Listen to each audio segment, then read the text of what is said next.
Whew. All right, guys. So we found out there's actually a light in the room I'm in. So maybe it'll people have been complaining about no light for a few days. So maybe that'll help. You know. Ooh, sunburnt out here. There we go. We got Jerome Powell speaking today. Semi-annual monetary policy report. If you remember me talking in the last couple weeks, I was wondering when they were going to do this semi-annual monetary policy report to Congress. That's today. So today he's testifying in front of the Senate. Let me see. I forgot who he's testifying in. It's either the House or the Senate. It's one of the members, one side of Congress.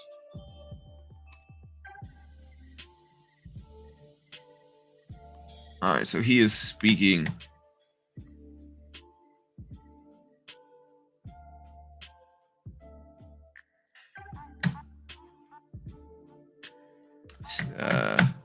To the Senate today. Yep. I'm in Michigan. Yeah, I mean, it has some meetings. So basically, what you're going to see is you're going to see Powell essentially get grilled by Congress for a few hours today. Today is going to be by the Senate. Tomorrow will be by the House. But yeah, it'll move markets. It'll influence markets. We're going to stream it live.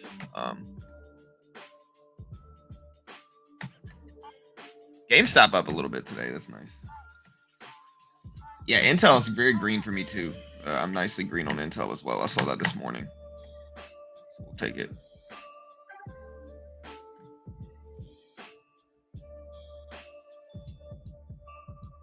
Yeah, Intel's up a lot. Again, I told you guys yesterday I was probably going to stay in it, and it looks like that was the right move. Something else turned on me, though. Yeah. Intel, Nike.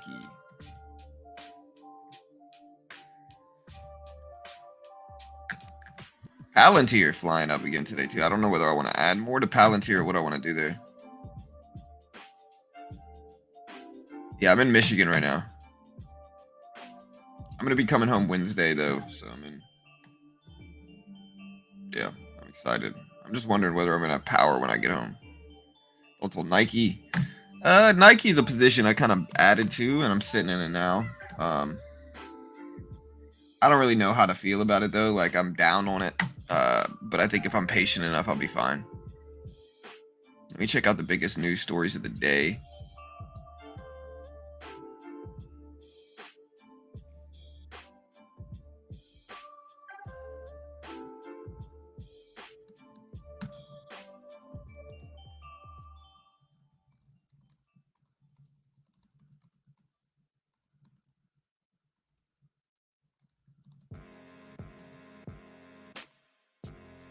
All right, so we're going to ask AI to do this for me. Again, SPY broke lifetime highs again. Got up to 556.25. Let me know if you like the light in here. The light should be better now. All right, so yeah, NASDAQ Composite, S&P both reached record highs, boosted by positive investor sentiment and higher corporate profits. Key tech stocks such as NVIDIA and Broadcom saw gains driven by optimism around AI tech.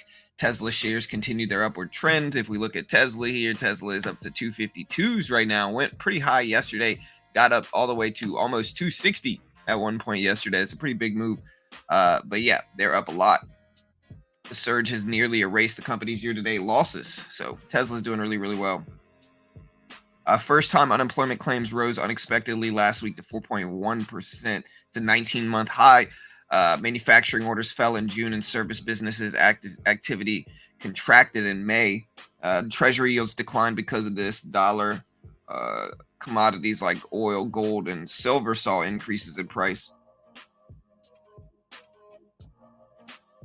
Again, Powell spoke in Portugal with the ECB last week. He stated at a conference there that significant progress had been made on inflation, but did not provide specifics on future interest rate cuts. Participants in the market are basically expecting policy easing by early 2025. Constellation Brands reported a jump in first quarter profit. Paramount Global went up after reports of tentative merger with Skydance Media.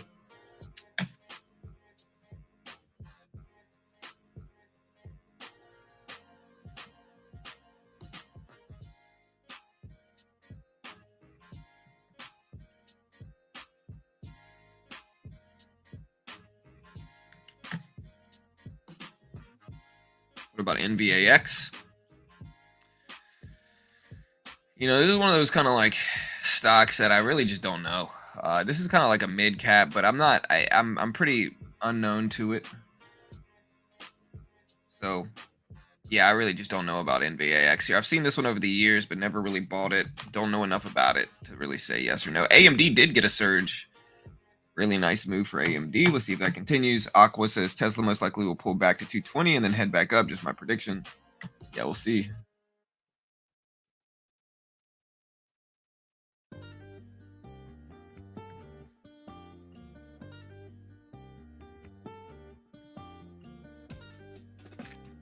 Yeah, so I went to the casino here, and I was with my wife's cousin, and you know, he anyways, we ended up playing blackjack at the big table, and I didn't count cards when I was there. I should have, but I didn't. I didn't need to. I sat down. I won every freaking blackjack hand I played except for two, maybe one or two.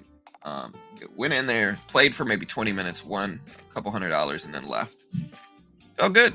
Felt really good. But I don't like, honestly, I can tell I'm not a gambler because I went there again. This is my second year in a row going to the casino out here in Michigan.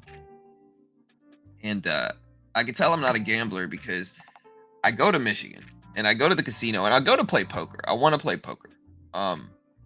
And so I sit down and I wait in line to play poker. It took too long to play. We ended up just leaving. So I sit down, I make money in blackjack. I immediately cash out in blackjack.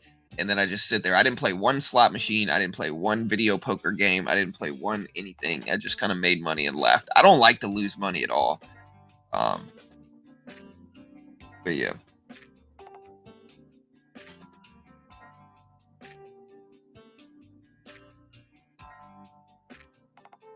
What do you guys think? What's the move to do at a casino? Anyways, AMD is up. I'm trying to see if there's any news on this. Let me see if I can find some news on it. Maybe NVIDIA.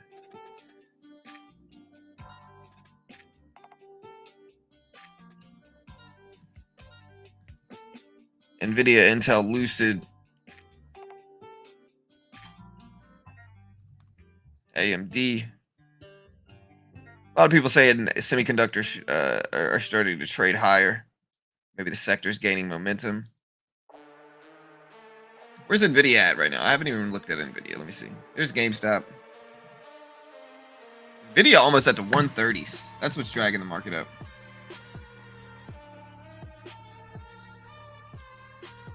Honestly, I know how to count cards, but I don't think a lot of people understand the math behind counting cards. Like, the math behind counting cards is you got to do it. You got to have a large sample size to have any significant edge. Like, I could go count at the casino for 20 minutes, but it doesn't do anything. It doesn't mean anything. I mean, overall, like, long-term, the odds will play out in my favor, hopefully.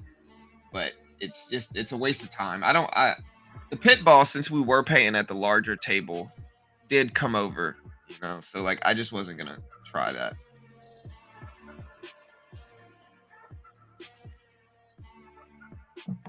Yeah, that's exactly what we did. We just kind of went in. We all made money too, except for Carol. Carol lost, or Carol broke even. She didn't lose. She didn't make money. Carol's cousin, who I felt bad because we were at like the big table, like the high stakes table. I felt bad because, you know, we go in and no other tables are open, and there's three of us, and we all want to sit at the same table. So we just kind of sit at the big table.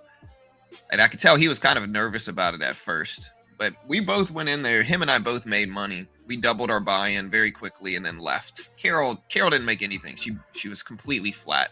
And so overall, as a group, we were up. So no, we're gonna stream that for sure. Would AMD be a good long-term investment? It depends, man. There's a lot of ifs. It might be, it might not be. I don't know. I think microchips are powerful and AI is a big technology right now, but whether AMD is extended yet is an arguable thing, you know. But yeah, we're gonna be streaming Powell for sure at 10 a.m.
All right, guys. So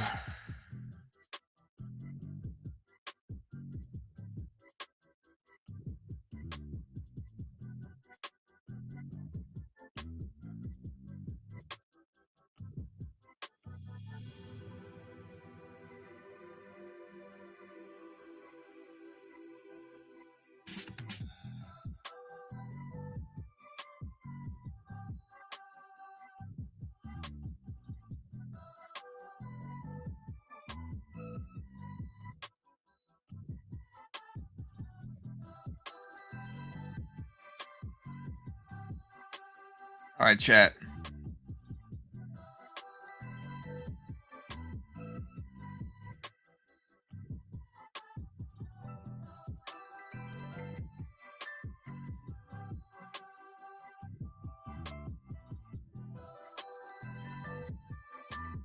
Somebody said I never understood how guys in their 40s would hurt their lives.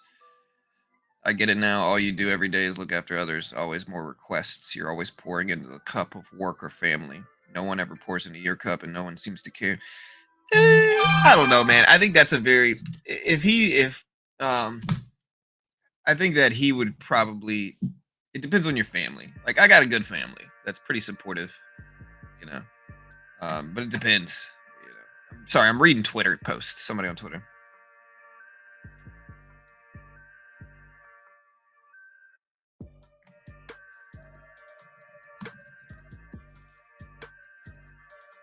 Powell at 10 a.m. But he said he's banned from the guillotine. I am banned from the guillotine. I'm not banned.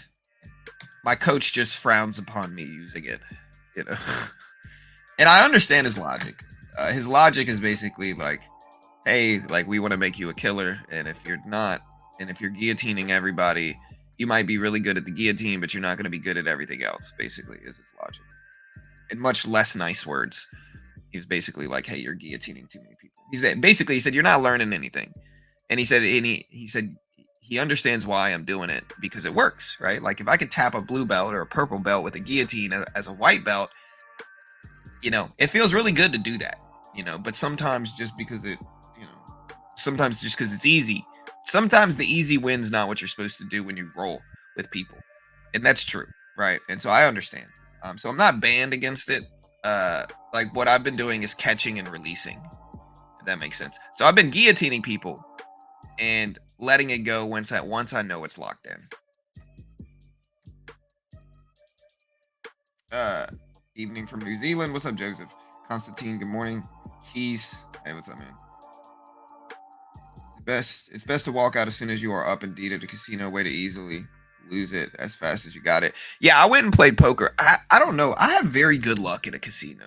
At casinos. I really do somehow. Like somehow I don't think I have ever gone into a casino and lost money, to be completely honest. Like this is a real, like the only time that I can think of that I've ever gone into a casino and lost money. And what I mean by that is like me personally playing. So the last time prior to these last few times, Carol and I went to a casino.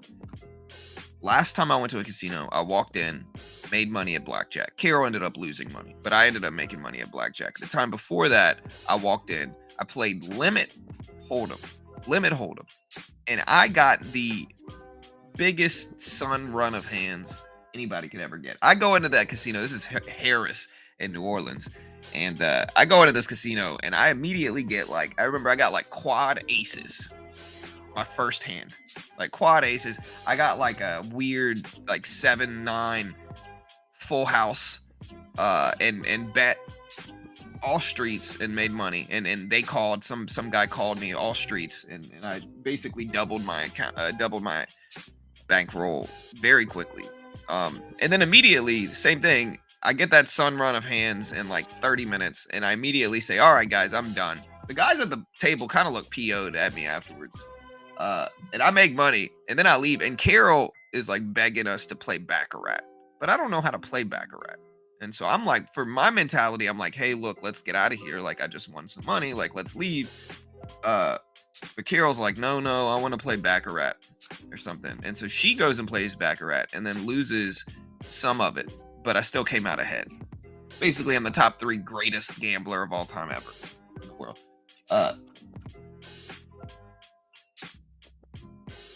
But literally, every time I go to a casino, I make money somehow. And again, I'm not telling you to go to a casino. Honestly, the odds that you're going to go in and lose money are very, very, very high. Do not think you're going to make money there. You're probably not. But this weird luck I've had weird luck. I've made money every time I've gone.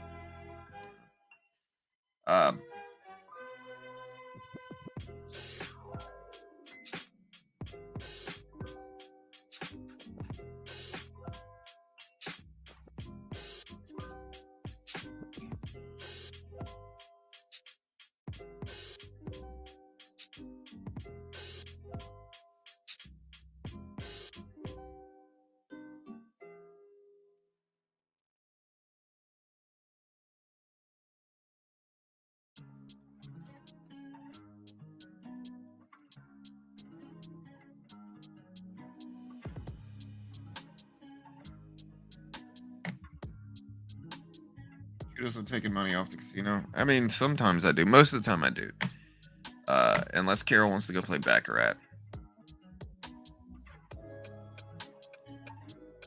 I mean, this was a long time ago, so the amount of money I made was not that much. Like, relative to, like, I made a couple $100. In hindsight, it's not a big deal. I should have just played with it. But anyways. All right, guys. So yeah, semiconductor shares are up. Let me know if you like the lights on in here. The lights are on in this room. Let me know if that's better. Dude, there is a huge horsefly right there.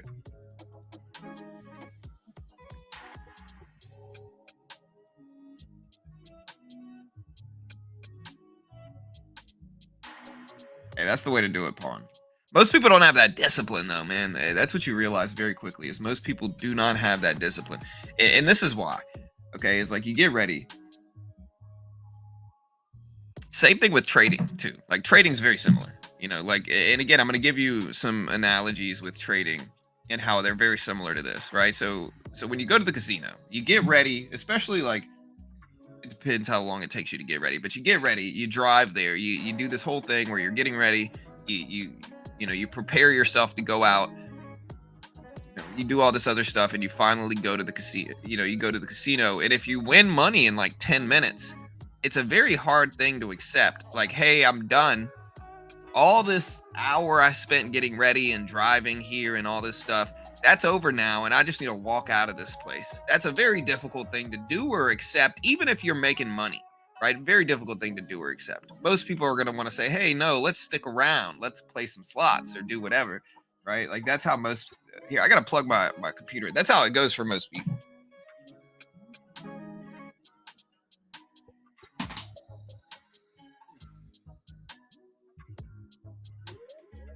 Man, I am lucky I realized this. I didn't even realize I didn't plug my computer in. That would have been bad. There we go. But yeah, I think that's a very hard thing for most people to accept. Like, yo, you just made all this money. Like, get out of here, you know. leave now before you give it back. And most people want to stick around. Same thing with trading, right? We can correlate the same thing with trading. Like most people spend their whole morning, like especially leading into the opening bell, right? Like what happens? Most people end up spending all morning researching stocks, researching markets, figuring out where the play is, figuring out where the edge is, figuring out what they want to do, how they want to play it. So if you take 5 minutes and you're immediately up $500, $600, $700, it's a very hard thing to walk away and say, hey, I just spent the last hour and a half prepping and now I'm done. Like, let me move on now. I don't really have an issue with it most of the time because I'm the top 3 greatest trader of all time ever in the world. But some people do. And no, seriously, though, it really is a problem. I think people spend so much time in their morning getting ready. It's hard for them to walk away when they're up. And so they end up just kind of keep trading until they give it back.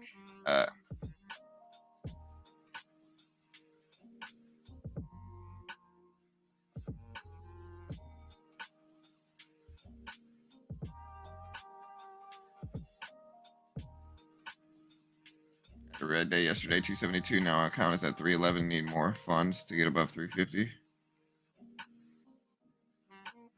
I mean, it's up to you, Bullseye. I think something that you have to understand, Bullseye, is variance and scale. What I mean by that is like you're trading with such a small account that like the gains and losses you could be making might not be from skill and they might just be from variance. Like you're going to have to get a large sample size, like a very large sample size of trading in, and your account's probably not big enough to do that at $300. Like that's just a tiny account that like one good swing will make it up, one bad swing will take it out. And so, it's something that the question you have to ask yourself is whether your account is large enough to deal with the variance that comes with trading, because it's there. And taking big swings like what you just made, how much money? Yeah, I mean you're $40-$50 of that account, big swing up or down, like that's a large percentage of your account overall. Like if we look at, yeah, you said you went from 272 to 311, so that is $38 out of a $272 account. So your swings were 14% of your account. That's a very large percentage, and the question is whether the variance is going to take your account out. Is the real question you have to ask yourself. It's one of the reasons small accounts don't work. And again, the other thing is, again, I'm going to tell people this because this is the truth. Most day traders lose. And, if you try to trade too early, like if you try to get started with too small of an account, you're probably just going to lose it.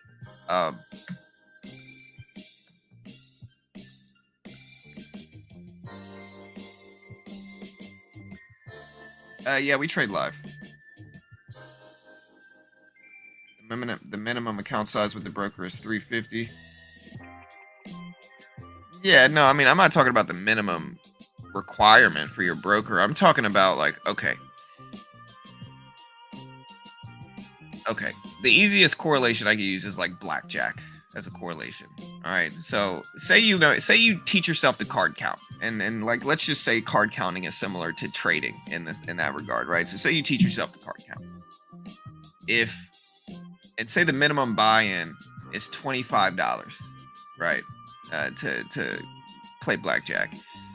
In order to get past the variance, right? To get past the variance, you're gonna want at least 500 buy-ins, right? At least 500 buy-ins in order to really get past the variance and have like a good chance of letting your edge play out. So you're going to want to have at least 12.5 grand, at least, right? Most people in blackjack are going to say you're going to need 1,000 buy-ins. You're going to need, you're going to need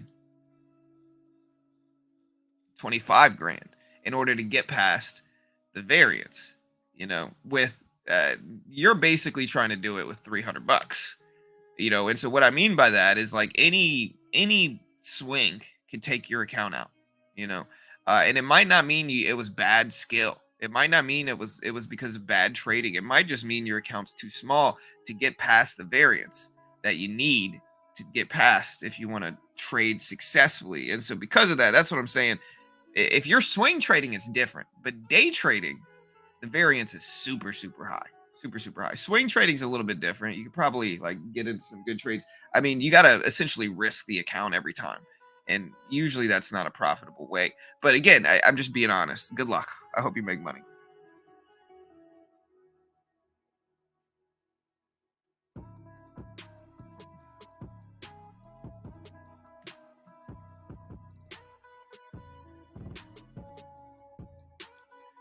Well, day trading is different. Day trading has variance. I think you should start with a small account day trading.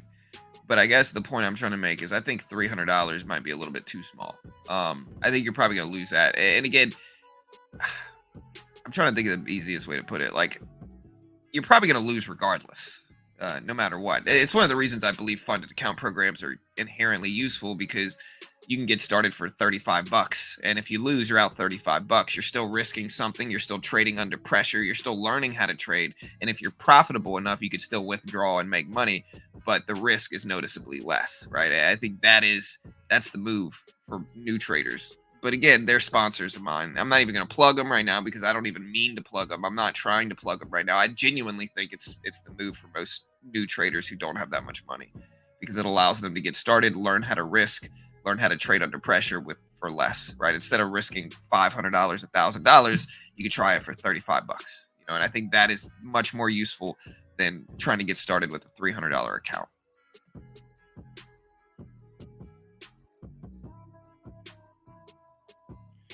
$500. I have 6-to-1 leverage though. Wasn't using leverage. Yeah, I mean, $500.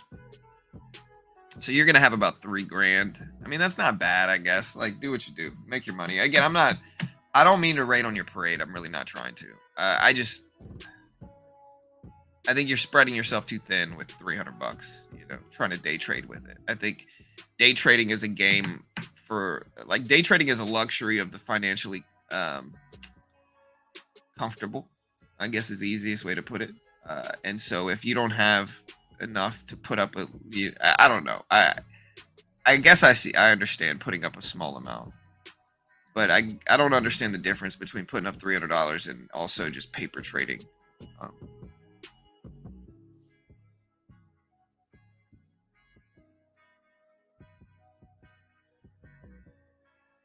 yeah, prop firms are useful for sure.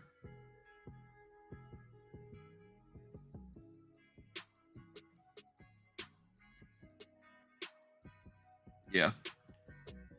I would go away from anybody that gives you 6-to-1 leverage as well. I would try toss and just trade a cash account and maybe trade either futures or trade the SPY, and just use a cash account. If you want to short, you could trade inverse ETFs or something like that. Paper trading, there's no emotion. I did it for a long period of time. Yeah. Hey, nice. Yeah, you. $500. I have 6-to-1. Yeah.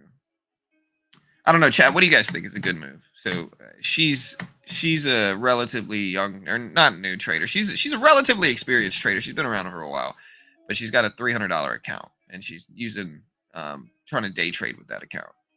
I don't know what she should do. Chat, let me know what you guys think.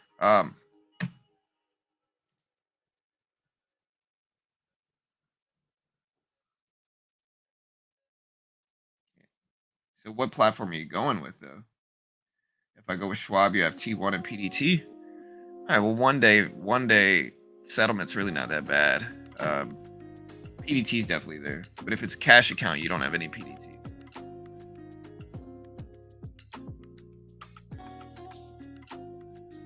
I was speaking at 10.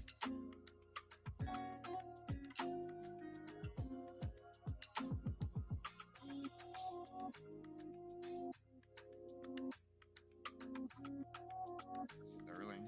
Okay, gotcha. Yeah, I mean, do what you do. Cash account for safety net. Yeah.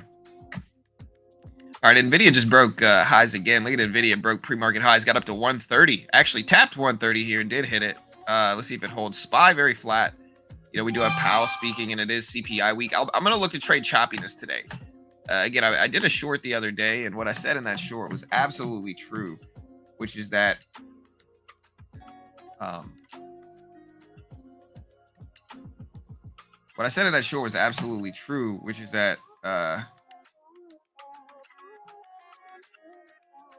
I'm going to be looking to trade choppy, neutral price action.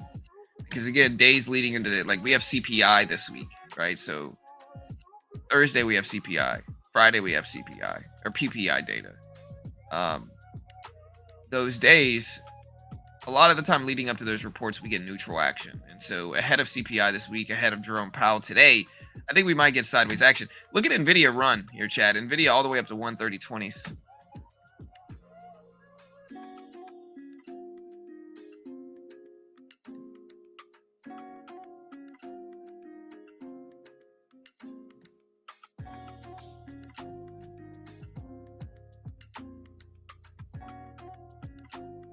Yeah, Intel. Yeah, I'm in Intel right now. I'll probably take a little bit of profit here too, just because we're up enough. Yeah, so we just took a third off of Intel, a little bit over a third, or maybe a little bit under a third, but yeah, a little bit over a third actually. Because yeah, Intel. Look at Intel. And we've been in Intel. Our average price in Intel was 31s or so, 32s. So we're at 34s now. We finally starting to take profit after buying this dip down here. We were patient with it. We're in Nike as well, though. I don't know what I want to do with Nike, but we're in it. Let's see what happens.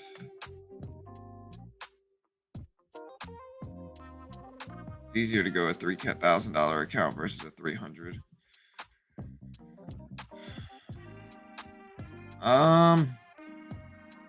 I mean, I wouldn't really say either one of them is easier to grow.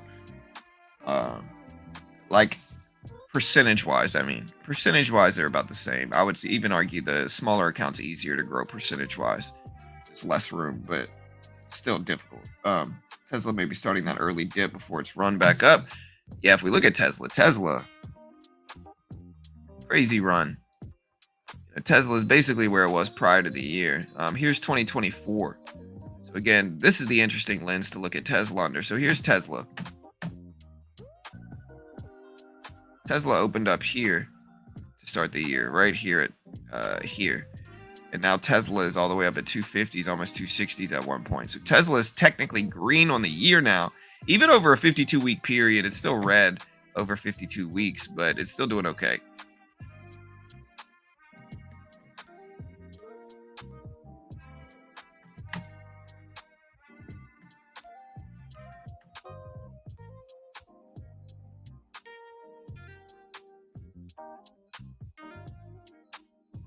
Palantir up a lot today too.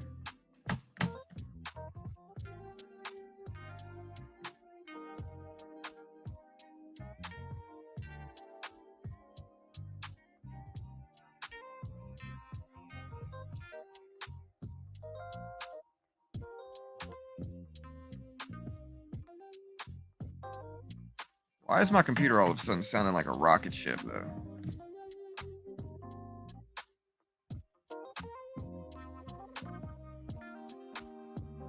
Ty, you're talking about Tesla? Shorting Tesla with a smile ear to ear. Yeah, like do whatever you guys want to do. I'm not really here to judge. Like try to make your money.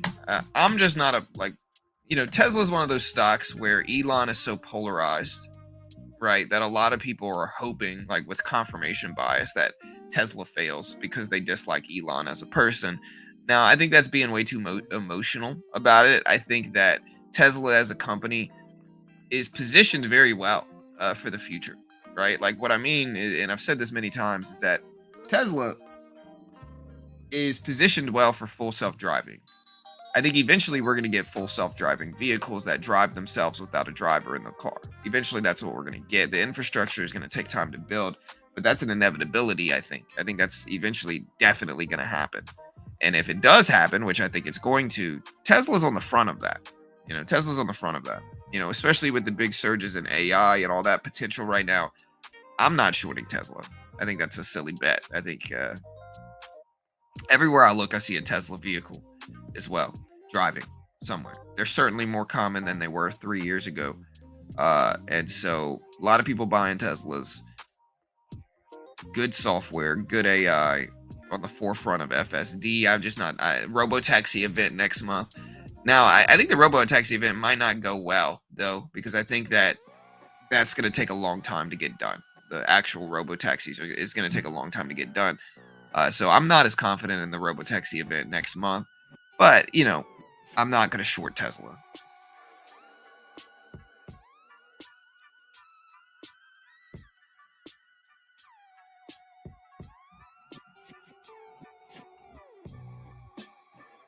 I mean, I'm okay if my computer makes noises as long as it runs smoothly.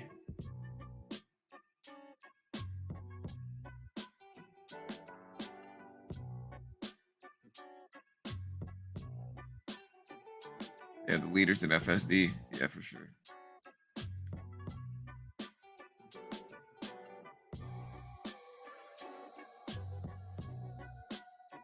I can't trade now since my account is disabled.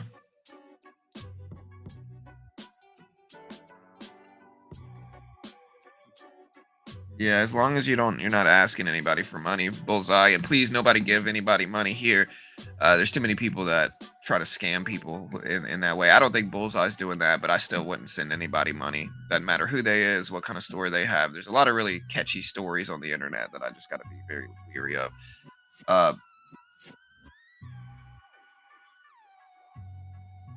Ride Tesla up or down through ETFs. Easier with NVIDIA, though. Tesla's more chaotic and unpredictable.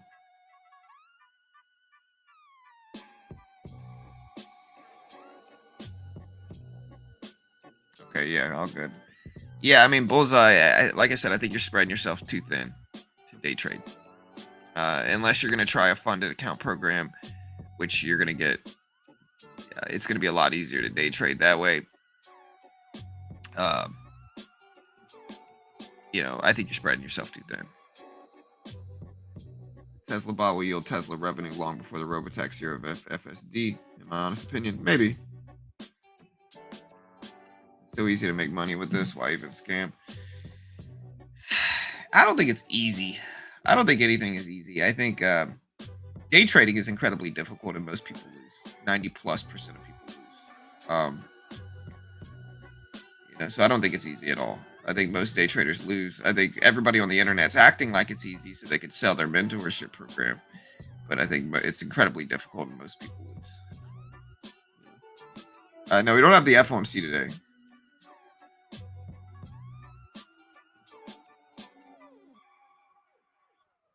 Now, I'd argue the stock market is easy. Day trading is difficult.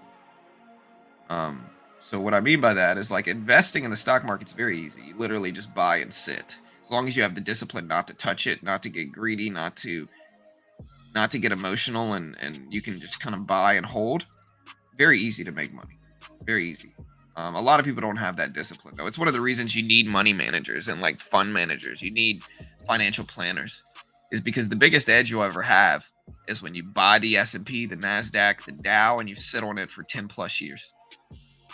But most people don't have that discipline. If they're managing their own account, they don't have the discipline not to touch it. They don't have the discipline to not mess with it and let it sit like they should be.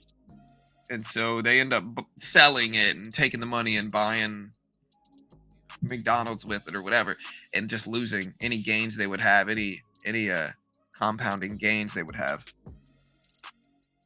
That's why I encourage family to day trade. Or I don't. Yeah, for sure.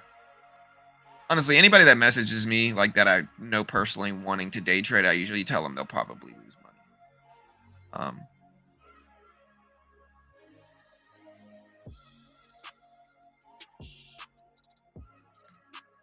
Yeah, for sure, Ty. That's correct. July 11th, FOMC. No, we don't have any FOMC meeting on the 11th. The FOMC meeting's on the 31st. So we got the so this is the schedule this week, guys. So we see a lot of talk about this. Here's the schedule. All right. Today we have Jerome Powell testifying every year. Two times a year, Jerome Powell does something called the semi-annual monetary policy report to Congress, in which he testifies in front of Congress, which is the House and the Senate, and it's a 2-day thing. That it starts today. Powell testifies in front of the Senate at 10 a.m. today. And so, yeah, that happens live. We'll see what happens. We'll be streaming that live. He will speak on the current economic state of the U.S., and so it's going to be a very relevant event. We'll see what happens there. We're going to be live streaming it in its entirety. So, yeah, stick around for that. And then tomorrow we have Jerome Powell's semi-annual monetary policy report to Congress with the House. Today is the Senate. Tomorrow is the House, right? That is what goes on the next 2 days. Now, after that, so again, that's Tuesday, Wednesday this week, today and tomorrow. After that, on Thursday, it's the biggest day of this week, which is the Consumer Price Index inflation report. Drops Thursday morning at 8:30. Thursday morning at 8:30, it's the biggest day we're going to have this week. It's an incredibly big day, a very relevant day, a very busy day. We're going to have thousands of people here, and inflation data drops, wildly influencing the market. Expectations for that are 3.1% year over year. So 3.1% year over year for inflation data. And yeah, we'll see how that goes. And then Friday, we have the producer price index, PPI data, the other side of CPI, how much inflation is going up or down for producers or businesses. That's this week. So every day this week is something busy. And yeah, so that is what we're facing this week. Next week, I believe we have, let me look at this. Next week, I believe we have Powell speaking again somewhere. Powell speaks again next week at noon on the 15th. We got retail sales on Tuesday, the 16th. Jobless claims, Philly Fed index on Thursday, and then Friday's kind of slow. So yeah, that is the week so far. Very busy.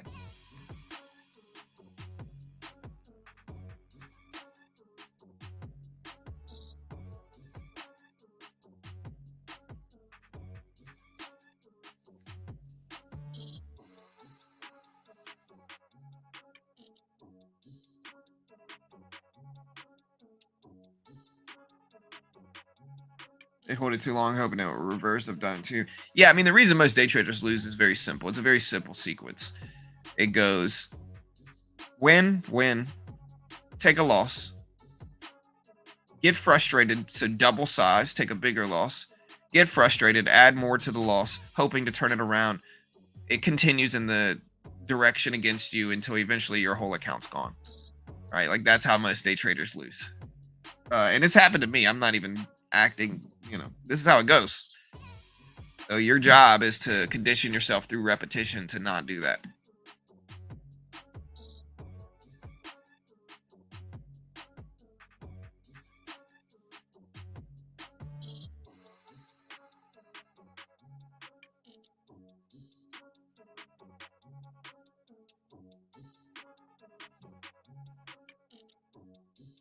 Yeah, we use AI. But he's also going to get interviewed is the other thing, right? So like, Powell speaks and everything's all good and fine, but he's also going to have to testify, right? And so, we'll break down his speech and look at it, what it says, all that good stuff in the next hour. But we're also going to live stream the entire testifying event.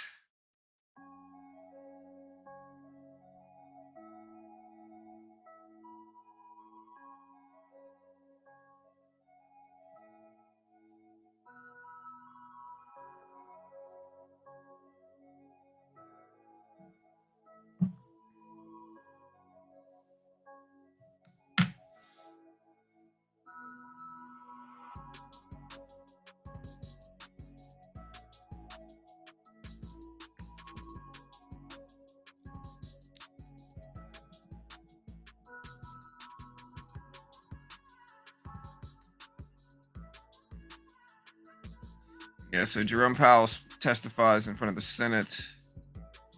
Again, he's also going to do his the actual report's going to come out soon at 10 a.m.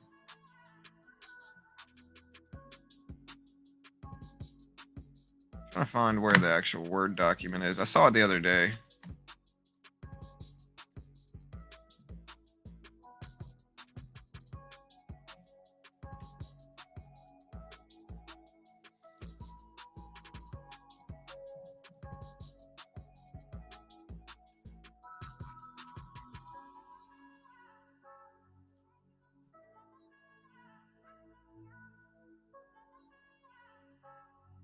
So at 10 a.m. A lot of Fed speakers the next couple days. I'm trying to see what he speaks at. Somebody said he spoke next week on Monday. I'm trying to see where. I don't see it scheduled anywhere.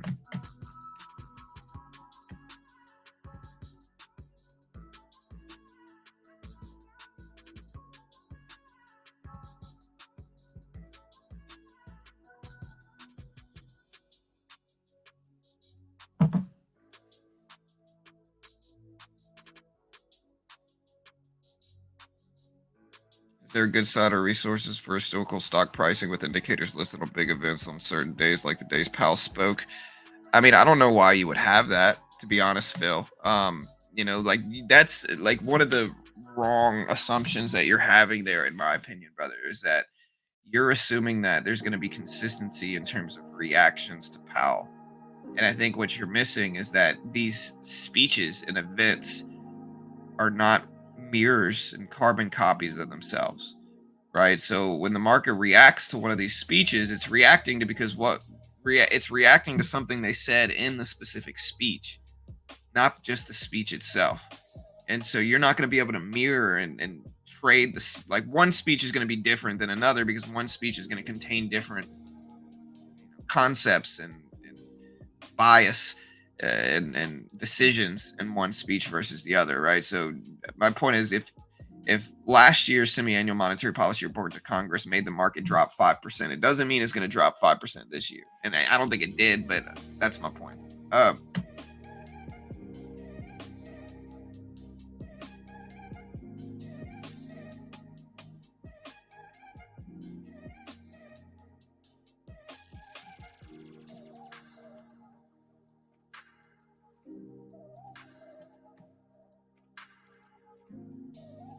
Sam, where do you find the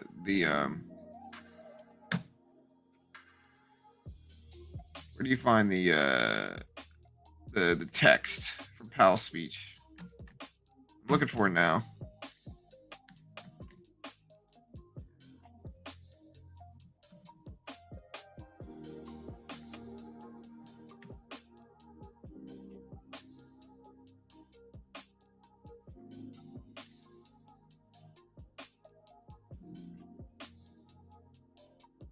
Today's the Senate. I see the House one. Oh. I guess it's going to be on the Senate website, right?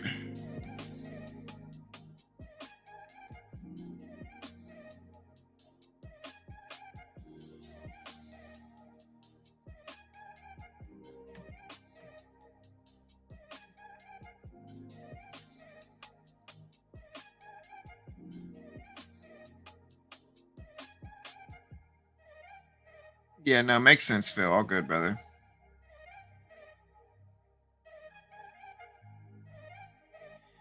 The 250 fee is just crazy to keep the account open on a small account. Yeah, but again, like $300 is not a large enough account, really. Not unless you're buying like 2 shares, 1 share. Again, I've been day trading for a long time. It's something that like I really do understand. Like not having a big account. Like I really genuinely understand not having a big account. Here, I'm gonna turn this since we're starting to see some.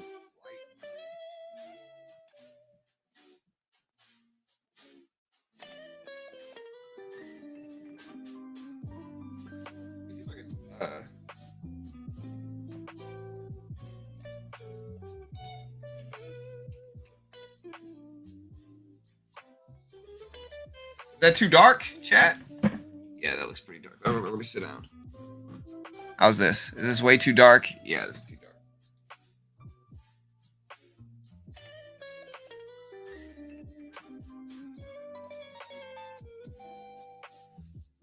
All right, I guess that's a little bit better. Bitcoin, where's Bitcoin at today? There's Tesla. Tesla having a run. Bitcoin's still sitting kind of low, but it's almost back up to 60K.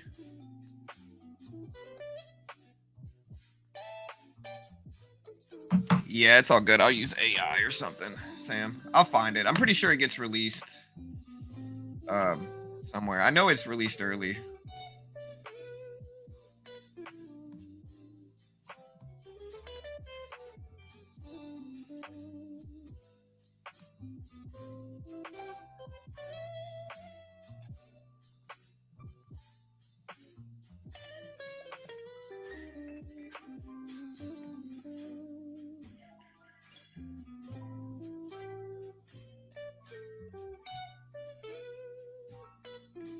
Video was lagging behind, but now that is catching up. It doesn't make sense to even buy anything else. AMD, Intel.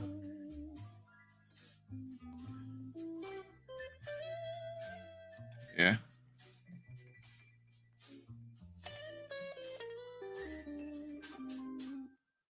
All right, the text is typically released on the Fed's website. This allows the public and market participants to review it before he presents it. The report includes detailed info on economic outlook, inflation, and monetary policy.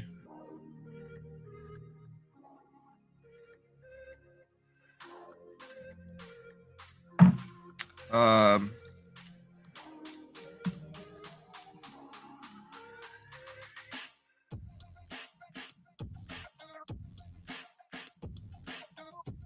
March 7th was the last one.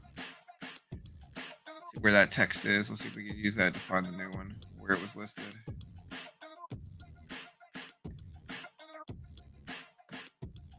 How much money should I have then?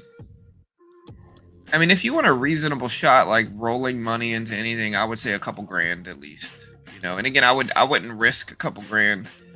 I'm just saying,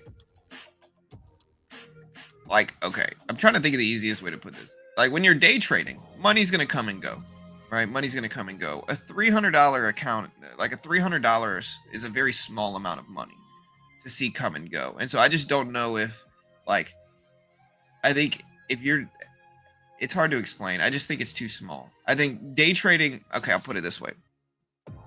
I think what's more telling is this, all right, is that day trading is something that you should never do if you're not very financially comfortable.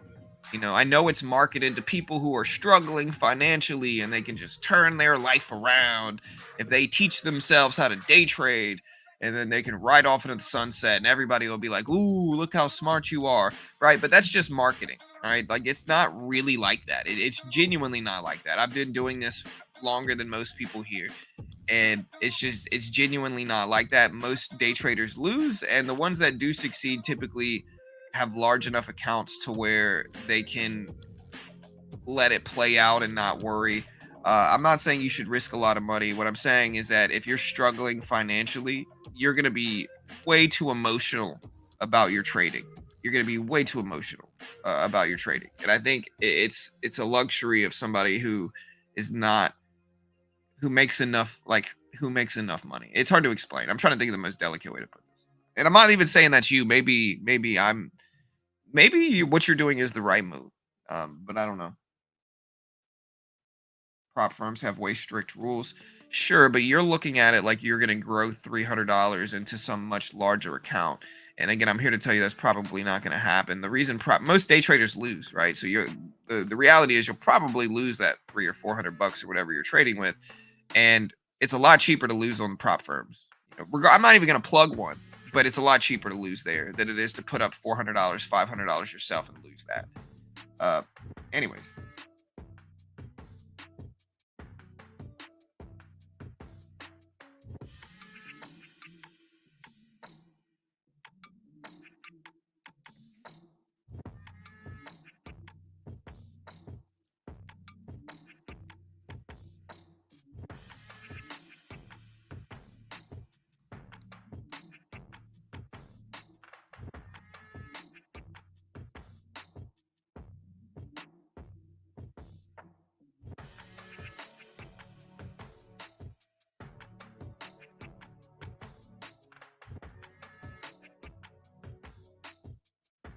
Let me click this link. Let me see. Sorry.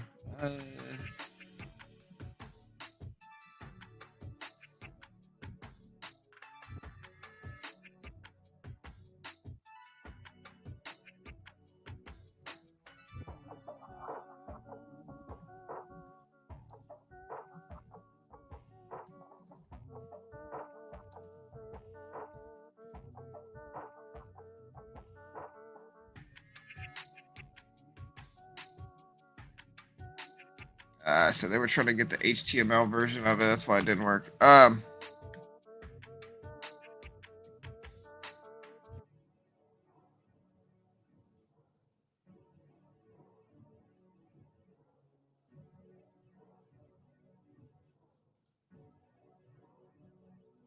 Yeah, so I think I got where it's gonna come out.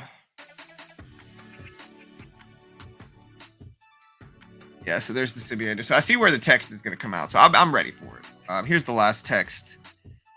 The text really isn't that big. Like the text is like, I don't know how many words this is, like 600 words. So the text really isn't that big for the semi-annual monetary policy report.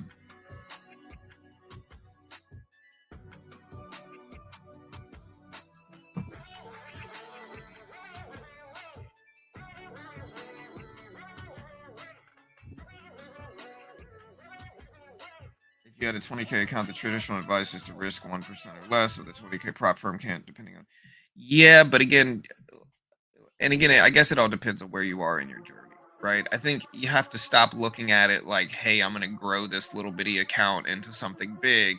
And instead look at it in terms of, hey, I'm going to get my reps in and learn how to day trade, you know, effectively.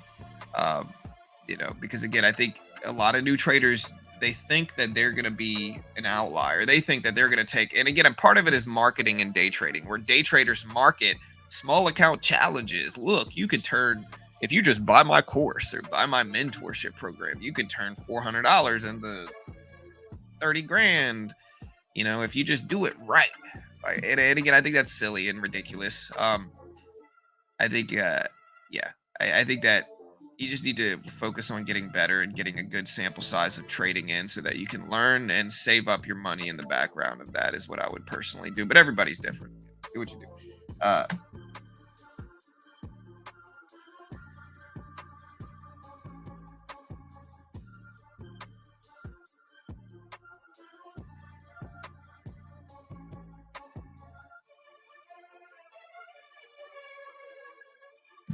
I guess what I'm trying to say is my method would be to take a prop firm. If I'm good at the prop firm, uh, if I start to grow the account on the prop firm and I start to make a good bit of money, you can either withdraw what you make on the prop firm and deposit it into your own account and then trade normal size, or you can just like save up your own money and put more down and then trade that with normal size if you're already profitable. If you're not profitable yet, you're going to be so restricted trying to trade a small account. It's going to be incredibly difficult. And I don't know. Yeah, I don't have Discord up. It was kind of making my computer sound like a rocket ship. Hold on 1 second.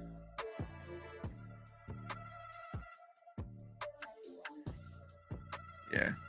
And again, like most day traders lose because they try to trade like breakout, high of the day breakout strategies. And again, the chart right now on the SPY is the exact reason why it doesn't work, right? Like again, most day traders, for whatever reason, they get stuck in their head that they're going to trade. And I even see shorts of like this trader makes $800, and it's like, she's basically just buying this. Like when the break happens, they're buying this. Not anybody here, but I saw another video of a trader, and again, it just doesn't work. Breakouts don't work like that. Most of the time, leading up to big economic reports like today, this is why I trade it like I do. Is because leading into Jerome Powell testimony, leading into CPI inflation data later on this week, leading into earnings seasons next week, most of the time, like we get choppy action. So I can buy the low, sell the top, buy the low, sell the top, buy the low, sell the top, short the top, cover the bottom. And that works much better than trying to buy any breakout. The edge is just much higher. The reason breakouts don't work most of the time is because when the stock does this, experienced traders are taking profit. We're at the top of the range. So what happens? Stock end up dropping or whatever it is because experienced traders are taking profit up here. They're not looking for this extended breakout. We're really extended at that point in time.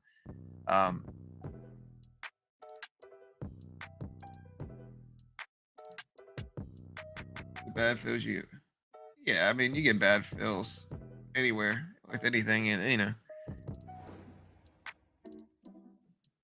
Yeah, I mean, I agree that prop firms can have bad fills and limitations. I guess I just think that trading with a $300 account gives you more of that, gives you worse fills and worse limitations.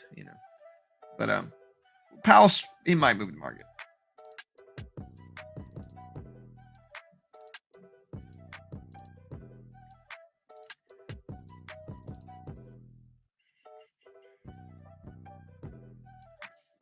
Extending breakout is like 1 out of 5 days, so odds are only about 20%. Yeah. Good potential poll in there. Got you. Yeah, let me get one up.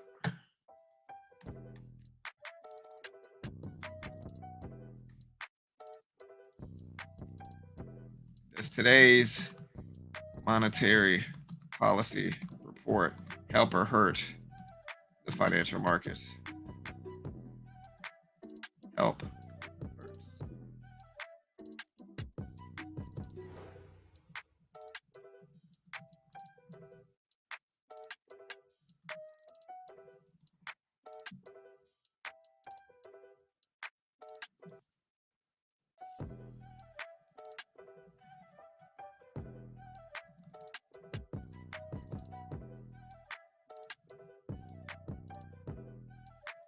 All right, so there's the poll live. Let me know how you feel.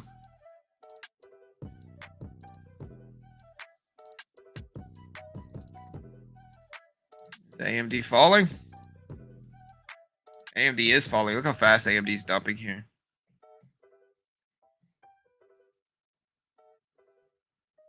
No, he's talking today. Today's the semi-annual monetary policy report to Congress.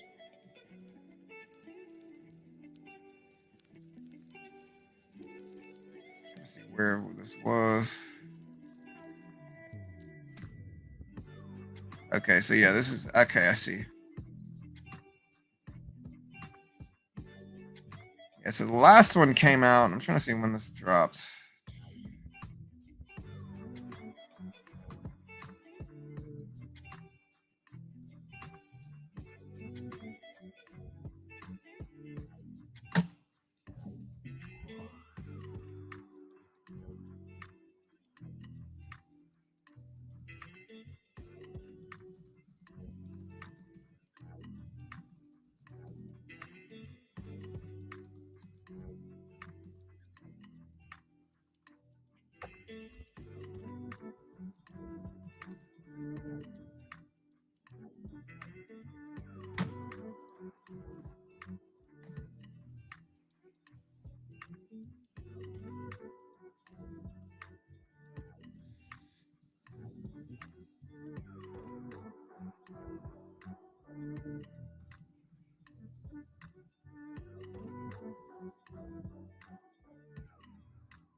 So right now it is almost 8 o'clock, so we got a couple hours. I'll put a timer up.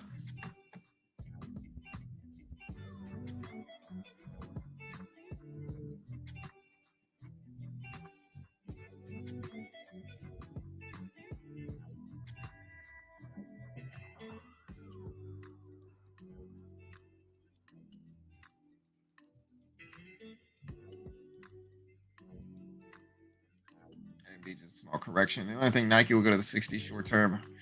I hope not, but I'm in it right now, so we'll see.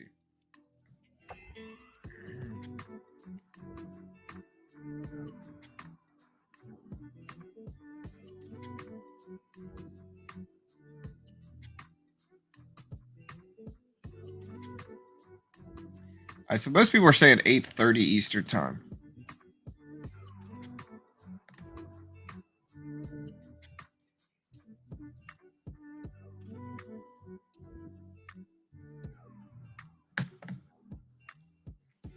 There's gotta be a way to click this.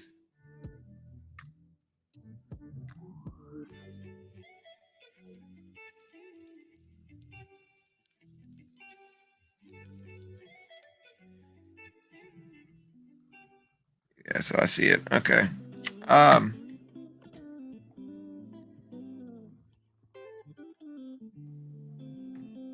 So again, a lot of people are saying 8:30.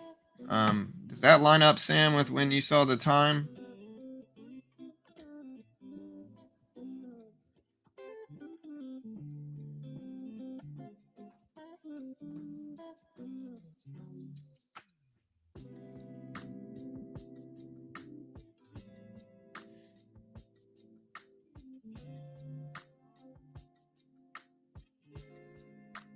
Yeah, so it looks like that's correct. So you said that at 7:15 market time and an hour and 50 minutes. So 8:30. is when it drops.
All right, so yeah, so what I am seeing for my schedule here, chat, is the monetary policy report drops at 8:30 Eastern Standard Time.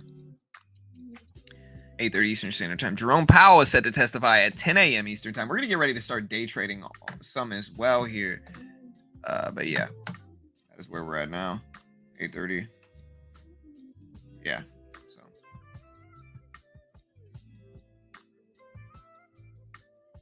So let me put this up on screen. So.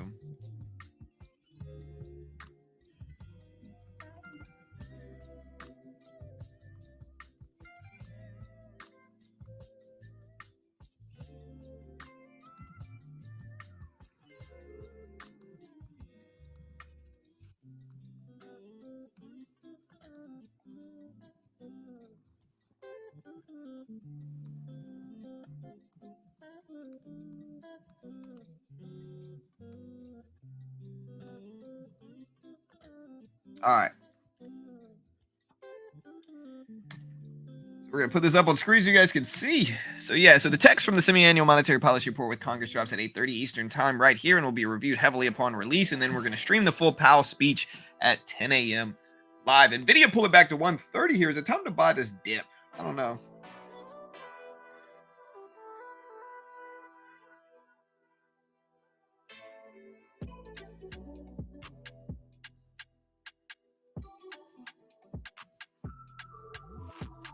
Yeah, I mean, again, and regarding, I'm going to put a timer up. Regarding stocks and futures, you know, most day traders, right? If you're day trading, you probably want to day trade futures, right? This is something that I originally was not like. Like, if you guys know me, originally, I day traded stocks. You know, and I love day trading stocks and I watch stocks, right? Eventually, as a day trader, though, you realize, like, why am I chasing volatility in any individual company? Like, most penny stocks are scams and incredibly difficult to actually make money in.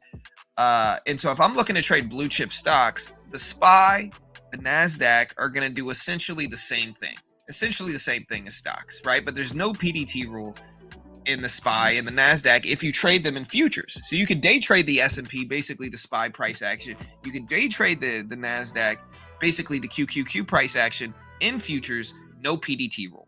You know, you get instant, immediate settlement. You can use a margin account, get immediate settlement, and there's no PDT restrictions when you do it. That's a much better way. Again, I still trade stocks, but I mostly swing trade stocks and day trade futures, which is how most people do it. Like, most day traders trade futures because there's more liquidity. There's no PDT rule when you day trade the S&P or the NASDAQ, and it's just easier to do. You can trade gold. Patterns are very similar to blue chip stock patterns anyway. If you look at, like, look, here's NVIDIA, and then here is the SPY. It's basically doing the same thing, right? Up, down, up, down, up, down. Same thing with the Q. If I put the QQQ up, I could day trade this middle side here. No PDT rule in futures. And again, I think that's where most people are going to find the best results. That's where most people are going to ultimately have the best results. And again, it's going to allow them to trade easier. And that's why these funded account programs are useful, because you could try out futures if you want. And the funded account programs, if you hear us talking about it, they give you a demo and they test your skill with a demo account first. If you pass the test with a demo, then they fund you, you know, between 25 to 300K with a 90% split, and they pay out millions. They paid out over 200 million to their traders. They fund thousands of traders a year. Now, Apex is a sponsor of mine. They pay me money, and so I'm biased because they pay me money. anybody's going to be biased if they get paid, and so they pay me money. I'm biased. I do understand CFTC 4.41 hypothetical or simulated performance results have limitations and are just different from regular accounts. That's absolutely true. Understand all these rules. Understand I do trade off stream. You're not going to see all my trades, all that good stuff, chat. Understand all this. I don't even claim to be profitable or a good trader. But if you want to check out Apex, again, the sale ends today, I believe is when the sale ends. Let me make sure. Yeah, the sale ends in 16 hours for Apex, where you get 80% off. The base one on Apex is $35. With that $35 amount, they're going to give you a demo of 25K. If you can make 1,500 profit on that 25K demo without losing 1,500 first, it's a 1-to-1 ratio, and you follow the rest of their rules, they're going to fund you 25K with a 90% split. You take that 25K, and once you're funded and you make 10K, you're going to keep 9 of that. You also get to keep your first 25K in profit. Again, all you got to do is you might use my coupon code BT beginner trading. Will get you the max discount. There's the link. Again, they're a sponsor of mine, so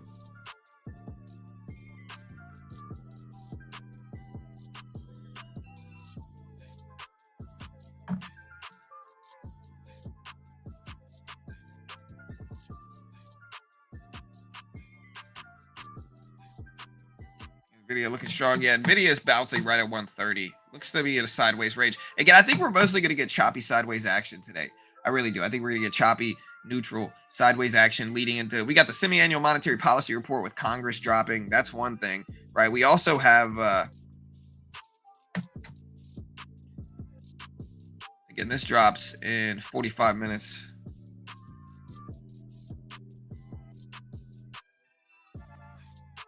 Yeah, so again, here is this. Let me pull this down. I just want to get the timer up so we can actually use it.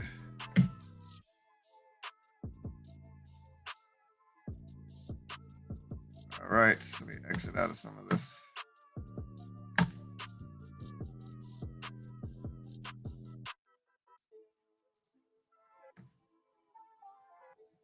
Look at Palantir though. I'm also looking at like Palantir over here. I'm in Palantir small, but we're green on it.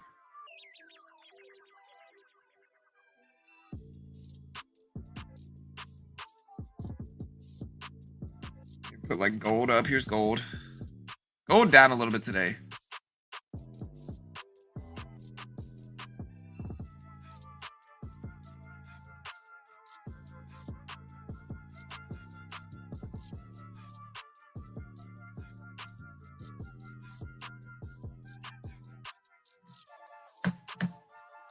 There's the timer.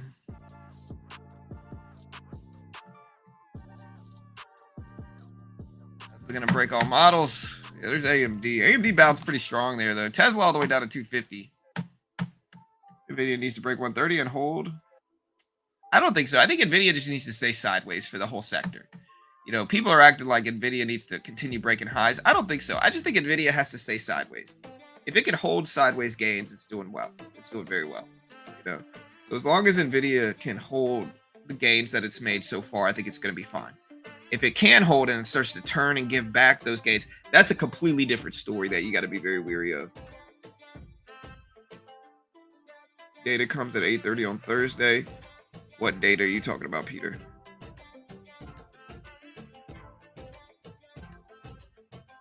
Thursday, CPI inflation data comes out. That's correct.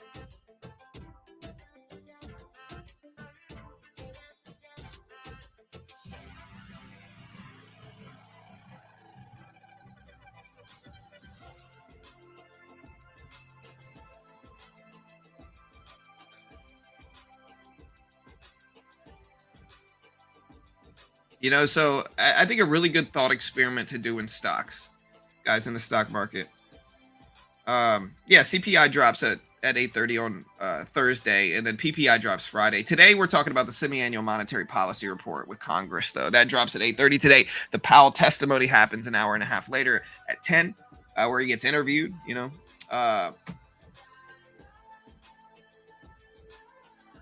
But yeah, so I think a really good thought experiment that you should do in stocks is this. All right. A really good thought experiment that you should do in stocks is this. Okay. You should understand, looking back at history, there were a couple stocks that gave their investors, people that held and had the discipline to hold, Couple stocks that gave their investors 15, 20K gains, or 15, 20X gains, right? Where they made 20X their initial investment. Some examples of this are Apple, of course, Amazon, Facebook, Meta. There's a lot of different examples. Nvidia, of course, right? So there's a couple stocks like this throughout history where if you catch them early enough in their stock market public company life, you could have some really nice percentage returns.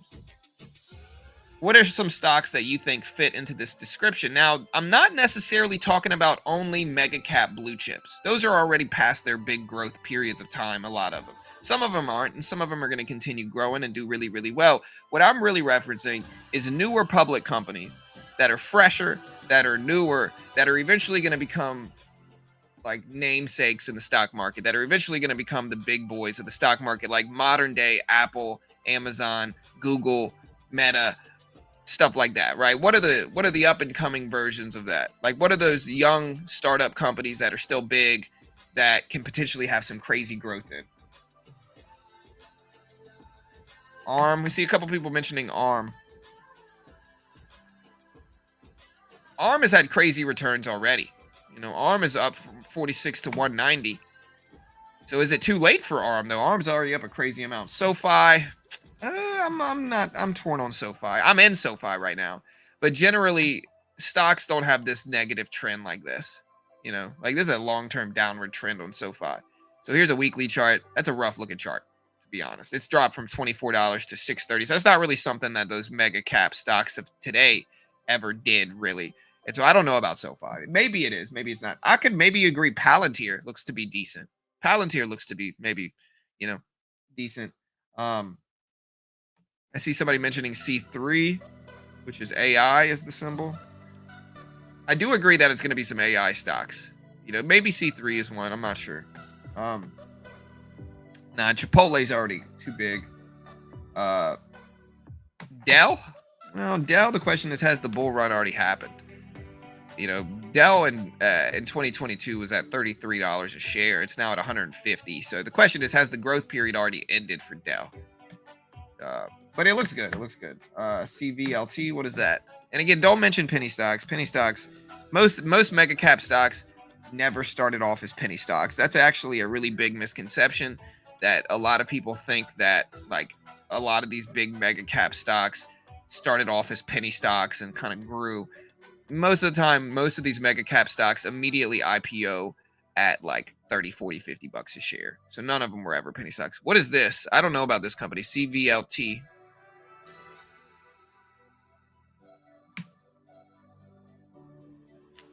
This is Commvault Systems.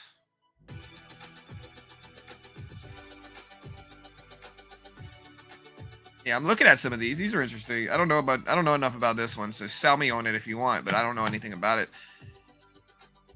I don't know. It's a tech company, software specifically. It's a cybersecurity platform. Intel. Yeah, I'm not talking about it. I'm not talking about this being a penny stock. I was just telling people, please don't mention penny stocks because I don't really want to look at those. Yeah, Intel. I'm in Intel right now. Amazon had a big dip in the early 2000s. Yeah, but that was right when it was founded. So what I mean by that is like, look.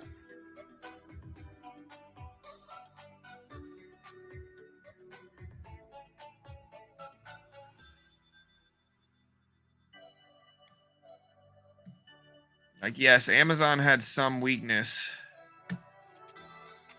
in the early 2000s, but that's because it was started in the early 2000s. Like, okay. And again, even still, right? Like, here's where it started. It had this weakness here. At 550s all the way down to 1. I guess it did have a period of time. Now, this isn't actual, this is pre-split, or this is post-split, right? Like, if you look at where did Amazon IPO? What price? Amazon IPO'd at $18 a share. So you can see how much they split. This is at $18 a share. So Amazon was never a penny stock. But it did have some weakness.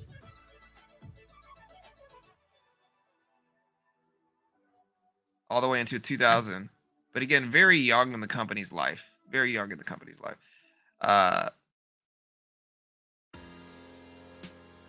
And again, I still think that's where it's in the risky stage. It did have these crazy returns, though.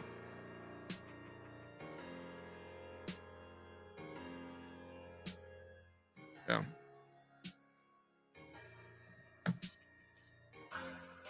yeah, but it went public in 99 or 98.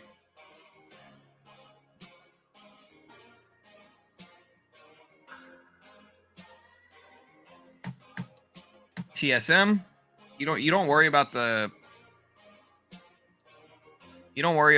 state of Taiwan in general right now with all the stuff overseas.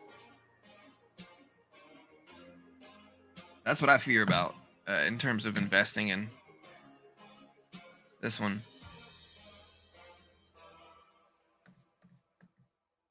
What's up, Douglas?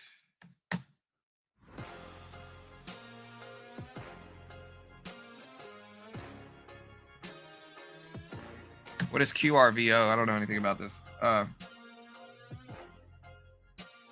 TSM is coming to US. Okay. Oh, that's a good move.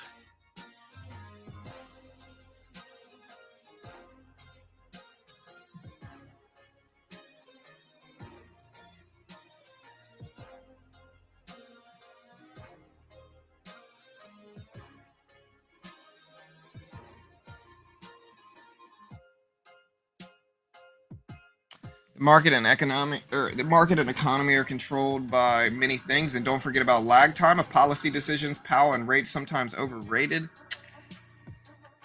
I mean, there is a lag time for sure, right? But I think I wouldn't say they're overrated. I don't know. I wouldn't say they're overrated. There is a lag because it takes time for short-term interest rates to trickle into long-term rates, right? So Powell comes out and says, "Hey, we're cutting rates." It's going to take time for those short-term rates to reflect, to hit long-term rates and start reflecting long-term rates as well. So there is a lag there to where the decisions from Powell actually start to affect everybody. Tesla was a penny stock, was it?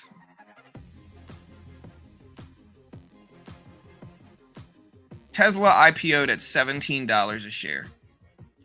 And again, this is the problem where a lot of people who have somehow talked themselves into investing into penny stocks, they end up like not really understanding and thinking that and it comes from a lack of understanding about the stock market, right? And so again, I'm going to try to help you out. A lot of people think that a stock IPOs here. If you look at Tesla and you're going to say, "Oh, well, it's $1," right? No, this was actually $17 a share.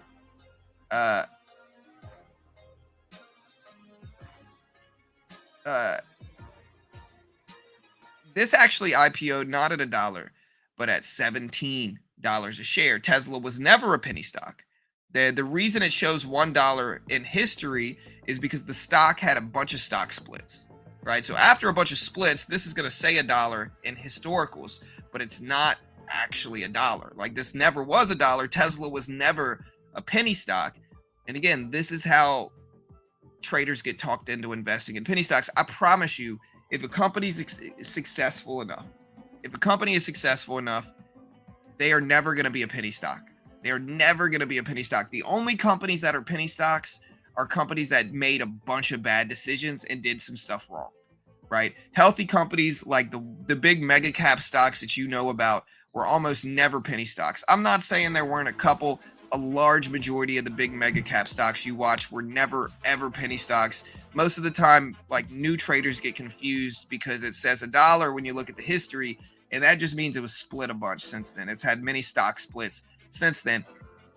Again, this is the biggest thing that like a lot of these rookie penny stock traders, they need to acknowledge, and sometimes it hurts to like look at objectively, which is that if you're investing in penny stocks, you are taking the biggest sucker bet you could ever get involved with.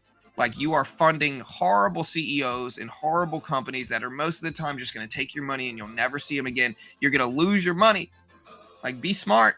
understand investing in penny stocks is for suckers. It genuinely is. Uh, Almost all penny stocks are going to fail, and that's a horrible edge to even try to make. uh, People think they're going to lotto it and they're going to turn like it's silly.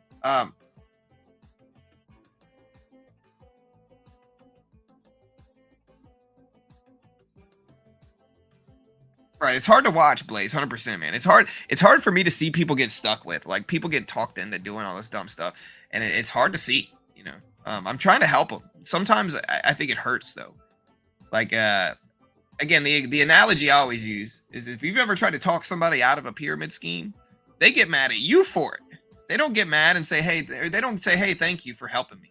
They get mad at you because you're attacking their dreams. They think they're going to be rich, you know, and that hurts to hear.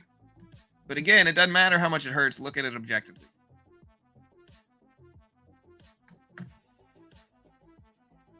All right, so here's 8 a.m. Uh, and I say this to help people because I'm genuinely trying to help, and I hope people listen. Like I hope people really get it because it's hard for people to understand. Uh, yeah, all good, Wilfredo. Yeah, it's tough because they have aligned who they are, their plans with this thing. Yeah, for sure. Movie Pass, man. I remember HMNY. Those were the days, bro. Those are the good old days, man. A long time ago. Movie Pass was a great idea in hindsight. But it was a great idea because it was never going to be profitable. Like they were never going to make money doing that. Nvidia bouncing again. By attacking that, you're attacking them. Yeah.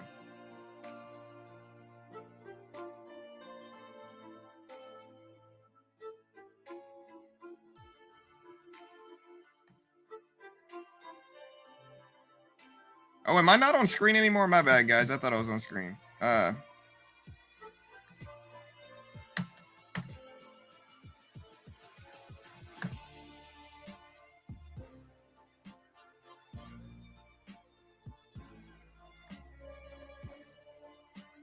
Help, John. I'm trying. You know, I really am trying. I know you're just trying to help, but I'm sure that's how it comes across. Yeah, I mean, I think I say it enough to where people get like, you know, sometimes, you know, there's the very famous saying, which is that ignorance is bliss. You know, I think sometimes just, and I remember being like this in some ways when I first started learning new things, where like you're so desperate to believe it's true that you ignore a lot of the red flags behind it and instead just kind of keep on keeping on, like not ignoring the truth behind things. I think that's human nature to a certain extent.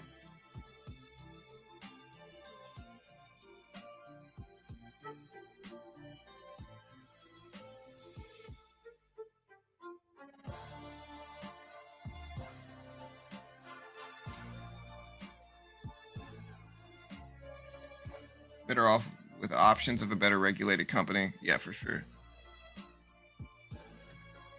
Supermicro semiconductors.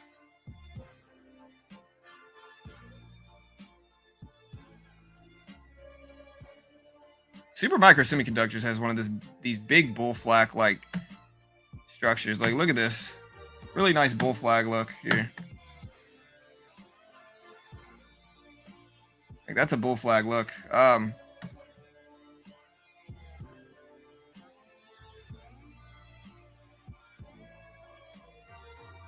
I may or may not have bought AMC and gone through this whole thing as a newbie in 21. Yeah, I mean, I feel you. I honestly, I'm grateful for AMC though. AMC and GameStop helped grow my YouTube channel to a point where, like, prior to AMC and GameStop, we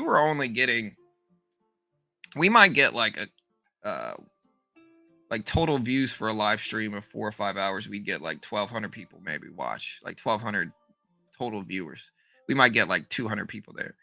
After GameStop and AMC, it kind of put my channel on the map a little bit, and we had thousands of people start watching. You know, it was great for the channel. Eventually, we started covering economics and stuff, and that kind of became my niche. But I always kind of appreciate AMC and GameStop because it helped grow the channel, and did this with a lot of people too.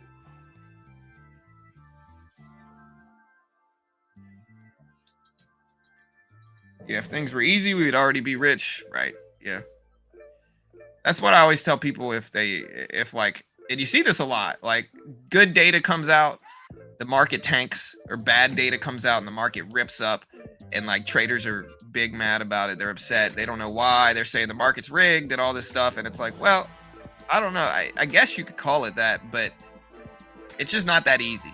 If it was that easy, again, everybody would just kind of sit around and wait to buy up good data, and then they just sit there and make money, and short bad data and make money, and wait for good earnings to come out and just buy, click buy, good earnings, click buy, make money. I wish it was that easy. It's just way more complex and nuanced than that, unfortunately. And if it was that easy, everybody would be rich, because it would be the easiest correlations to make in it, like, ever. If it was as easy as a correlation to say, oh, good data buy, bad data sell, everybody would be like sitting around. Nobody would work, like literally nobody would work. Everybody would sit around waiting for this type of stuff to come out, and they would just go heavy when it came out. I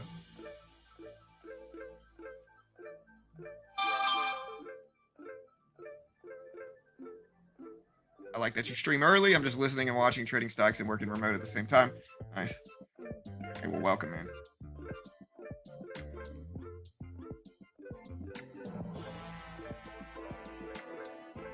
But it's not supposed to be easy. It's supposed to keep you motivated. I don't think it's supposed to be anything. I think, yeah,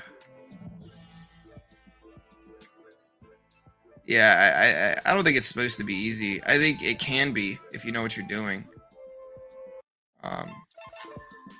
They say, like, regardless of IQ or intelligence, the people who end up being the wealthiest sometimes don't have the highest IQ, because, uh, because basically to be profitable at anything, right, and especially to like specifically start businesses, you need to be incredibly consistent with starting a business, right? Like, you got to do it day in, day out, over and over and over again, until it continues to earn more money and scales, right? And that's not something, like, a lot of smart people, they either lack the social skills to be able to consistently do something like that, or they just get bored and they stop doing it, and then they go do something else, and then they get bored with that, and then they go do something else. And so a lot of the time, average people end up being very wealthy starting businesses, because they have the resiliency to sit there and consistently do the same thing day in and day out, day in and day out, day in and day out, until it grows and scales and grows and scales. And so, yeah, good example of this is Rob Dyrdek. Rob Dyrdek, he took an IQ test. His IQ's average, but he's a billionaire.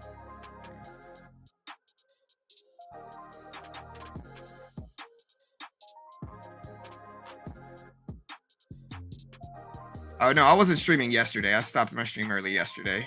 Okay.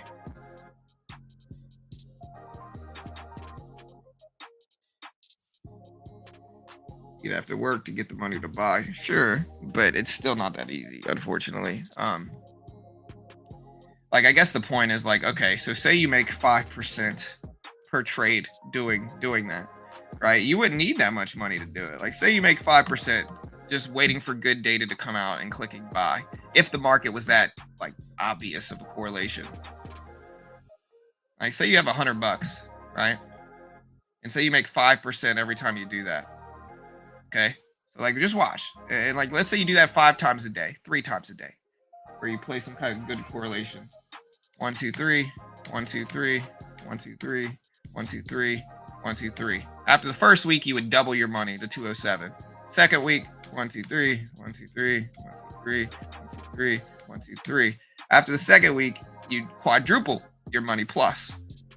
1 2 3, 1 2 3, 1 2 3, 1 2 3, 1 2 3. After the third week, you're up 8x. 1 2 3, 1 2 3, 1 2 3, 1 2 3, 1 2 3. After the fourth week, you're up 20x. 1 2 3, 1 2 3, 1 2 3. After the fifth week, you're up 40x.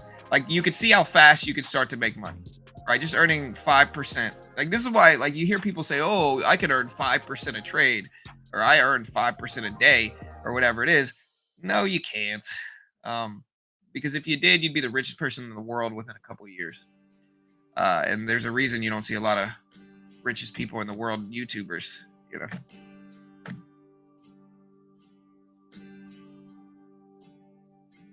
Did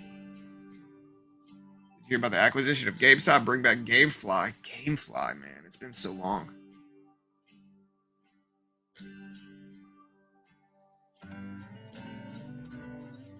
It's like Houston got hammered. Yeah, it did. There's a reason I'm still in Michigan, stuck here. I only use indicators that tell me when institutions are loading up or selling. That's it. The rest is just price action and general trend. Yeah. I started options trading with $400 last week, and now I have $1,800 today. I want to go all in on an option call for Broadcom. Why? Again, that's a gambling mentality, brother. Why is it a gambling mentality? Because you're trying to risk your entire bankroll on one specific trade. Look up what variance is. You know, you might do everything right and still lose. You might be right about everything and still lose.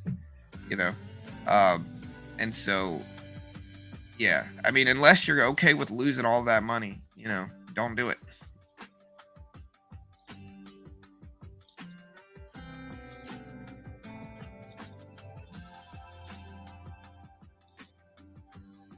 What is this calculator? It's the Windows calculator. Again, the formula I did here is if you could make 5% a trade, based off of, like, okay, people act like, again, the other day Tesla delivery numbers came out, right? And the delivery numbers came out lower than expected, but Tesla ended up flying up.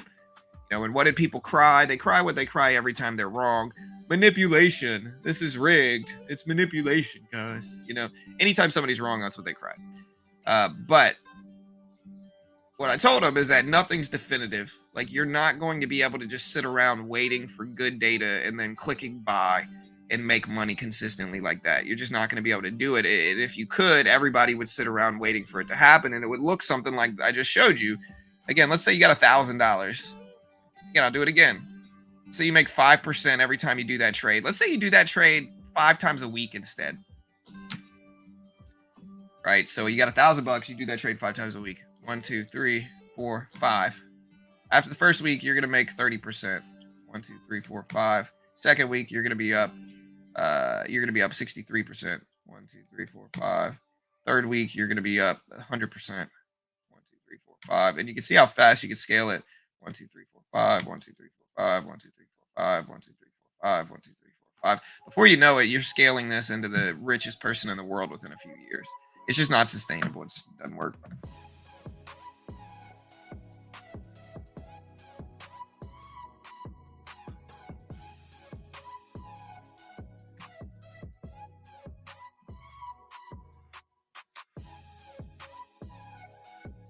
So you're telling me there's a chance. John, why you always sound like a hater, dude? I mean, you might think I sound like a hater if you're stuck in like a pyramid-esque scheme, or pyramid scheme-esque scenario where you want to believe that, you want to believe that you can earn 5% every day if you just buy somebody else's day trading course and mentorship program, brother. You know, top 3 haters in the world, dude. Make good money on options. Good luck, bro. Make your money, dude.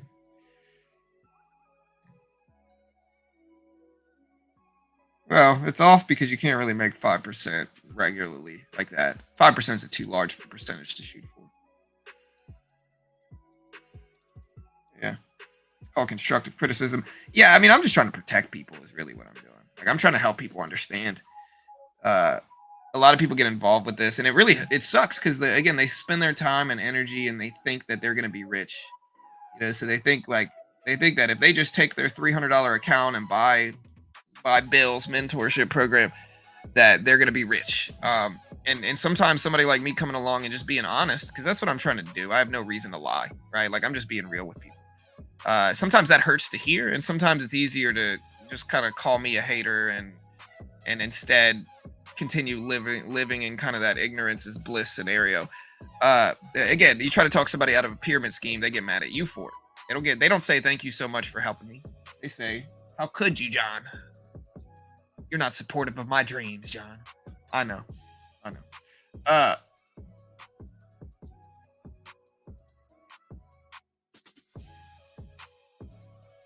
Oh, I'm top 3 haters in the world, Leo. Definitely top 3. Greatest of all time.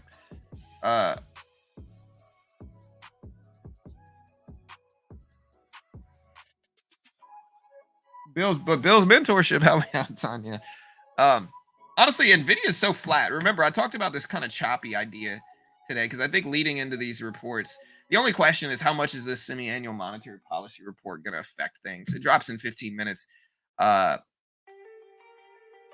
We'll see how much this actually affects things. You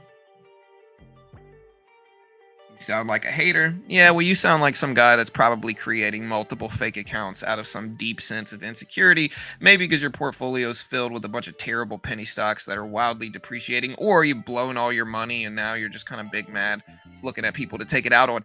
Either way, good luck to you, sir. I wish you the best. I mean, you're banned for life in here, but, you know, good day to you.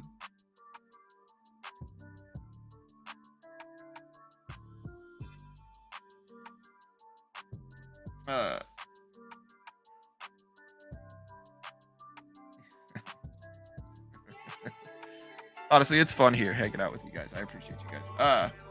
Yeah, I mean, 0.5 to 1% is more realistic for sure.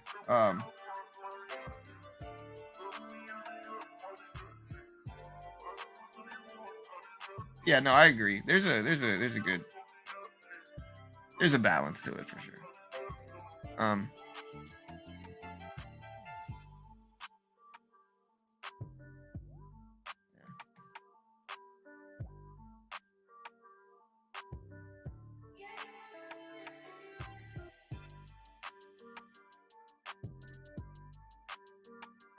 Personal opinion, but how much should I have in my account? Most of the time, I'm just answering people's questions, and they might not like the answer because I think the truth hurts sometimes.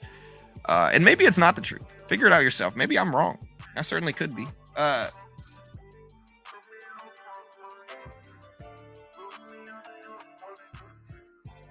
Personal opinion, but how much should I have in my account before I quit my job? I would have like 300K personally. You know, that might sound wild to you, but the point is you shouldn't quit your job to do this. Not unless you have like a deep, large sample size where you make a ton of money and you know, you're up huge, and in that case you could have a couple 100,000. But yeah, I would just say don't quit your job. Terrible idea.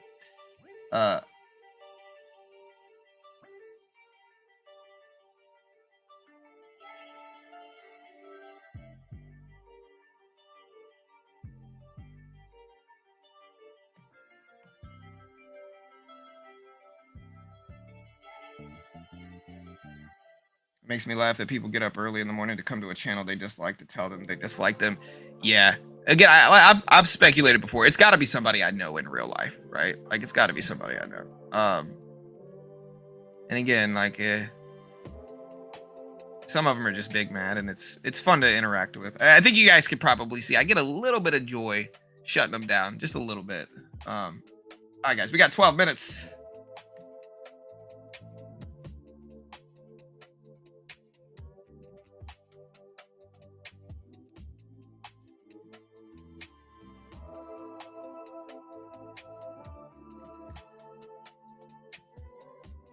Problem is, this computer sounds like a freaking rocket ship, man.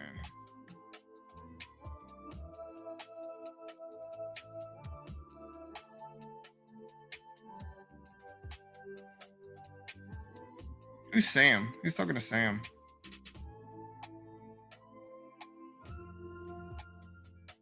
Yeah, so Sam, so I'm looking back at what Sam said. Sam's criticizing the hater, not me.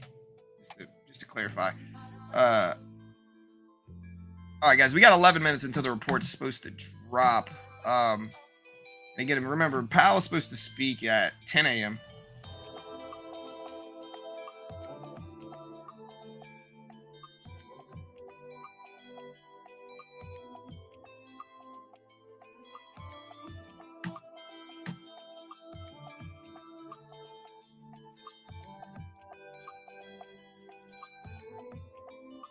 at my house.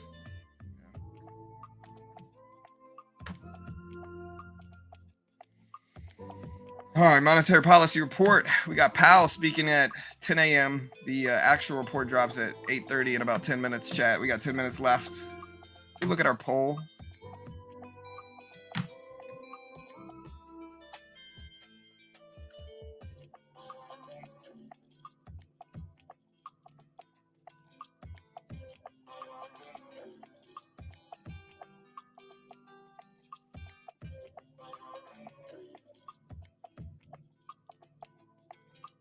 Here's a question. What do you guys think about Terrence Howard on Joe Rogan? What do you guys think about that? You got some people who think he's just an absolute genius. And then you got other people who basically are saying that he's just using a bunch of words that nobody really knows, hoping nobody knows them. But when somebody actually knows the words he's using them all wrong and basically just saying big words. Somebody else said that he never admits that he's wrong ever. And so, you know, yeah, I don't know how I feel about it. I don't know anything about the subjects that he's talking on.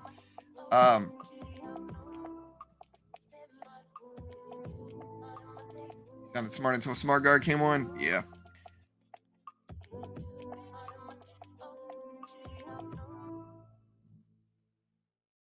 Yeah, I mean, the problem is that I think the real problem that people see with him is that he's saying 2 times 1, or he's saying 1 times 1 equals 2. Because you should be able to add up those numbers to equal what it is, right? So 2 times 2 equals 4, right? You can take 2, add 2 up, and it equals 4. But his problem is that he's taking 1 times 1, wanting it to equal 2, but it wouldn't be written as 1 times 1. It would just be written as 1, you know? So it's at least that's what I think the argument is. Again, you can tell I don't know what I'm talking about either. So, but yeah.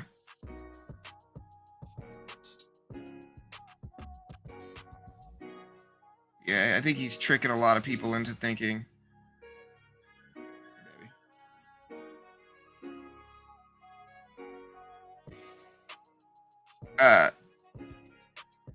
He's tricking a lot of people into thinking he's some genius. And I think there's a lot of confirmation bias and the Dunning-Kruger effect. People want to believe that Terrence Howard is a genius. And so I think they overestimate the likelihood that he is, and they ignore the red flags that he's not. And then I think he is a good example of the Dunning-Kruger effect. You hear me say Dunning-Kruger effect a lot with traders here, like traders who don't know that much, thinking they know everything, criticizing others. And I think Terrence is a great example of that, like a great example of the Dunning-Kruger effect. Somebody that doesn't know that much about a particular subject, but knows enough to look silly, right?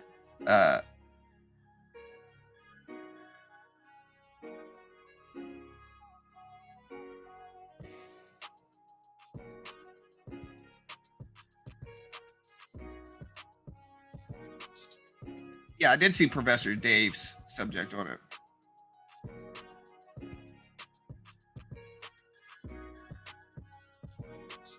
The edibles beforehand.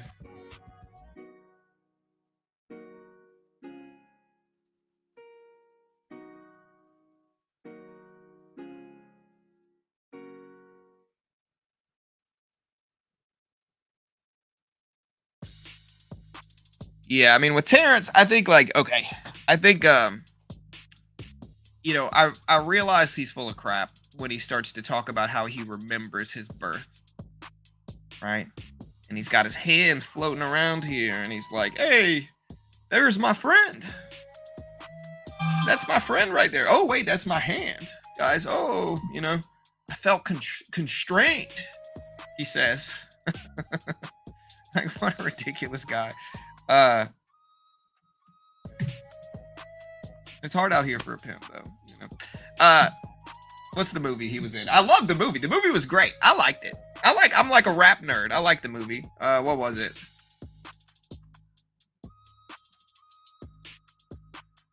Hustle and Flow. Great movie. Loved it.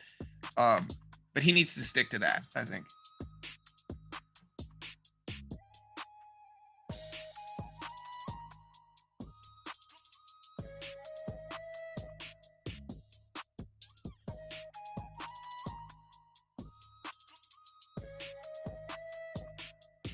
Hey, thank you, A. And again, I'll just go at it. I don't know enough about any of the subjects he talks about to really know whether he actually knows what he's talking about or not. I can just go by what other people say. So I really don't know. Maybe he does. Again, maybe he genuinely does. I don't know. Anyways, we got 5 minutes before the semi-annual monetary policy report text drops. Now, remember, this text drops, but Powell actually testifies in front of the Senate today at 10 a.m. where they're going to ask him questions. The monetary policy report just looks like this. And so what we got dropping in 5 minutes is very small. Is very small. Here's the March report. So it's very small, but we're going to go through it. We're going to use AI to interpret it, all that good stuff pretty soon. Stick around.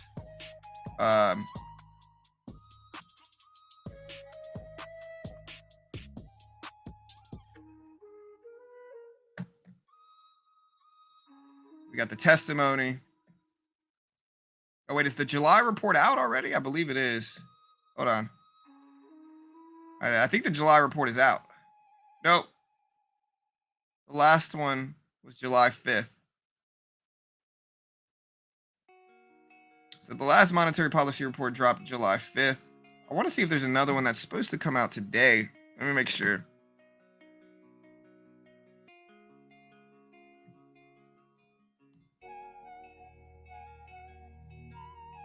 Check somewhere else. See if we get any type of good reaction from this or not.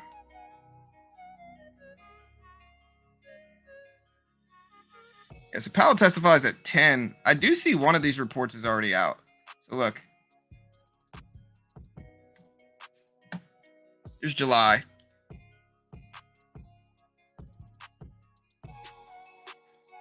I'm wondering if this is the report that's already out or if another one's dropping. This was dropped on the 5th of July. And it reflects info that was available on July 2nd, as of noon on July 2nd. Last updated on July 5th. Was I wrong about when this report comes out or what? Let me see.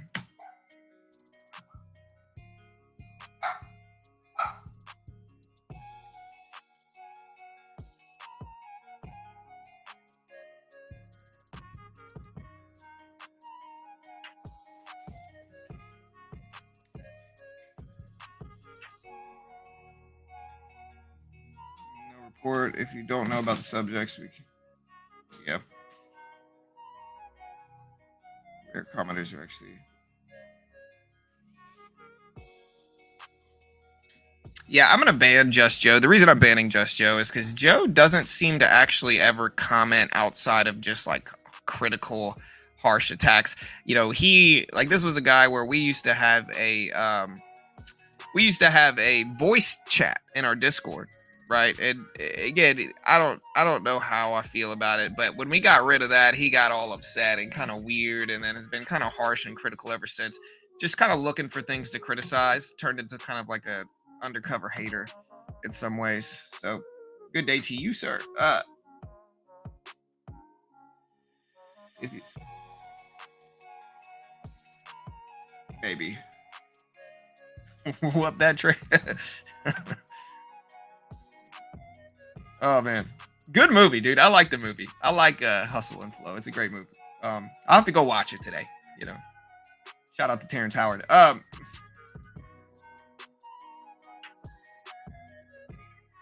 Again, I'm trying to see if this report drops today or not. Somebody told me earlier it drops.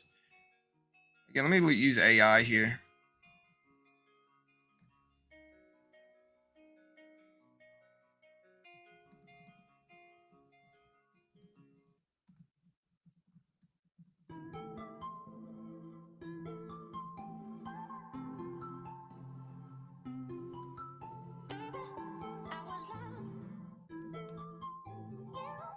So it's supposed to drop in. It should already be out already. Let me see. So there's the timer. Let's see if it's out already. Gold.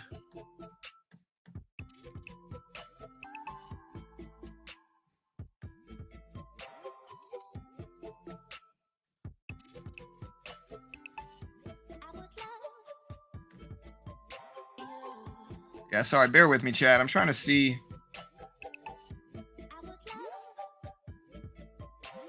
when this report is supposed to drop. So here's the monetary policy report. Okay.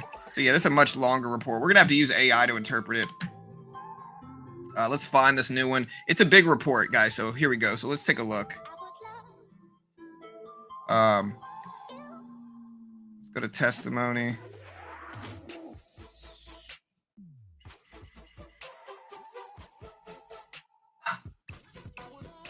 If I can find it.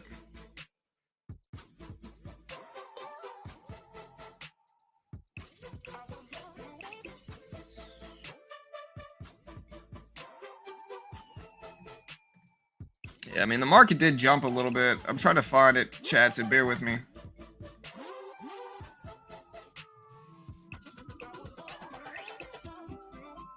Yeah, I'm looking at speeches, press releases, monetary policy.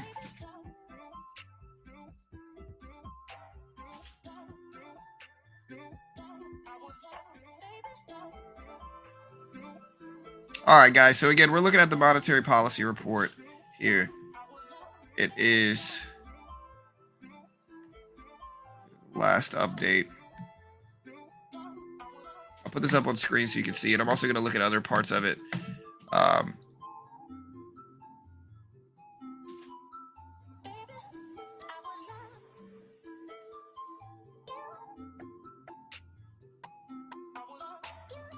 Market did bounce a little bit too.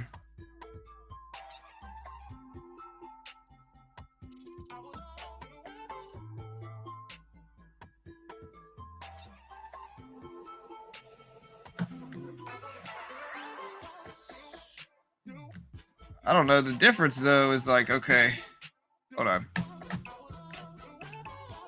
Get the PDF here. Okay, so here's the monetary policy report. Jerome Powell. He said the Federal Open Market Committee is firmly committed to fulfilling its statutory mandate from the Congress of promoting maximum employment, stable prices, and moderate long-term. Let me use AI to dissect this. So this is a statement on longer run goals. We're going to review this really quick.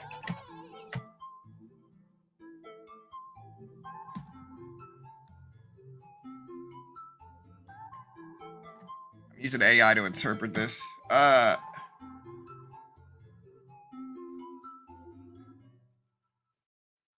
I don't know why, but 90% of the time when you drop a poll, people vote for bullish. It's because they want markets to go up. Not surprised. You know, most people want markets to go up. There's people that think Terrence Howard is a genius. Yes.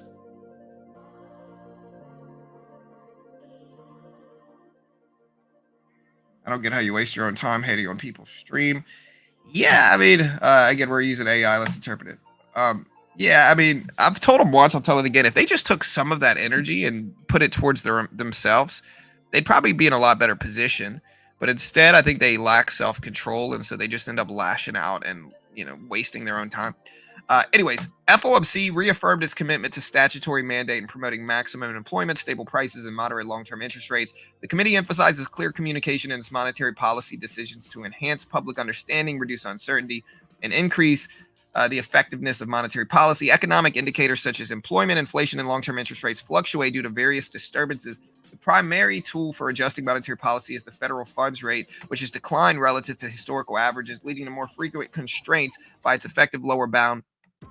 Given the proximity to this lower bound, the FOMC recognizes increased downward risk to employment and inflation and is prepared to use all available tools to achieve its goals.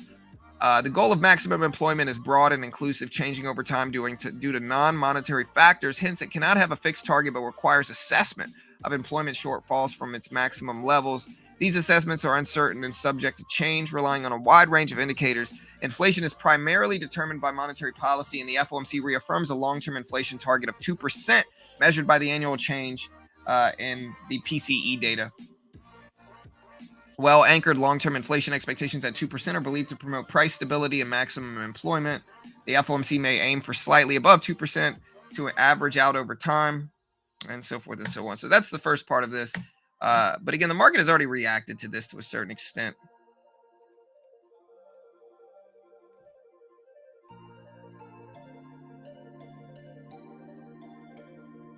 So let's get ready.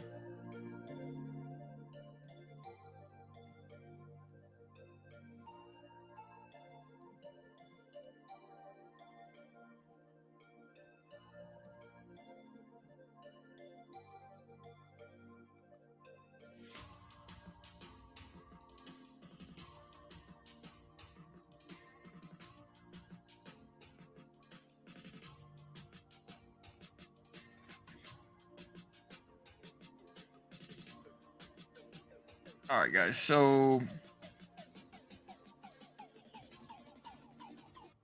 the last one of these was on March.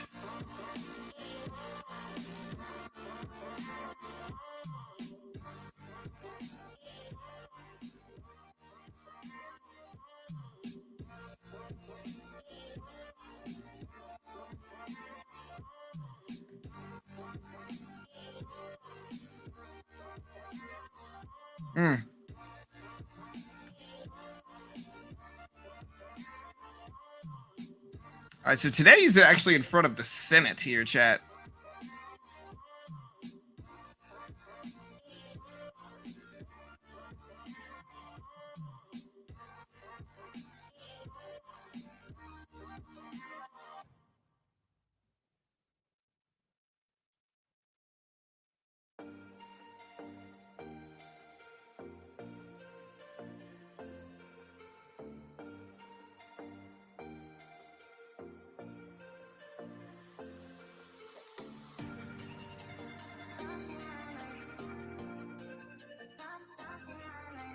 Yeah, so we got Powell speaking in less than an hour and a half. I'm gonna put the timer back up.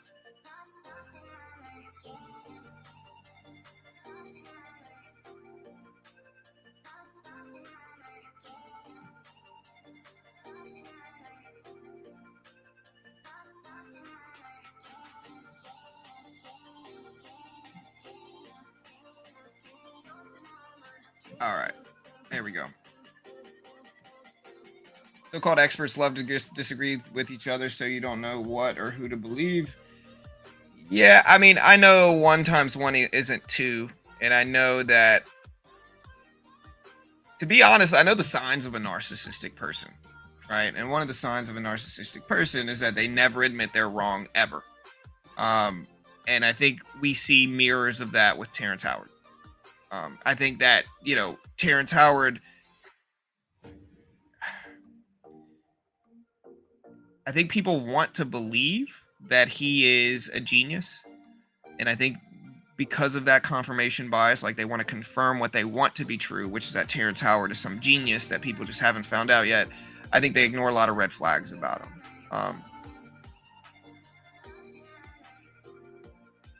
Anyways. Yeah, Powell speaks an hour and a half. We're going to put this up.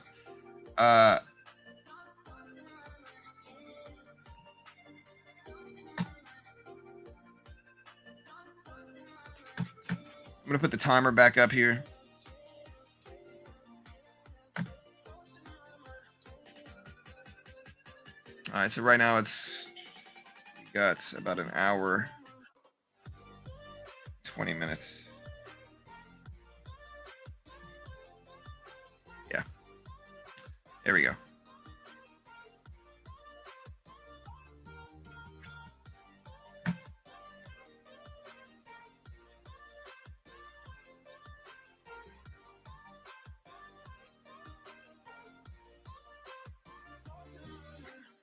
All right, here's Palantir as well, Chad. What do y'all think about Palantir? Palantir's flying up.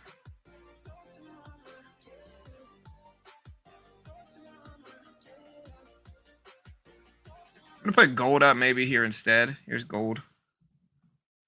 We're also going to get ready to day trade some also here.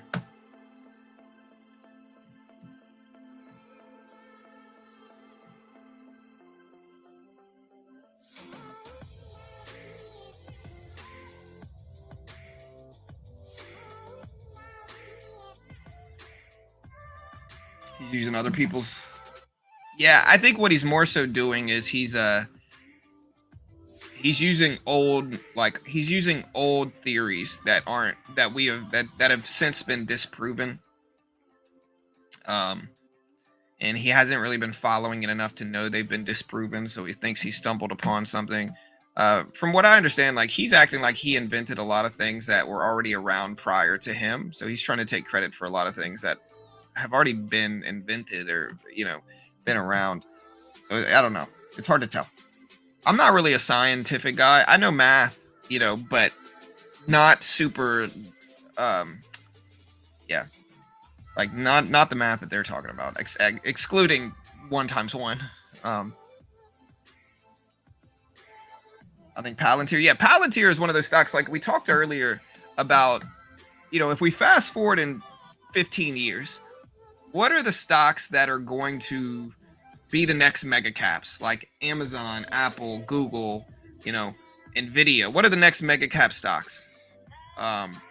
Because again, if you zoom out, Amazon, Apple, Nvidia, they've given people 10 to 20x gains over the last few years.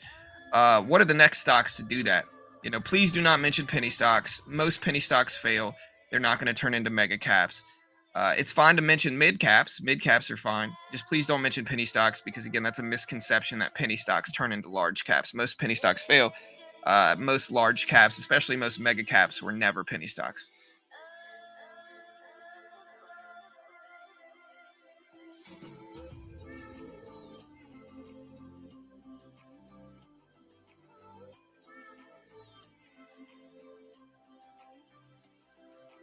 Cyber stocks. Yeah, I thought about CrowdStrike, but didn't CrowdStrike recently make like a run? The only thing I worried about with CrowdStrike is extension. Although it is up. I mean, it's not up a crazy amount. It's up hundreds of percent. It's up over 100% on the year. But it could still have room. Also, I'm gonna buy this dip in the NASDAQ here.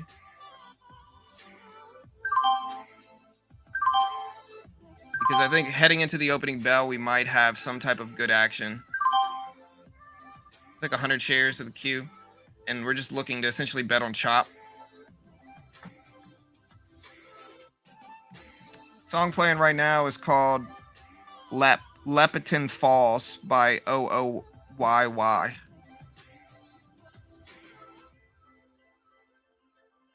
NKLA?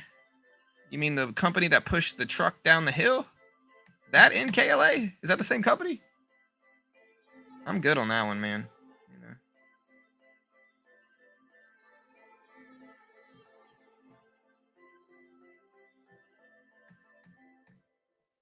Yeah, I'm just kind of trying to play the range. I think today's a day where we have Powell speaking. We got CPI this week. I think if there is a day where we get chop, it could be today leading up to Powell.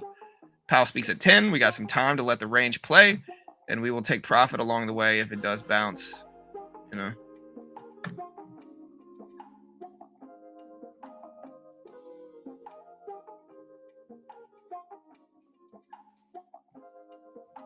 you think that's going to happen, Henzo? I'm assuming it's Henzo, right? Like, Henzo Gracie.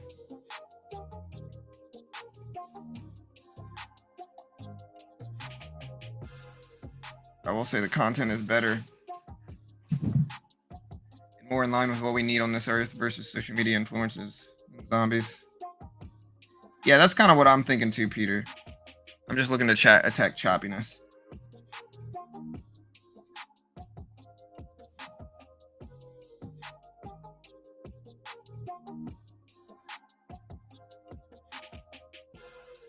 Boeing news yesterday.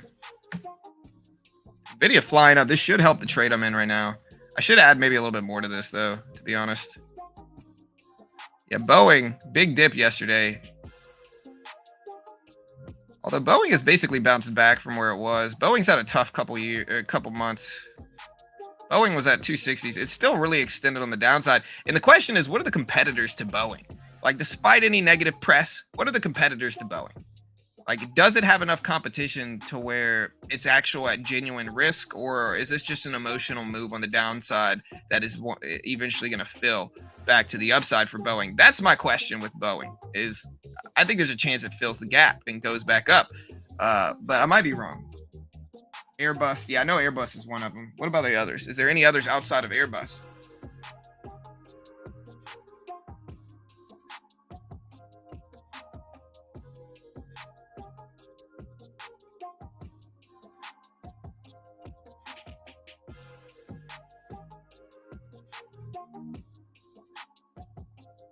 Nvidia is very flat here. Just went ahead and added another 50 shares. We'll play with this.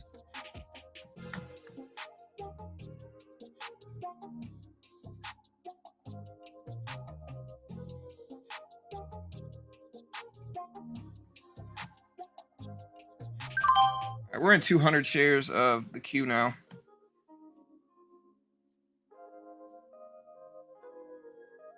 Where's Tesla?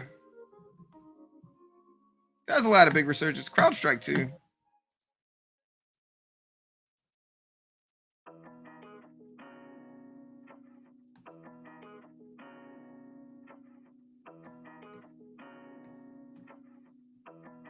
How much equity am I using here?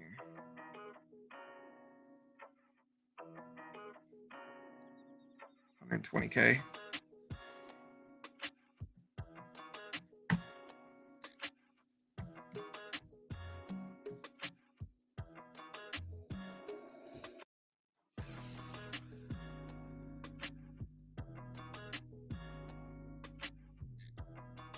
Yeah, see if we get a little bounce. Again, it's a small little day trade. I'm not going to hold this.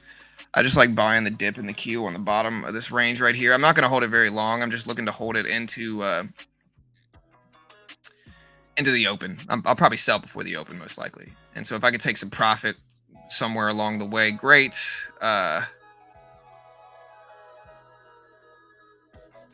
You know.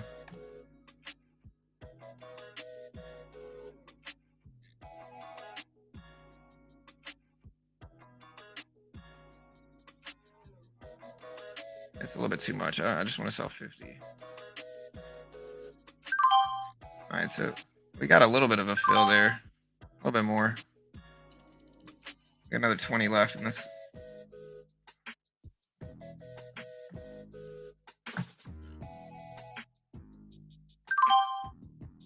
There we go. All right, so we got filled. That's nice.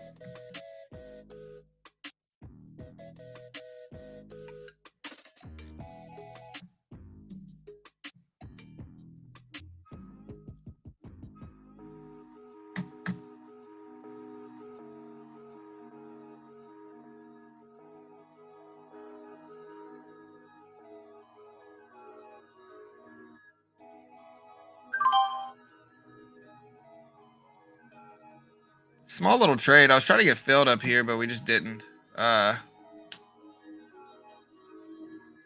Commercial side would never recover. They've lost trust in public, but the military industrial. I'm not really a big yeah.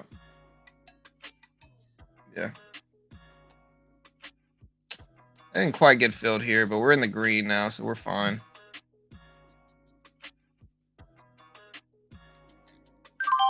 Cut a little piece there, lock it in.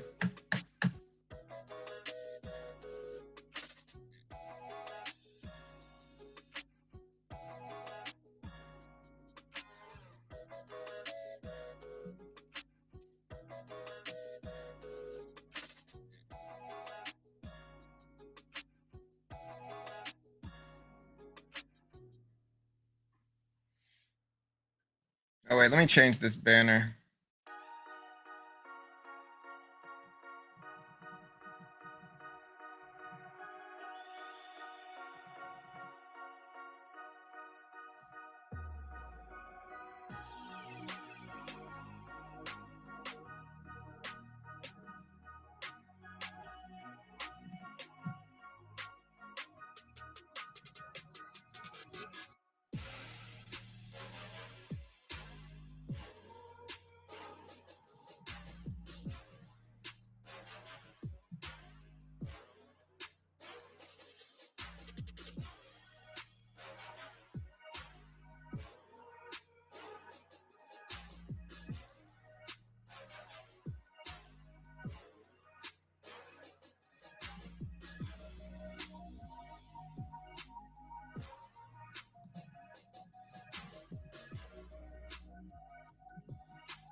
I'll put this up on screen so people can see it. All right, nice. Hey, we're up. Let's go ahead and see if we can take. So we're out. We got 100 shares left just to protect the trade. We're gonna see if this thing can grind up.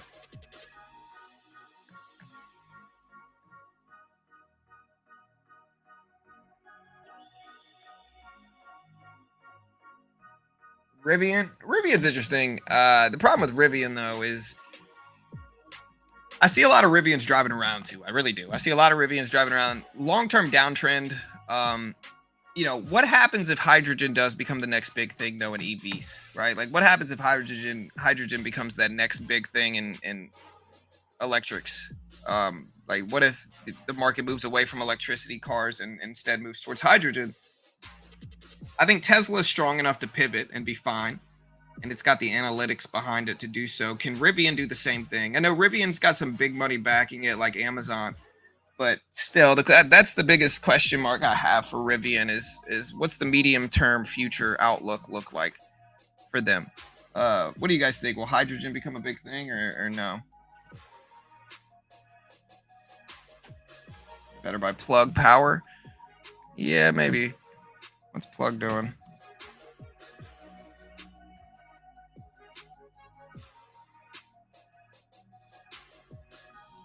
Plug is a horrible company.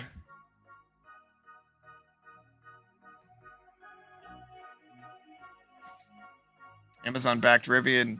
Wasn't it Amazon that backed them? I thought it was. Pretty sure it was. I might be wrong, but I'm pretty sure I'm not.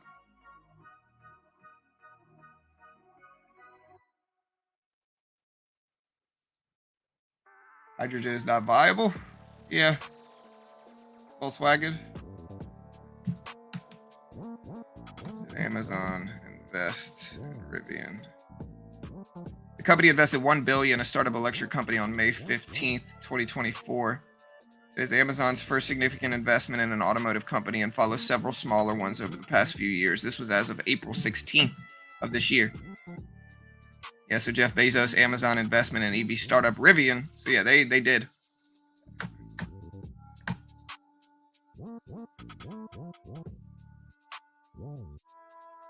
Amazon's their biggest shareholder. Yeah, that's what I thought.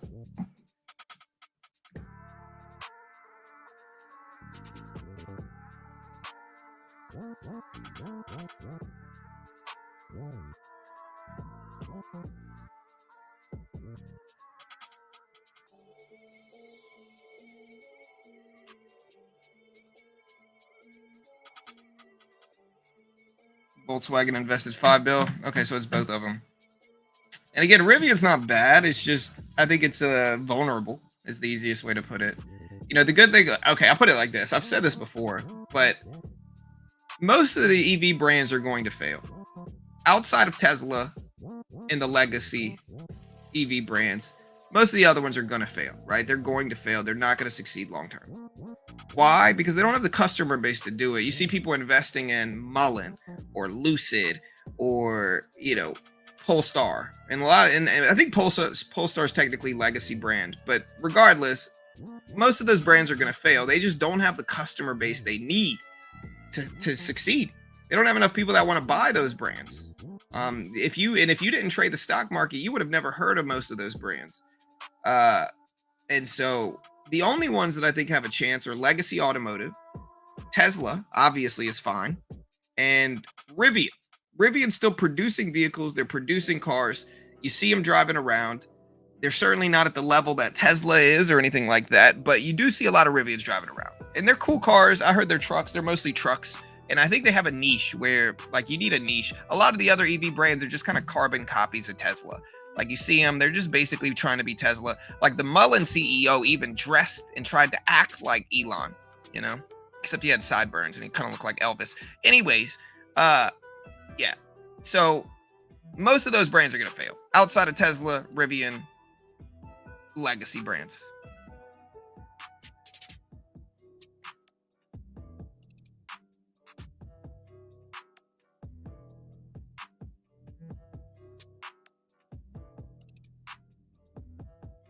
I have a friend that owns Lucid. At 60, I bet him it was going to go under. Yeah. Yeah, not a shock. Fisker? What's Fisker? FSRN? Yep. I mean, that's what they look like. Or they look like Kia. Yeah, but Kia's already established brand. It's because they are going for being expensive luxury instead of being cheap, usable SUVs that people want to buy. That's why Tesla won. Cheap cars for the masses. Yeah. Mullen is a scam. 100%. Absolutely it is. It talked a lot of rookie traders into buying it up. And yeah, if you've ever seen the Mullen CEO, guys,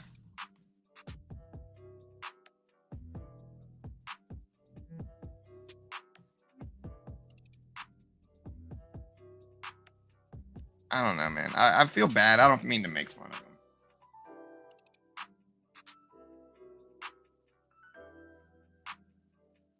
But I think he also scammed a lot of people, so maybe he set himself up for it.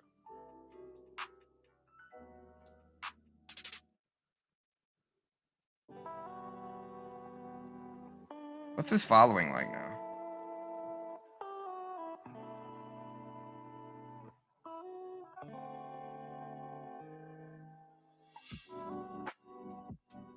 I get wanting to be young, but this guy's trying to be too young for his age. You know.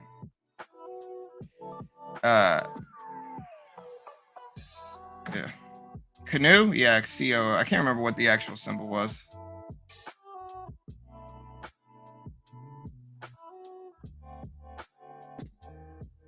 What do you think Powell's gonna say today? I hope he says optimistic things. Yeah, we're just kind of taking profit off of this trade. Sit on the rest. Nice little dip. We bought the dip, rode the bounce. Many people believe sociopaths just because they lie better and are more confident. Are you talking about Mullen CEO or are you talking about Terrence Howard?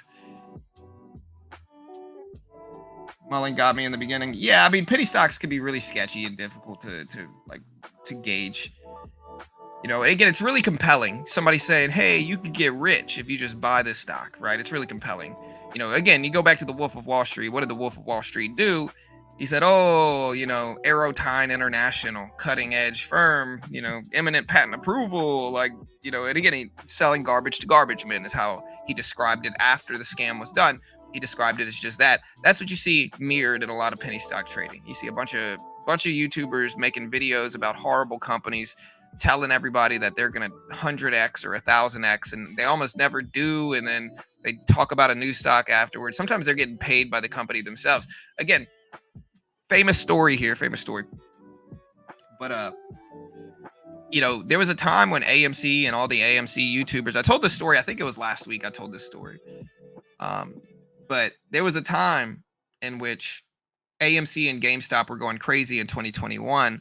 And, you know, my channel was still pretty big back then too. You know, wasn't as big as it is now, but it was decent size back then. Anyways, I had this company, ZKIN, message me. And basically, and the literal title of the email they sent me was, we will pay you $10,000 to promote our stock. Right? That's the literal title they sent me in my email. And you know, right after I get this email from ZKIN, which was a scam company in hindsight, very sketchy, like overseas company. Right after I get this email, I start looking on YouTube, and what do you know? All these big time AMC YouTubers are saying ZKIN, guys. ZKIN, you know. And of course they were getting paid to promote. They're saying ZKIN is the next great stock you should buy. Caused a lot of people, caused millions of dollars in losses. If we look at ZKIN, they were out here paying influencers tens of thousands of dollars here. This is what it was. You know, this is what it was. And a lot of YouTubers promoted this, took the check, promoted it, and now it looks like this. So, and again, that happens a lot. Like, that happens a lot. I never took the money. I would never take money to promote any individual stock. Like, any company trying to get me to promote their stock, I would never take that money. But a lot of AMC YouTubers did. You know, a lot of them did, and unfortunately, people lost a bunch of money, you know, following their advice. Russell has made up at least. Yeah, I won't trade the Russell. The Russell is too sketchy. I don't need a small cap ETF. Like, the edge is too small. What's the Russell symbol?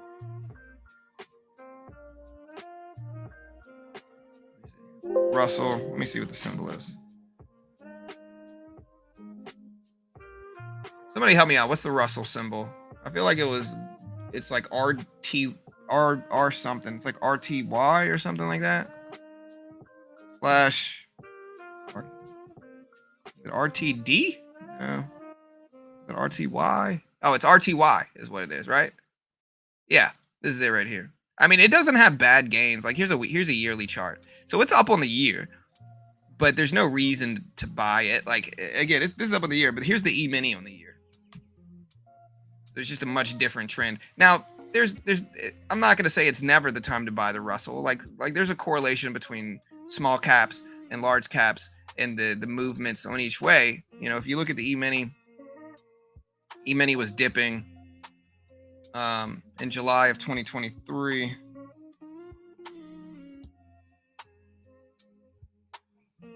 We look at the Russell. I mean, I guess the Russell was dipping in July of 2023. So yeah, maybe there's just not a reason to buy this thing. How do you make money on the Russell? Can't the company and the YouTubers be sued for that? Well, yeah, a lot of the big time YouTubers actually stopped covering stuff. They walked away because they got caught doing that. And again, I think for a lot of them, like I get it, man. Like 10K, that's a lot of money for some of them, you know. So $10,000 is a lot of money for them. So to have somebody pay you to talk about a stock or make a video, $10,000, you know, a lot of them are going to think they're rich. You know, they're going to take that money. Again, you got to be smart. Like people make fun of me. They say I don't have confidence, or they say I'm a broken record or never shut up, or they say I don't actually do anything because I look like this out here. I'm posting stuff like this. Like I'm posting disclaimers and I'm telling people I'm not an expert. I'm not even claiming to be profitable. I'm always protecting myself, and I get made fun of for it. But some people don't do that, and again, it's just not worth it. I think you got to protect yourself.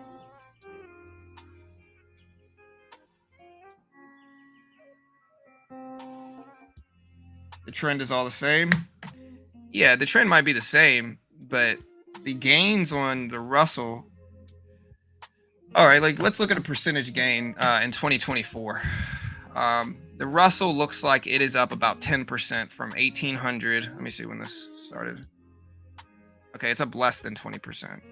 Russell, yeah, so the Russell started out at 1900 or so in 2024. It's now at 2000.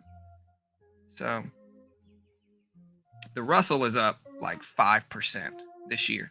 5%, literally like 5% if my math is correct, right? That's right, huh? Let me see.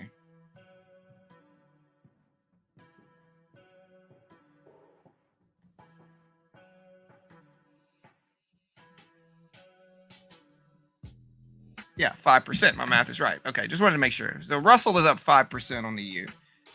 The S&P 500 is up 4,800 to 5,600. The S&P 500 is up about 17%. So you got a 5% gain on the Russell in 2024 versus almost 20% gain in the S&P. You know, and that's not even including the last, like 2023, the S&P did 24% or something crazy. So it's just not comparable. Like there's no reason to invest in the Russell, in my opinion. Now it does have some correlations and like some movement patterns that you may be able to take advantage of when the rest of the market is struggling, but it's still a risk. I would just be very careful. Gold, on the other hand, gold is up a lot too. Gold is up, looks like about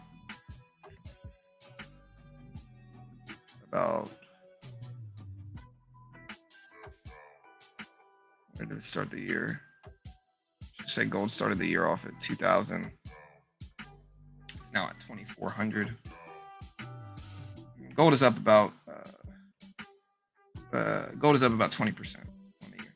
Gold's still doing really well, if my math in my head is right, which I think it is.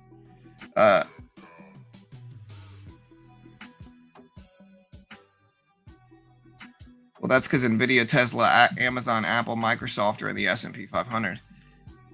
Right, but that's the point of it, you know. Like if you take the most successful companies out of the S&P 500, it's going to be the Russell. Great, but in that regard, there's no reason to buy the Russell, I guess, unless you want to ride gains up without the risk of the of those big major tech stocks pulling back. I think that makes sense, you know. So like if you want to ride those gains up without the risk of tech stocks pulling back, that's understandable. Um,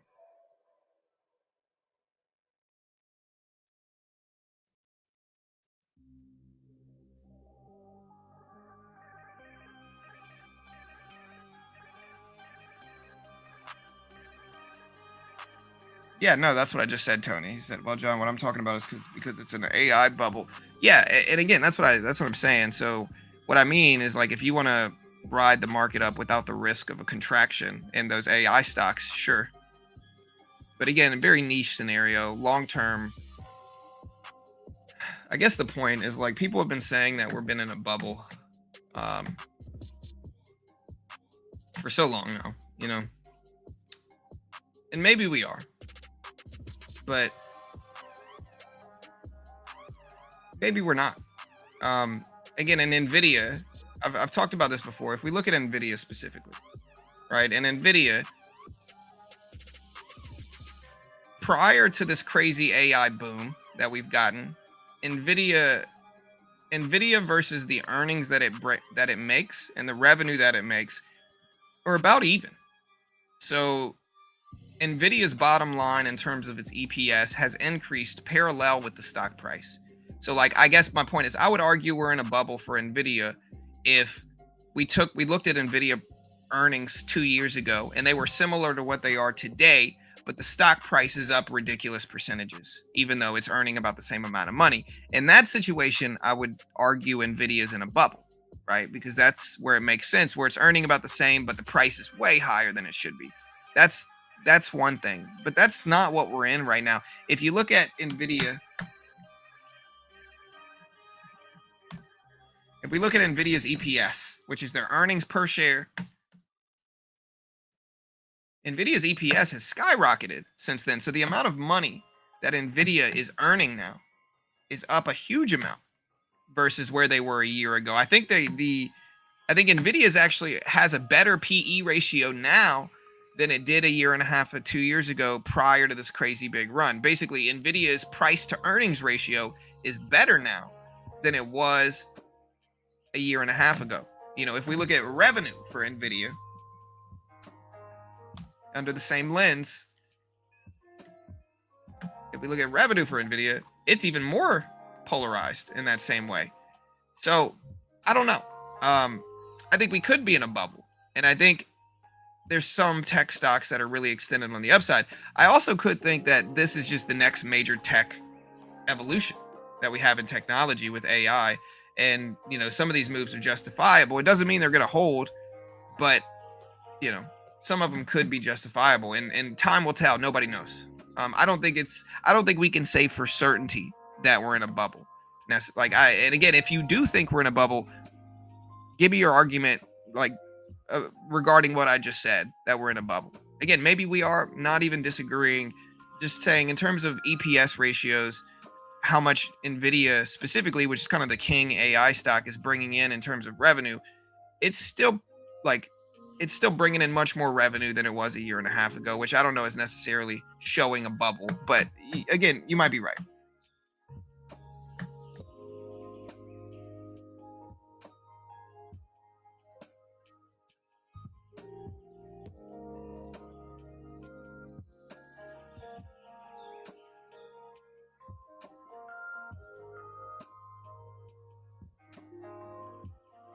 Forward PEs are over 50 for some stocks. Normal is 13.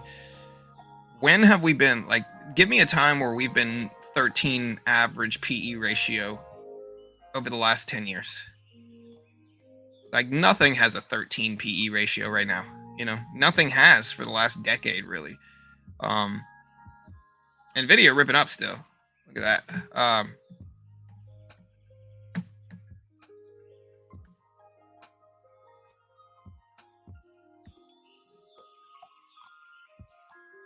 Look at Nvidia going. Speaking of Nvidia, I guess my point is a lot of people miss out on some of the biggest bull runs in history because they're assuming we're in a bubble, and they end up missing out on it, and then they get upset over bulls and get emotional. And I'm not saying that's anybody here. What I'm saying is I don't know which one it is, and nobody really does. The people yelling bubble could be correct. I think we are up a lot. I think we've been breaking lifetime highs for a long time, and I think we're due for a correction. Um, Now, whether that classifies as we're in a bubble correction, I don't know. But I think we could use a pullback. Um, and I know I'm not necessarily in the mood to buy up a bunch of stocks right now, especially over the last couple weeks where we've been making crazy gains. I don't think I'm there yet. I think that you got to just give it time.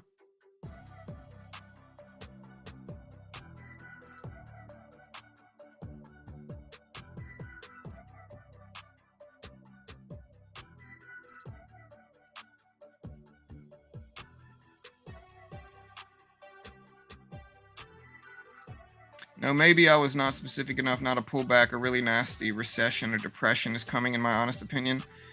Yeah, but that's a completely different thing to the market itself. You're talking about the economy. And again, a recession and depression might happen, but it's also an election year. And again, I think people get wrapped up in politics a lot with in terms of the economy. Like the news pulls you in all these different directions on both sides, where like one side wants you to believe it's the worst it could ever be, and the other side wants you to believe it's the greatest it's ever been. Generally both of those are wrong, and we're somewhere in the middle. And I think like economics wise, GDP is okay, jobs are still pretty strong, unemployment is still relatively low. And the real risk of the economy again is inflation has spiked massively over the last 5 years because of high interest rates and or because of Fed spending and quantitative easing and rates being down so much after 2020, that the real reason a lot of people are struggling, I'm not, the labor market's strong, but I'm not saying everything's fine. The real reason people are struggling is because of prices are just up way more than they've ever been. And prices don't generally go down after they go up, so the best we can do is slow them down afterwards. But again, that doesn't mean we're in a recession and depression. That means we're really in the opposite of that, which is too much spending has occurred and prices are spiking or have been spiking because of it. So I don't know. People have been saying we were going to be in some massive recession and depression, and generally speaking, whenever we're in election years, I take it with a grain of salt. Because again, one side wants you to believe that, so you elect them, and I think that correlation is obvious too. But again, maybe you're right. I don't know. Uh,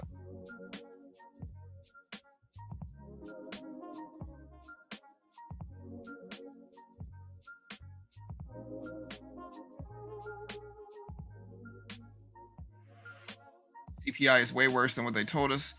Yeah, but that would not signal a recession. Rather, that's the opposite of a recession. That is too much spending has occurred and prices have spiked too much because of it. Again, recession, one side, right? That means too little spending is happening. Too little people are working, too little people are spending, too little economic growth is there, right? That's a recession, technically defined as 2 consecutive losing GDP quarters. Right now, we're not in that. Right now, GDP growth is positive, labor market is strong, payroll numbers have been high, unemployment is low, right? The risk right now is inflation. Instead, people are spending too much, the labor market's too strong, inflation has spiked up over the last few years at one point to 10%. That's the risk right now. And so they're two different things.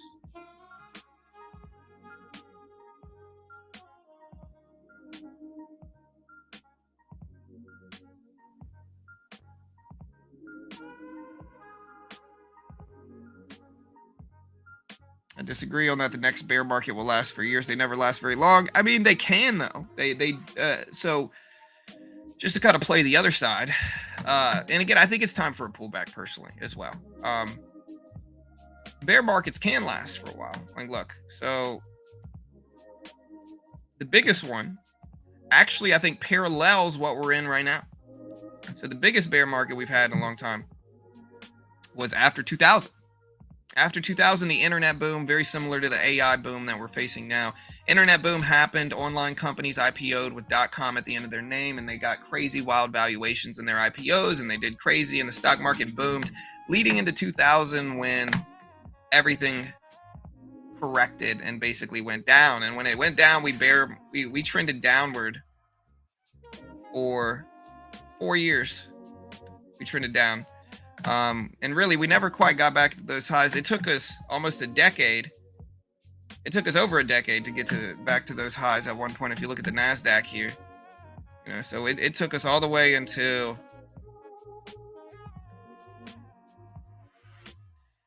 2017 for us to break those highs again on the NASDAQ. So again, to put this into perspective, imagine you buy a position and you're red on it. Again, you imagine you buy a position and you're red on it for 16 years. And then in an index fund, that's a long bear market.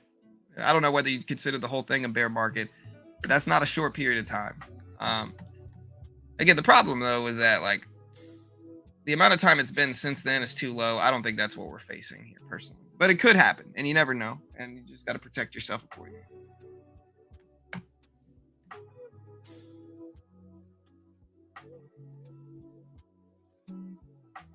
How long did that downtrend last? Well, I'm not talking about the downtrend, but I'm talking about how long it took for the market to break the previous high that it made in 2000, which was at 120 on the Q. It didn't break 120 again on the Q until 2017. 17 years. So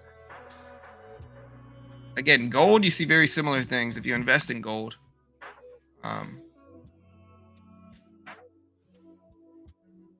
If you invest in gold, gold takes long-term downtrends.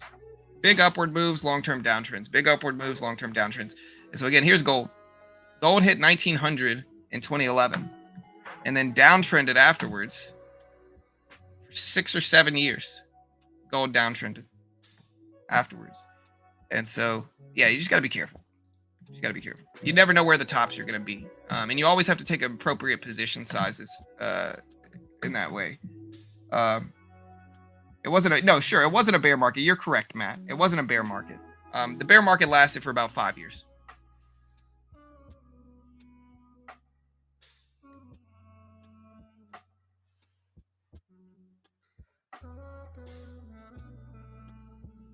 Mega caps at AI pumping greater than 10% in the past few weeks with no news. Needs a correction soon, I'm short. Yeah, I mean, people have to work more jobs now. And that's why unemployment's low. Sure. Absolutely right. Because of the huge increase of people having to work. Sure, inflation and prices rise. But again, I mean, that's my point, right? Like people here, I think lenders and other people hear me say, I want to keep interest rates high. And they make me the enemy in that regard. People act like I'm being greedy because I want interest rates to be high. I'm not. I'm not being greedy. I understand that the reason unemployment's low right now is because people have to work more jobs to afford things because things are so freaking expensive. And again, if you think that's bad, if we cut rates, what do you think is going to happen? Inflation's going to spike because rates are going to be low. People are going to spend more and inflation's going to get worse. And I don't think it's time to make it worse yet. I think I think it's just not time for that. I think real estate's already appreciated wildly over the past 5 years. I think it can correct a little bit and we can control inflation a little bit more before we start cutting rates. And if we see some negative signs, we can then make that decision a little bit more prematurely than I want to. But if not, we should just let rates stay high, let inflation really get under control and continue to fall for the indefinite future until we really get it under control first. Because if we don't, again, inflation is going to spike up again. If it spikes up another 10%, people are going to be in shambles. It's going to be terrible. And so we just got to make sure to get that under control first.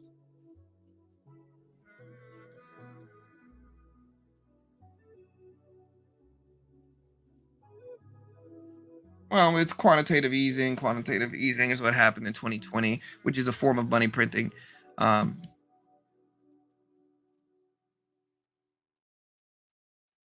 we got 40 minutes, guys, until Powell speaks. 40 minutes. We got 600 people here live. Again, y'all hit that subscribe button, hit the notification bell. Let's keep the growth. Market opens up in about 30 minutes as well, chat, so just be ready.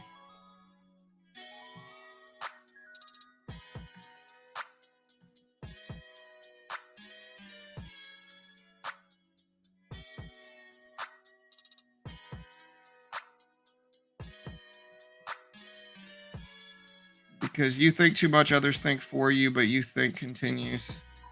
Well, your name fits. Weed. Your name fits. I don't have no idea what you just said. Negative signs. Go to a car lot. They are full. They are not selling anything. Prices are too high. Sure, but that's not a negative sign. I would argue that's a necessary sign. Same thing with real estate. Let real estate contract a little bit. Real estate prices doubled from 21 to 22. Let it come down a little bit. Keep interest rates high. Let them come down a little bit. That's not a negative sign. That's a necessary sign. That's why Feds are. Why do you think the Fed's keeping interest rates high? They're doing that to get exactly what you just described. They're keeping interest rates high so that cars stop selling as much, so that real estate stops selling as much. Why? Because when people stop buying, prices go down, and that's the point of keeping interest rates high to begin with, is so that those things start to drop. Because if people don't stop buying things, prices will inevitably continue to go up. And so you got to think about why the Fed's doing the interest rate thing to begin with, keeping them high. It's so that people stop buying cars. That's what they want. That's not a negative sign. That's a necessary sign. That's the goal. Yeah. Real estate needs to come down too.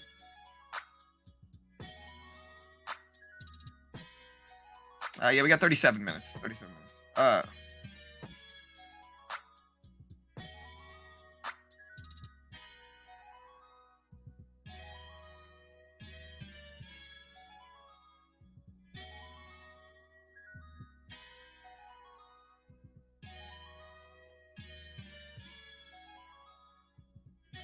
As the buffer ETFs. I don't know what this is. Explain this to me. Buffer ETF. Yeah, I'm not sure what this is. Explain it to me. I'm curious.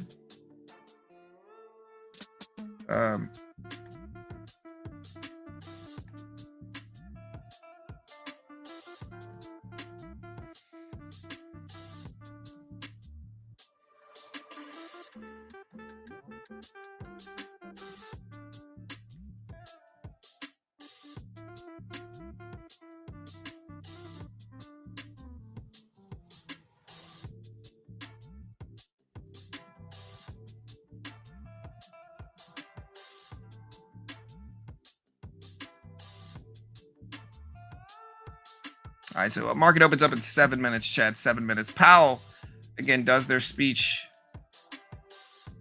very soon. Do you think real estate will come down or just stay flat for a while? I'm not sure. That's a question. I'm not sure.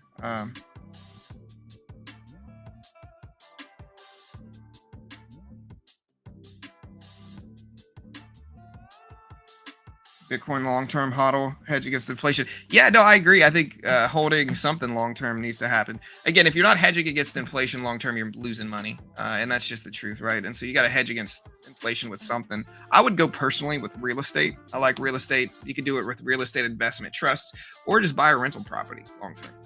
And buy a rental property, you're going to earn about 5% in, appreciation over time. So just the value of your home should, in theory, keep up with inflation, but you're also going to earn cash flow through rent payments if it's a rental property itself, right? So, that gives you the best chance of like good appreciation long term, and you're actually going to own something. You're going to own an asset. If you need money, you can take out loans against it or do whatever you need to do, and I think it's just a good asset to have.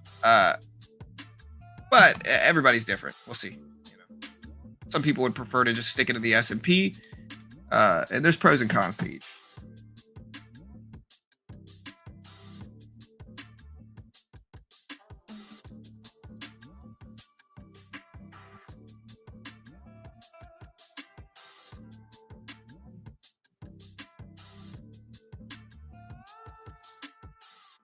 Is it actually really possible to get started in real estate without any money? If you got really good credit, maybe.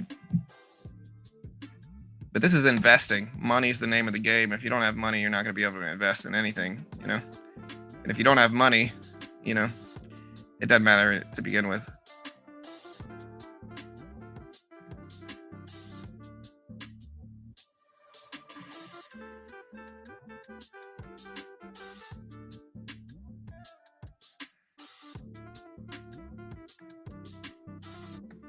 All right, looking at our poll numbers here, we asked people, does the monetary policy report with Jerome Powell help or hurt the financial markets? 51% think it helps, 33% think it hurts, and then 60% think it Just want to see the results.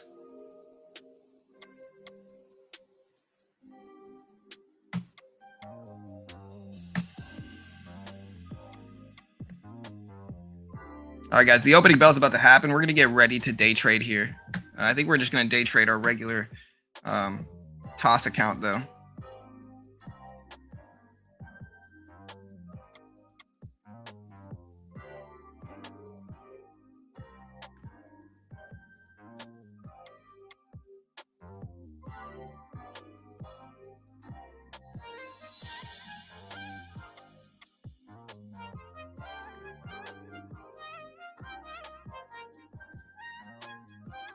Video taking off. Yeah, you need earnest money. You need a down payment. You need something if you're going to do it. So you're not really going to, you know, I guess you could get a no down payment loan for if you have really good credit and work employment history. But in that situation, you probably want to put money up because it's going to give you better rates anyway.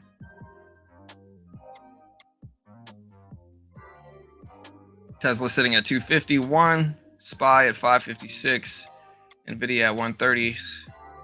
Gold still pushing up some. Gonna watch gold. Opening bell is in about 2.5 minutes, chat.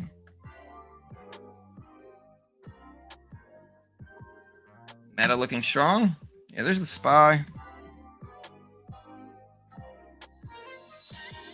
Forgot I was in the queue.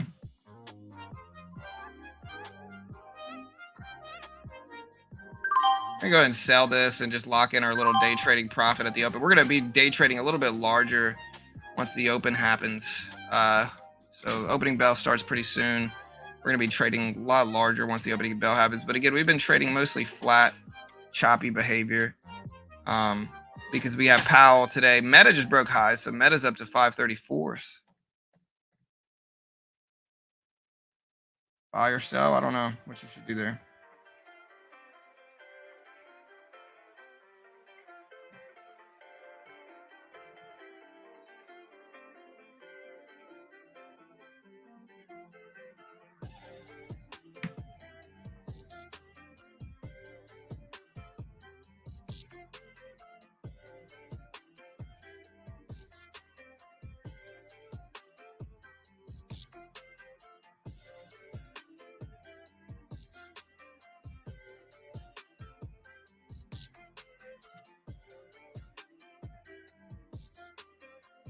All right, so we do have a pullback.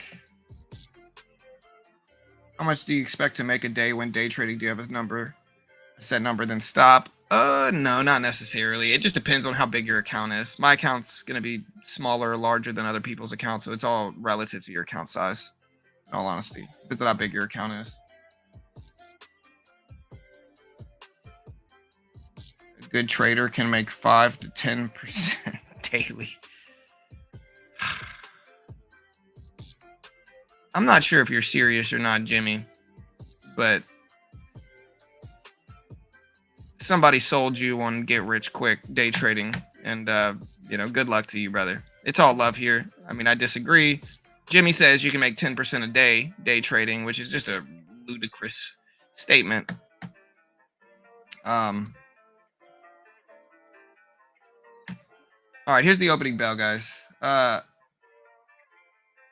All right, so let's just say you make 10% a day. All right. Let's say you got a $10,000 account. All right. 1, 2, 3, 4, 5, 6. Oh, wait, my math is wrong. All right, here's the opening bell, chat. Here's the opening bell. Good luck. 10% is never going to happen. The most elite traders make 30, 40% a year. You know, and the reason most of them are just full of it is... There's the opening bell. Let's trade. I'll go back into this in a second. But I'll tell you this. I promise you, if somebody was genuinely making 10% a day, if somebody was making over 100% a month, and they were on YouTube, they would post their broker statements like clockwork every single month. You know, sometimes you see people post one broker statement every 6 months. You know what that means? That means that's the 1 month they were probably profitable. Because if you're selling a mentorship program or a course, why not show your broker statement every single month of you making 100%? Or whatever. The reason you don't see that is because none of them are actually doing that, and they're mostly just trying to sell you stuff. Anyways, Nvidia just spiked up at the opening bell. It's almost up to 131s. The Q is up to 499s. I'm pretty sure I sold. Yeah, I sold. Meta's ripping up over these levels as well.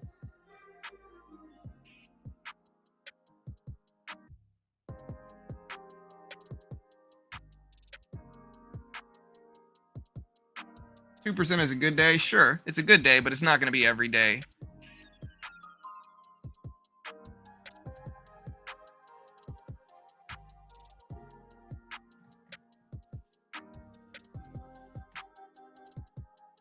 All right, guys, look at Nvidia up here, team. Nvidia is testing highs, breaking highs up there. Let me see what my portfolio looks like. And again, I'm not trying to hate on anybody. I'm being honest with people because people need the truth, man. They don't need like get rich quick schemes. They need the truth.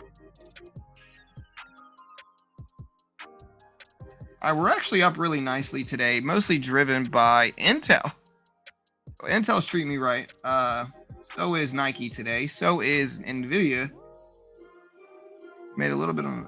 Well, I was thinking about adding more to my snow position. Anybody have any ideas on that? Should I add more to the snow position?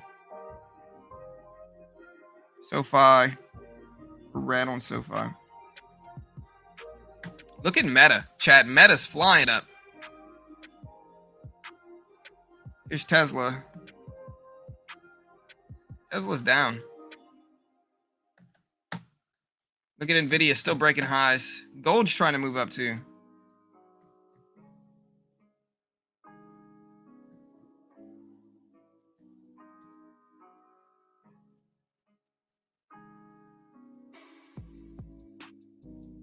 If it's 30 or 40% a year, is it not better to invest over a larger period? Where can you watch Powell's speech? Right here. You can watch it.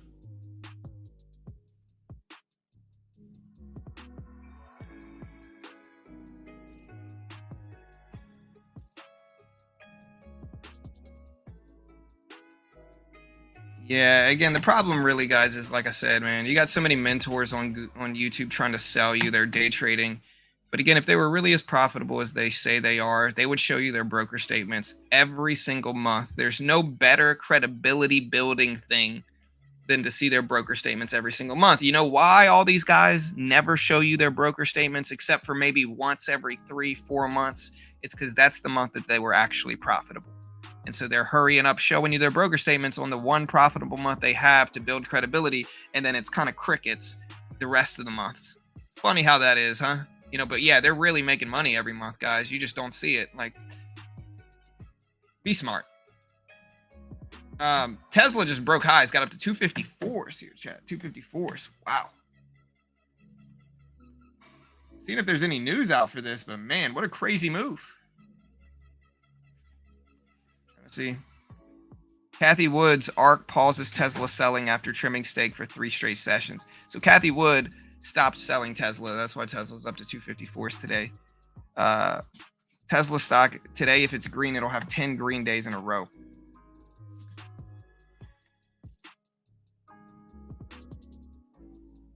Nvidia is actually starting to pull back a little bit.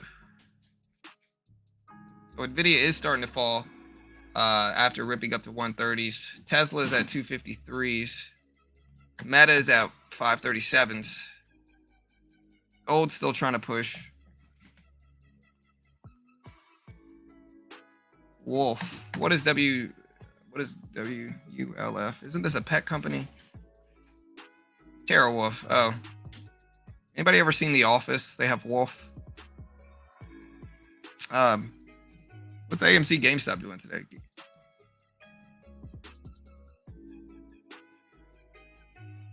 GameStop over $25.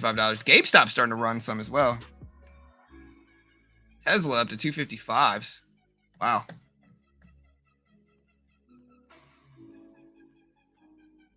It's a Bitcoin miner. Okay, gotcha. Yeah. Wow, I'm up a lot. Nike's helping me out. Nvidia's helping me out. Treasury bills helping me out. Airbnb's helping me out.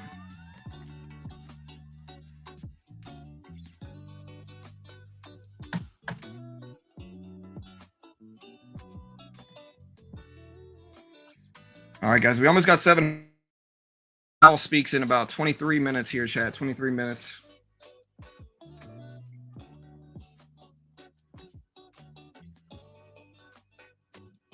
Imagine saying Tesla's a meme stock and being serious. Yeah, I mean, I think people unreasonably hate on Tesla because they dislike Elon, or maybe they're biased politically against it. The problem with trying to be like a politically biased trader is that you're almost always going to lose. You know, I don't care about politics, anything. Like, I buy up Disney, I'll buy up Target all day. When Target dipped to $100, I bought it, made a lot of money from it. I bought up Disney. I'm still in Disney now. I'm red on Disney, I'm pretty sure now. But not a huge red position. I might add a little bit to Disney too. But again, it has nothing to do with anything. I just think Disney, eventually they're going to have new Star Wars movies come out, and that'll probably boost them.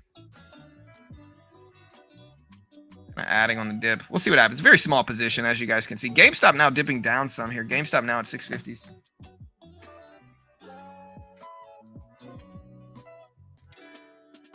Yeah, you might actually be right, T. He said fundamentals for Tesla are not good. At this valuation, it's pricing in the opportunity of robotaxi way too probable. Yeah, I agree. I think there's risks like getting in now ahead of the robotaxi event. And so unless you're holding it long term, I think you might be correct there.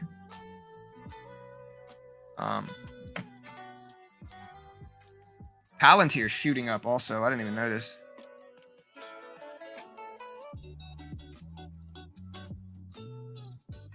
Wow, Palantir's up. I should have added some more to it. I'm gonna add a little bit more to Palantir actually.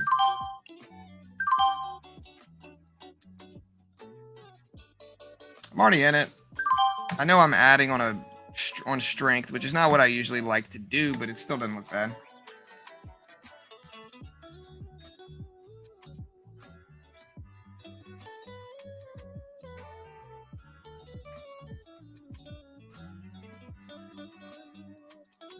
I think they're selling a good bit of cars.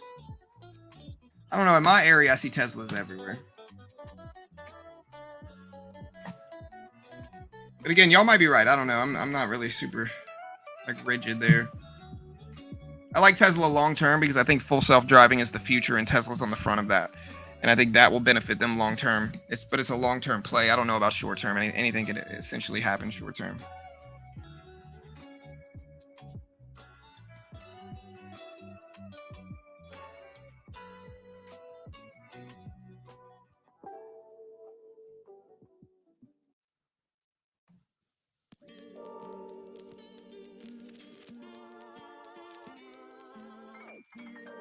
All right, chat. We got 700 people here. We still got 20 minutes before Powell speaks. 20 minutes. Yeah, I live in the Woodlands, Texas. I see Teslas everywhere. Everywhere. What's the max live audience you've had, John, and when was it? We had about 14,000 concurrent viewers during NVIDIA earnings. Powell's speech will probably get 4 or 5K here, I'm assuming, during the Powell speech. But yeah, during NVIDIA earnings, we had 14,000.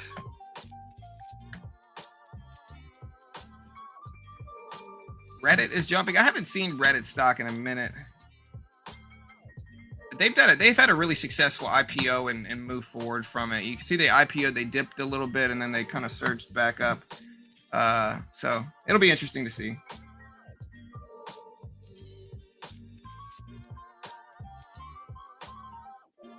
Where's Bruce? He's at home with my father-in-law right now. My father-in-law's watching our dogs for us at our house. Our fence actually fell down, so the dogs are going to be inside.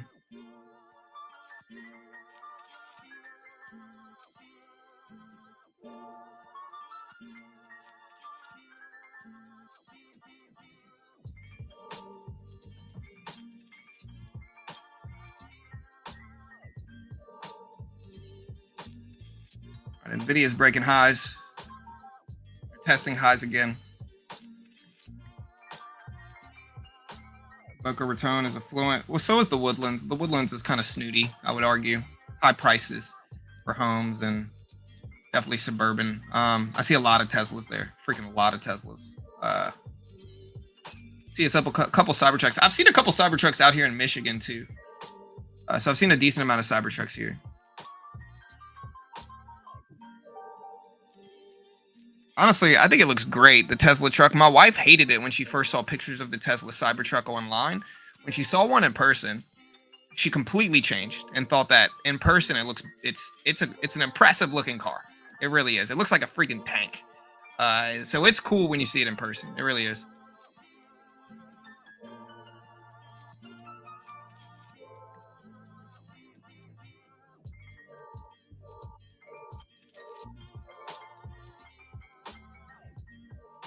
Well, it's subjective. So I mean, it's opinion based. Some people are gonna like it, some people aren't. All right, so here's Tesla. Speaking of Tesla, all the way up to 255s right now. What's the highs of the last few days? I think it was about 260, right? Yeah, I got right up to 260 yesterday. Reddit's trying. Where's AMD doing? I'm gonna put the fan on here.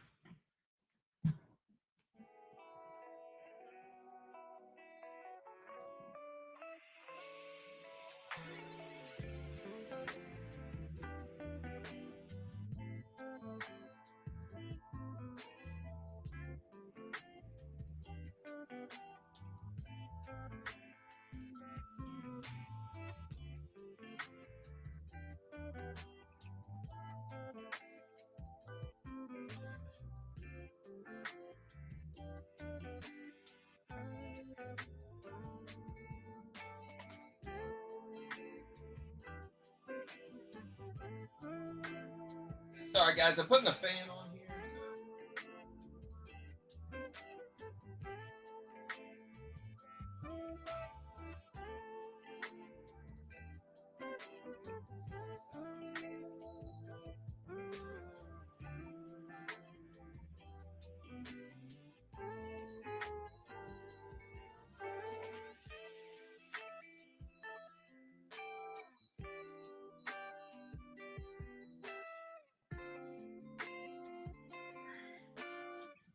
All right, guys, there we go. Man, look, I walk away to fix the fan, and everything starts running here. Look at NVIDIA breaking highs, Tesla breaking highs, AMD bouncing back a little bit. Gold's testing the highs of the day here.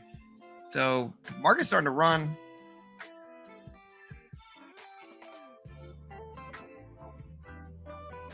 I don't think they're all haters. I think some people just think some people are just skeptical, which I think is fine.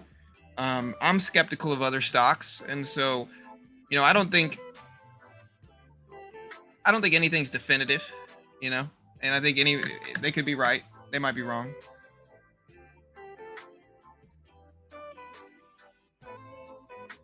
No, so Powell testifies in front of Congress at 10 a.m. today.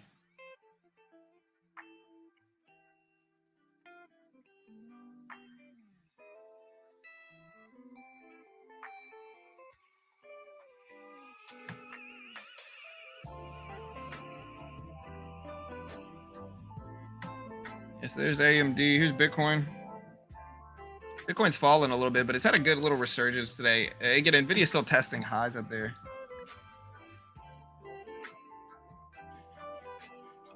Oh, MU has done me pretty well today, so MU bounced back some. Roblox, I'm pretty green on. I think I'm gonna go ahead and sell Roblox.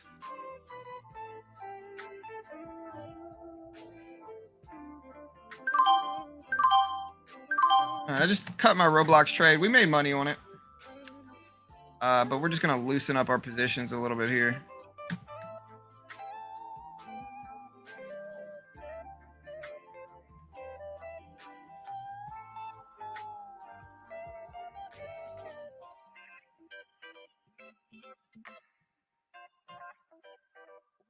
You know how long Powell's speech will last.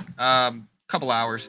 NVIDIA at 132. So NVIDIA just broke 132s. What's the lifetime high for NVIDIA? I think it's at 140s. Yeah, it's at right over 140 at 140.70s. So we're at 132 now for NVIDIA. We'll see if it holds. Gold up there.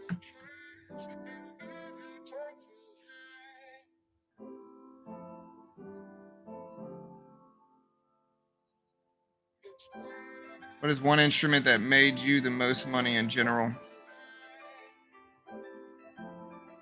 Honestly, social media. running a social media business earned me more money than I could ever imagine investing in and earning in. So yeah, social media mostly.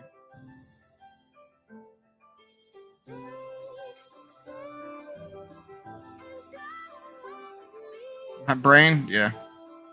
Yes. So Powell's going to be questioned by the Senate, testifying in front of Congress, which today it's the Senate, tomorrow it's the House. I know, it's all good. I know what you mean, T. My bad. Yeah, I would say the S&P and the NASDAQ, just day trading those index funds. If we're talking about like more money investing, blue chip investing in stocks, my portfolio currently includes Apple, Airbnb, AMC, Alibaba, Chewy, Salesforce, CVS, Delta, Disney, Etsy, Ford, Gold, GameStop, Google, Home Depot, Honeywell, Intel, Coca-Cola, MGM, MU, Netflix, Nike, Nvidia, Pfizer, Palantir, PayPal, Roblox I just sold, Shopify, Snapchat, Snowflake, SoFi, SoundHound, T-Bill, ETF, Target, Tesla, Tyson Foods, Uber, and Walmart. My current portfolio includes. So it's diversified. But yeah, that portfolio has made me thousands on the year.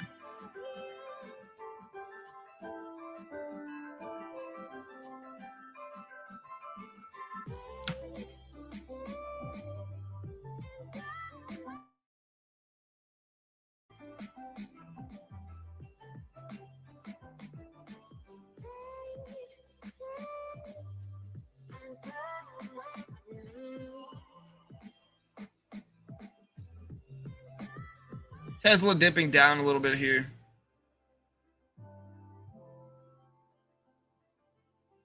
How much in each? I mean, varying amounts. I'm not really going to go into debt about how much, or go into depth. I mean, about how much I'm up or how much I'm down in each one or how many I'm holding or anything like that. It's unnecessary. I'm not telling anybody to buy anything as well. I have no idea what you should do, no idea what you should hold. All of these positions are positions I'm okay with losing in. And I just believe in diversification. I think you diversify into blue chips long term. I'm green on most of these, and I'm up thousands on, on the year. I am green. And in terms of how many of these I'm red versus green on, I am red in 1, 2, 3, 4, 5, 6, 7, 8, 9, 10. I am red in 10 out of these. And this is 1, 2, 3, 4, 5, 6, 7, 8, 9, 10, 11, 12, 13.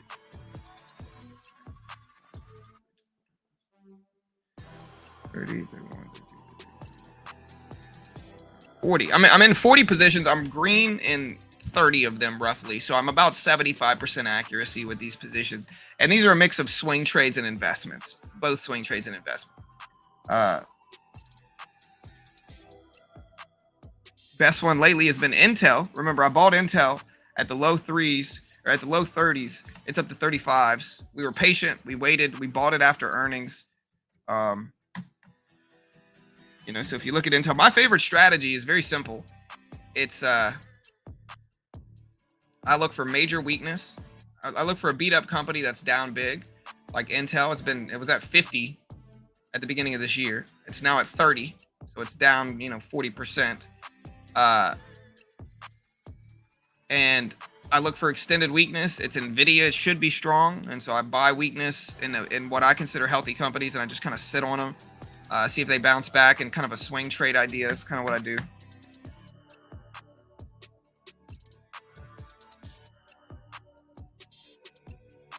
John, so I buy food this month. Really need advice if I should invest in my nutrition. I'm not the guy to ask. I eat like a 12-year-old. You can ask my wife. Like, I'm not the guy to ask about that. I also train jujitsu pretty regularly though, and so I'm okay, but I'm probably not the guy to ask.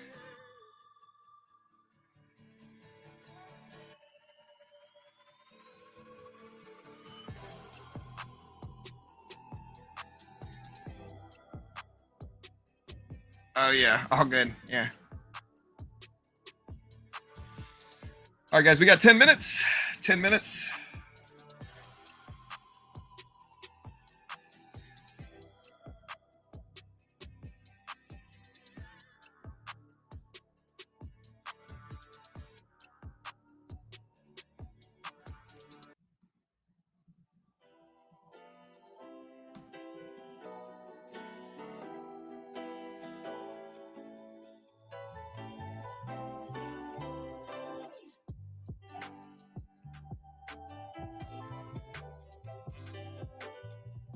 All right, Tesla at 255s. Intel is starting to break down though. Nvidia's testing highs again.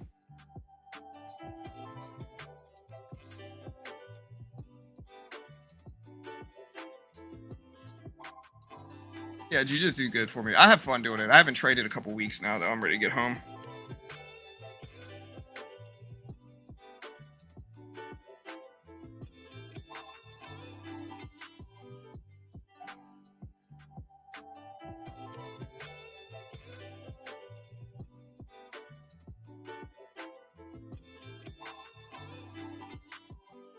Yeah, so Powell speaks in 7 minutes. 7 minutes. Let me switch my headphones out so that I'm not scrambling. Bearish? What do you guys think? Powell is bullish or bearish here today? So we got over 1,000 people here now. Let me know if you think he's bearish or bullish. Who knows?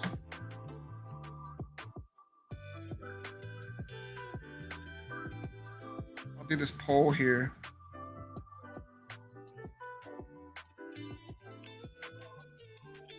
We're going to end this poll and we're going to do this new one. So far, this poll got 1.3 thousand votes. 51% think it helps the market. 32% think it hurts the market. 16% just wanted to see the results. I'll do another poll here.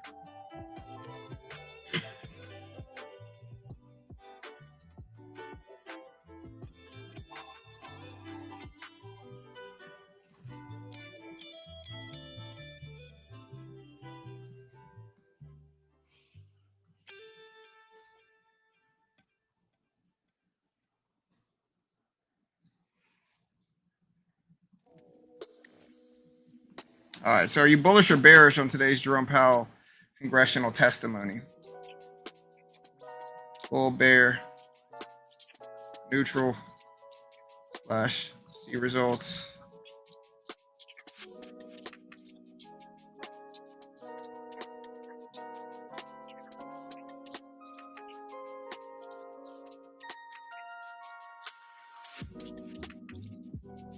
I'm up 180%. Bearish, bullish. Oh, we got 6 minutes.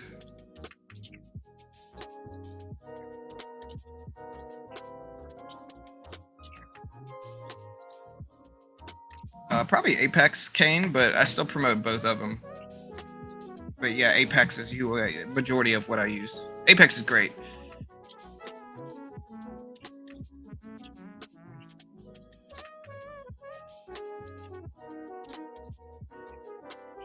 All right, chat. 5 minutes left. Again, we are going to stream the entire thing live as it happens.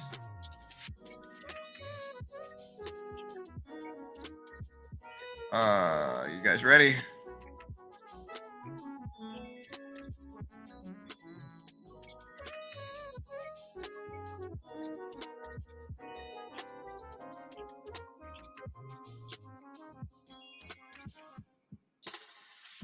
You guys ready?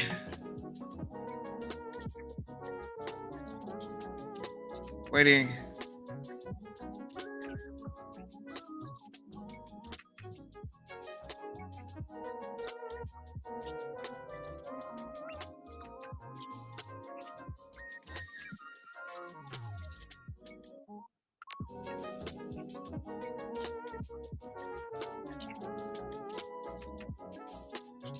All right, so we are here. We are waiting here, guys. I'm going to put this video up.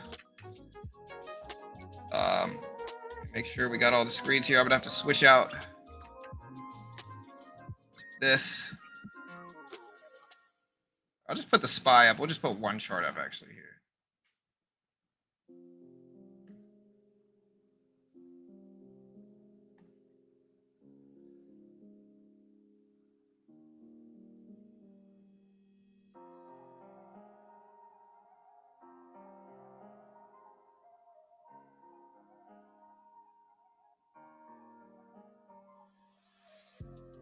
Let me open this up in a new window.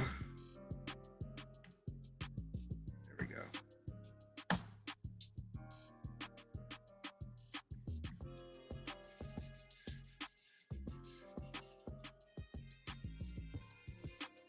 It's too small. We're gonna have to keep the old window up.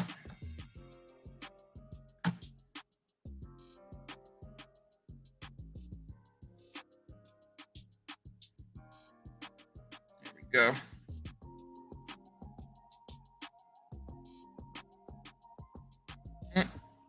There we go.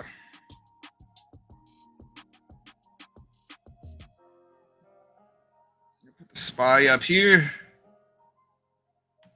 Watch the market.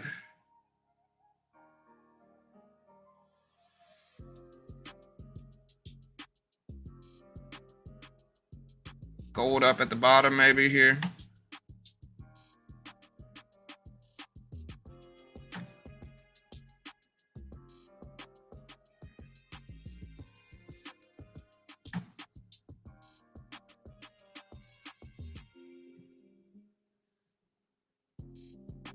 SPY. Let me know how that works. Does that work? This should work pretty good.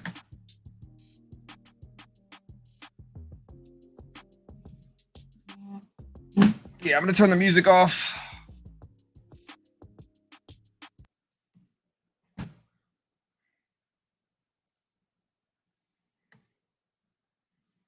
Let me switch my headphones out.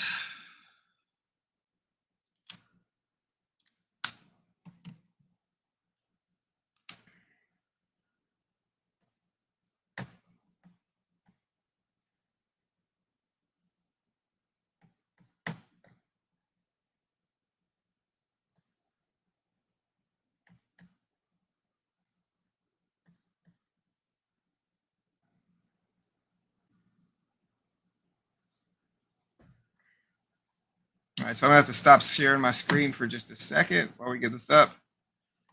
There we go.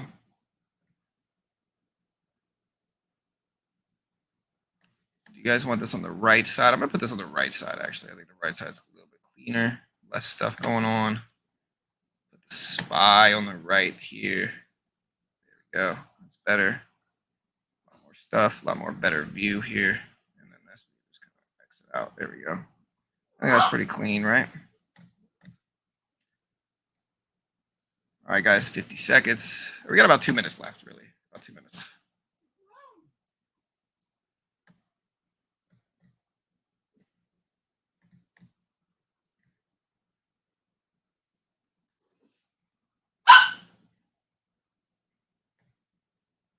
All right, guys, here we go.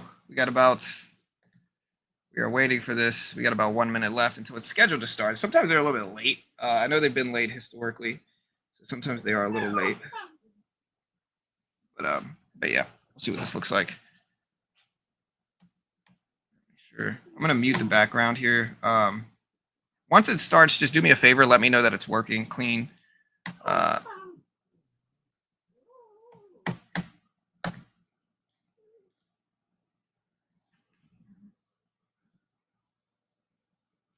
Put the timer off here, chat.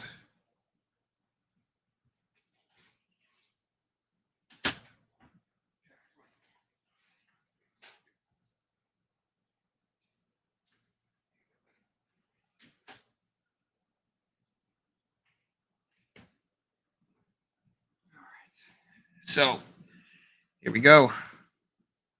It's supposed to start about 10 seconds. We'll see if it does. Again, once it starts, let me know the sound is on. And the sound is good. Here's the SPY. We're going to put the SPY up just to see how it reacts to it and all that stuff. So that is my timer. So I'm in Central Time. Now it's 10 a.m. U.S. Eastern Time. So, yep, that's what we're on. We should be starting any time now. We are completely live. There we go. SPY's breaking highs. Waiting for it to start.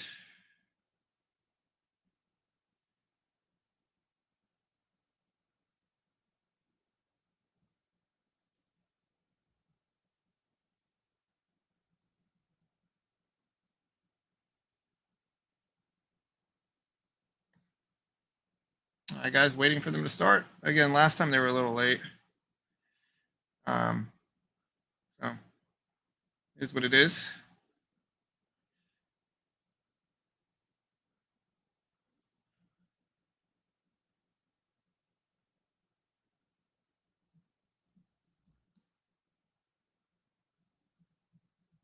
So waiting for this to start.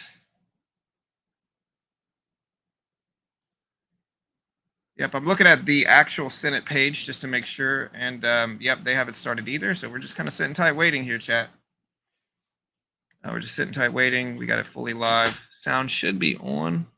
I don't hear anything on my end though, so.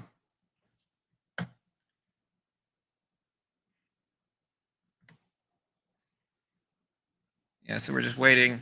Powell's a little bit late. Market hasn't really moved a little bit. It's at 550s.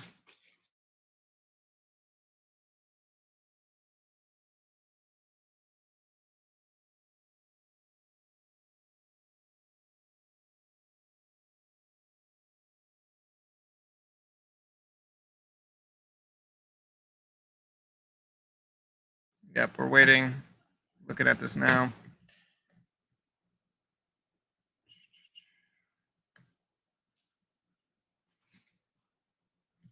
Yep. I mean, it's on. You can check their own website. It's not live either.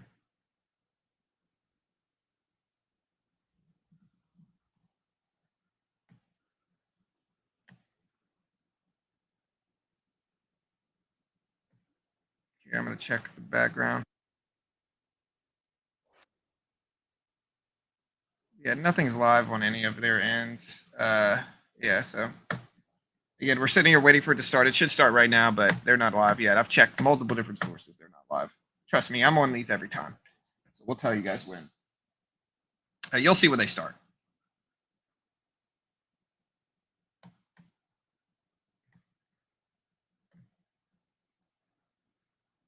Nope, not started yet. Get this epic pan thing out the way.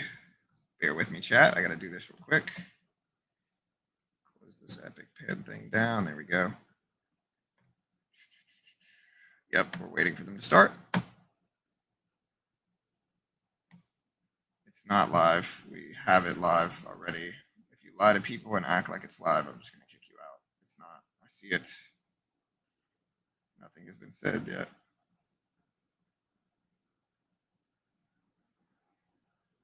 Yeah, the report already, like, one part of the report came out on the 5th of this month. So it's already kind of out. But he's going to get interviewed by Congress, is what it is. Right. So that's what you want to pay attention to. So, yeah.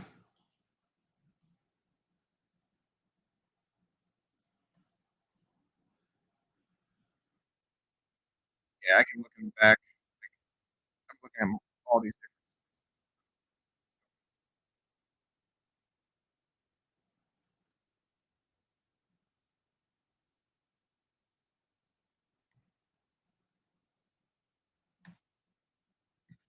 Can y'all hear that?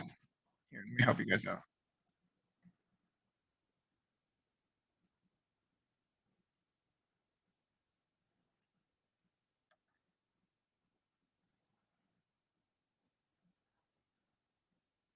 Here.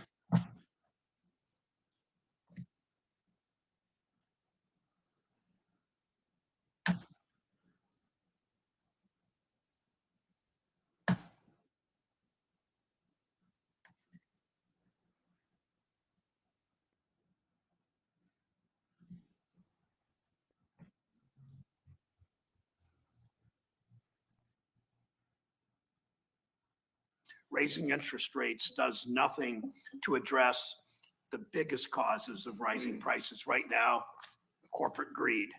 Keeping rates too high for too long threatens workers' paychecks while keeping other costs high, particularly housing costs. Housing prices and rents continue to go up.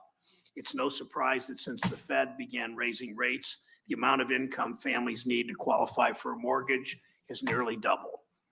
Homeownership has long been a bedrock of our middle class, but today fewer and fewer middle class families can afford to buy a home. Higher interest rates are making our country's housing supply shortage worse, not better. We need more housing construction of all types. Higher rates lead to the opposite, and particularly make it harder for multifamily construction to work financially. Higher interest rates make borrowing more expensive for working families, whether it's for a mortgage or a car or anything else. Most people don't have the luxury of paying for everything in cash. And for the millions of Americans feeling their budgets stretched by higher prices, taking on credit card debt to pay for groceries and other essentials has become an option of last resort. But as more people struggle to pay down their debts, credit card interest rates are reaching all-time highs. Last month, Director Chopra testified in front of this committee and explicitly stated that credit card issuers are charging higher rates far beyond what they need to cover their costs. Corporate greed rearing its head again. Banks are making record profits at the expense of cash-strapped Americans. Every month that the Fed keeps rates high, Mr. Chair, it costs Americans money by making it more expensive to buy a house and to borrow money. Higher borrowing costs stifle future economic growth, leading to fewer homes being built, leading to businesses making fewer investments in the economy, and eventually, if the Fed doesn't stop, leading to workers losing their jobs. As they set economic policy, I urge the Fed to weigh these trade-offs and remember whose jobs and futures are at stake. It's why I've worked with my colleagues to hold corporations accountable and will continue to do that. For instance, we fought to cap insulin prices for senior citizens. We'll continue to fight to extend this price cap on life-saving drugs for all Americans. And why my colleagues and I on this committee are working, it's why we're working to lower housing costs for more Americans. The Fed also continues its work to keep the banking system stable and ensure consumers' money is safe.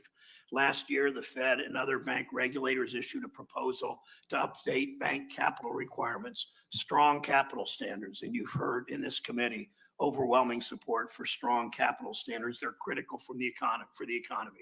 It's our way of making sure that if Wall Street bets go poorly, which they often do, investors, executives, and shareholders should pay for it, not taxpayers. The biggest banks have spent obscene amounts of money attacking this Fed proposal.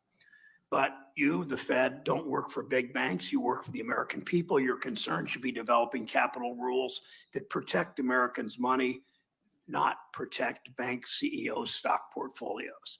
The Fed needs to look past these shameless lobbying efforts and finalize a rule in the best interest of taxpayers. Another dangerous piece of the Wall Street business model that makes our banking system less safe is incentive-based compensation. This compensation model rewards risky behavior that enriches Wall Street executives in the short term, but makes banks more likely to fail. We saw the results of that model in 2008. We saw it again last year with the failure of Silicon Valley Bank and Signature. Other regulators have moved forward with a proposal to rein in these reckless incentives, but the rule, Mr. Chair, can't move forward without your and the Fed's moving on it. This rule is long overdue. The Fed must join this statutorily required effort as soon as possible. The Fed also has the important job of reviewing mergers and acquisitions between and among banks. Over the last several decades, we've seen the largest banks grow into massive, literally trillion-dollar companies, while thousands of small banks in rural communities in Northwest and Southeast Ohio, in small towns in those communities, in those areas, and all across America have disappeared. Consumers have lost trusted local banks. Small businesses have lost longtime reliable banking partners. Regulators like the Fed have the crucial job of guarding against mergers that reduce or eliminate competition and lead to bank closures or layoffs. I recently sent comment letters to the OCC and the FDIC on their current efforts. I expect the Fed to take the proper steps to ensure that its merger review process is robust and that it protects consumers and communities. Finally, Mr. Chair, you must ensure the Fed has high ethical standards. Fed officials should never again be able to profit from their positions by using confidential plans about Fed monetary policy and emergency programs to pad their investment portfolios. The board's latest update to its trading rules is simply not good enough. It still fails to establish the clear penalties needed for Federal Reserve officials who make investments in violation of the public trust. A rule with no consequences is really not much of a rule at all. The American people need to be able to trust that the Federal Reserve works for them in a time of deep cynicism that people have about the federal government overall. The American people need to know that officials aren't abusing their positions for personal gain. As chair, you have an important role to play to make sure our economy works for everyone, not just for Wall Street. The Fed's regional banks must do their part to hear from people and other stakeholders in their 12 districts to understand their needs. I look forward to hearing today how the Fed will balance its dual mandate, how it will protect Americans' money, how it will foster an economy that upholds the dignity of work. Powell, for being with us this morning. Welcome back. Thank you, Mr. Chairman. Thank you, Chair. Joe Biden broke this economy, and it's been very difficult to fix it. That's the bottom line. I want to start with the end in mind. Joe Biden broke our economy, and it is very difficult for anyone to fix it. Everyday families are struggling to put food on the table. Real wage growth is being eaten away by rising prices and runaway inflation. Think about the fact that for 52 consecutive weeks under Joe Biden, wages were eclipsed by inflation for 52 consecutive paychecks. I remember back in December 2020, in South Carolina, gas was $1.99 per gallon. Today, it's still $3.19 per gallon, a 50% increase in just a few years. So it's devastating to the average American family, particularly families like the one I grew up in, a single parent household mired in poverty. When you see your gas prices up 50%, your food up 30%, your cost of keeping your house cool or warm up 25%, it's not a challenge. It's not unfortunate. It's an absolute crisis. And too many households in America today are living paycheck to paycheck, and they fear the challenges that are coming our way, the headwinds brought to us by the Biden administration. Those headwinds, of course, are seen through the prism of inflation. Inflation hasn't been this high since the Jimmy Carter years, and that devastation is being felt and measured in households by too much month at the end of the money. And that devastation is real for the vast majority of Americans. And the pointing finger, I tell you what, whether it's the Biden administration throwing the Fed under the bus or any other way they can deflect from the real problem. I've seen it, committee hearing after committee hearing after committee hearing. My friends on the left want to point their fingers at anyone other than the real culprits at 1600 Pennsylvania Avenue. The progressive wish list, spending projects, and out-of-control regulations of this administration continues to eat away at American paychecks. And they continue to blame, whether it's shrinkflation, greedflation, skipflation. They're looking for someone to blame except for Bidenflation. The devastation of Joe Biden's economic policy continues to impact everyday Americans.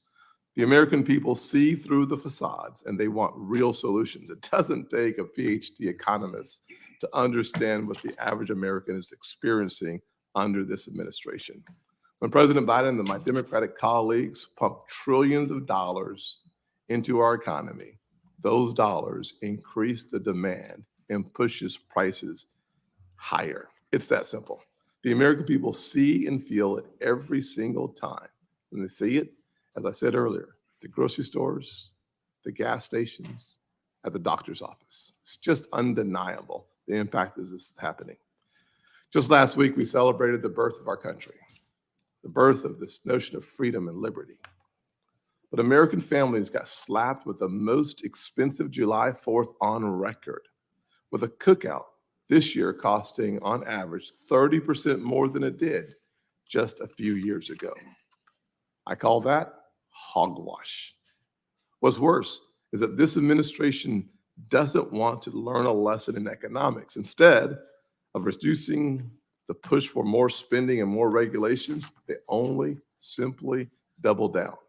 Let's take, for example, the tens of billions of dollars of student loan forgiveness, constant new plans to forgive more money, regardless of the constitutionality of their decisions. So it's important to ask, who are these billions of dollars of forgiveness actually benefiting? Well, the answer is simple. This forgiveness scheme will result in debt relief for 750,000 individuals from households with an average income of 300,000 or more. And just don't forget the fact that the average American family has a household income around $74,000. So what we're doing with this unconstitutional student loan forgiveness is actually asking the median household of $74,000 per household to bear the burden of forgiving debt for students who live in households of over $300,000. And the actual cost of this, somewhere between 870 and 1 billion and 1.4 trillion dollars. So why do I have to even ask the question? Why do we continue to punish American families struggling paycheck to paycheck with a new scheme to relieve households over $300,000 of student loan debt? Well, the answer is pretty simple. Politics. It's one way to buy vote after vote after vote for November's election. It's just hard to imagine. So while I appreciate your measured words outlining the Fed's work to cool inflation, I think it's past time we all recognize what is truly going on. Political pandering from the left. I strongly believe that our economy cannot handle any more of this wasteful spending. And if you disagree, I would love to hear your thoughts on that. But it's not just spending policies that stifle growth, it's also overregulation. And I can't think of a better example of overregulation than parking more capital on the sidelines through Basel III endgame. That proposal itself would cost millions of Americans their chance to own a home, start a small business, and have access to the credit and the capital necessary to make their American dreams come true. For those who are actually watching this hearing today on C-SPAN, Basel III capital requirements are like taking your star quarterback, Dak Prescott, and telling him to sit on the sidelines because he just might get injured during the season. It's just plain ridiculous. But these proposed capital requirements would just do that, forcing more money to the sidelines of the greatest economy on the planet and out of the hands of first-time home buyers, business owners, and folks trying to achieve the American dream. The stakes are high, and that is why we have to get this right. You've heard me say this a number of times, but it bears repeating. We need transparency in your rulemaking process, as this normal proposal lacks any form of clear justification. Jerome Powell, it is essential that you, your fellow governors, and the other agencies join in this rulemaking, follow the law, do the homework, and then let the public check the work. And that's why I believe that it is absolutely necessary to have a complete re-proposal of Basel III endgame. Give the stakeholders an opportunity to take a look at it and then recalibrate what is necessary going forward. Any increases in capital that are not quantitatively justified harm the American people who need it most. Our farmers, home buyers, small business owners need and deserve access to credit. Therefore, I'll repeat it one more time.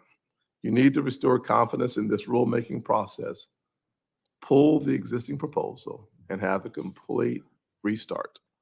And then, when the data has been analyzed and is available for the public scrutiny, reissue an appropriate proposed rule following the requirements of the APA. I look forward to your opening statement and having a chance to have a conversation afterwards. Thanks, Senator Scott. Mr. Chair, welcome. Thank you for your service and for your testimony today. Please proceed.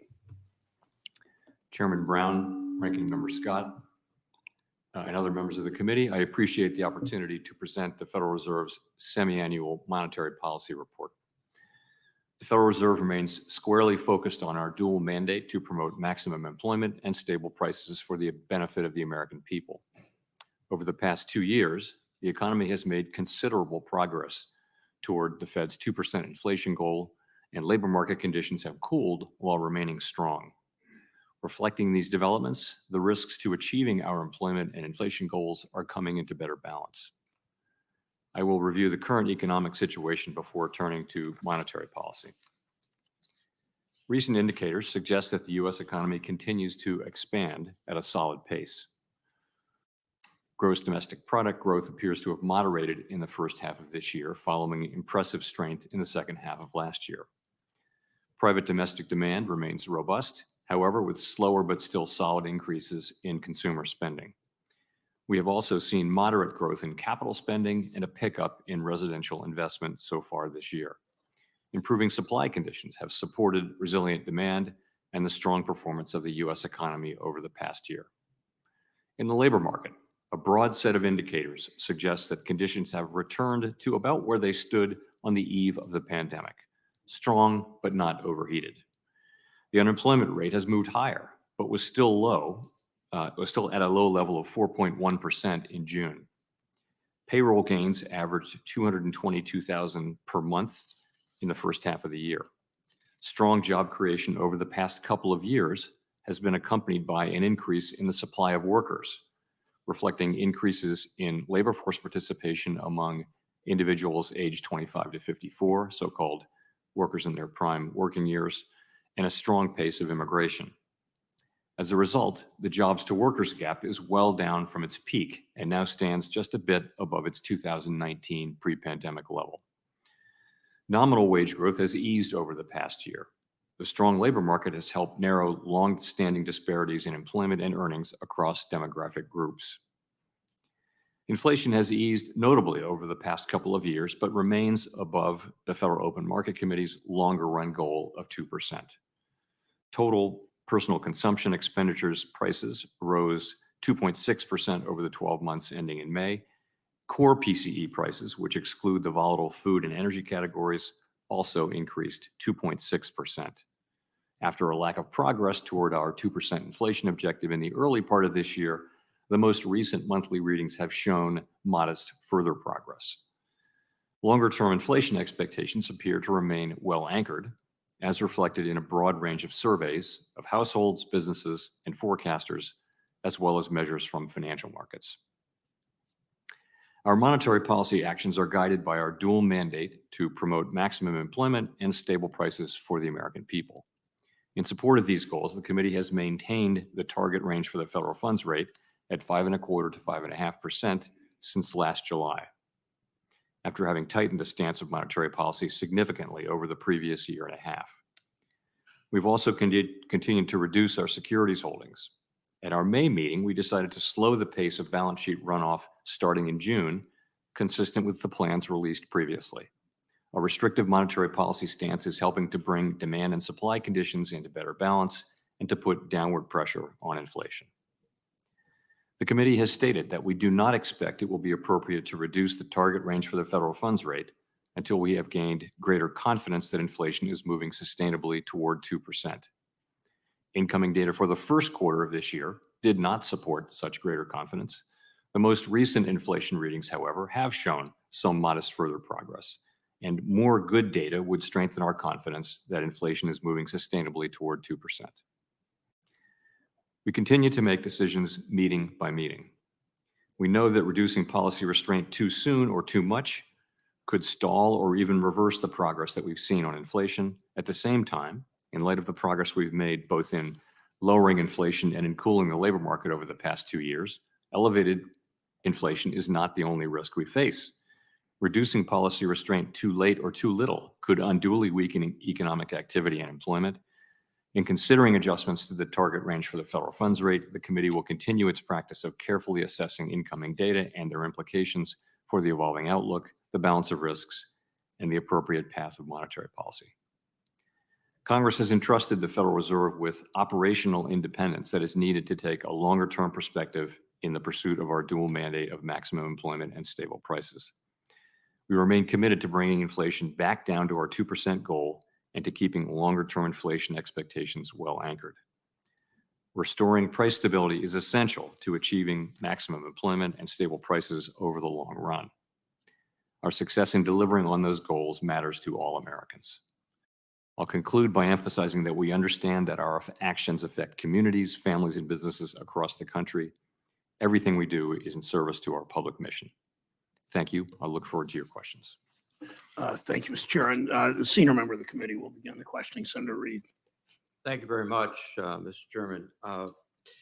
Former President Trump has indicated that he would propose, if elected, a substantial increase in tariffs of between 10 and 60%, and by doing thus, eliminate the federal income tax.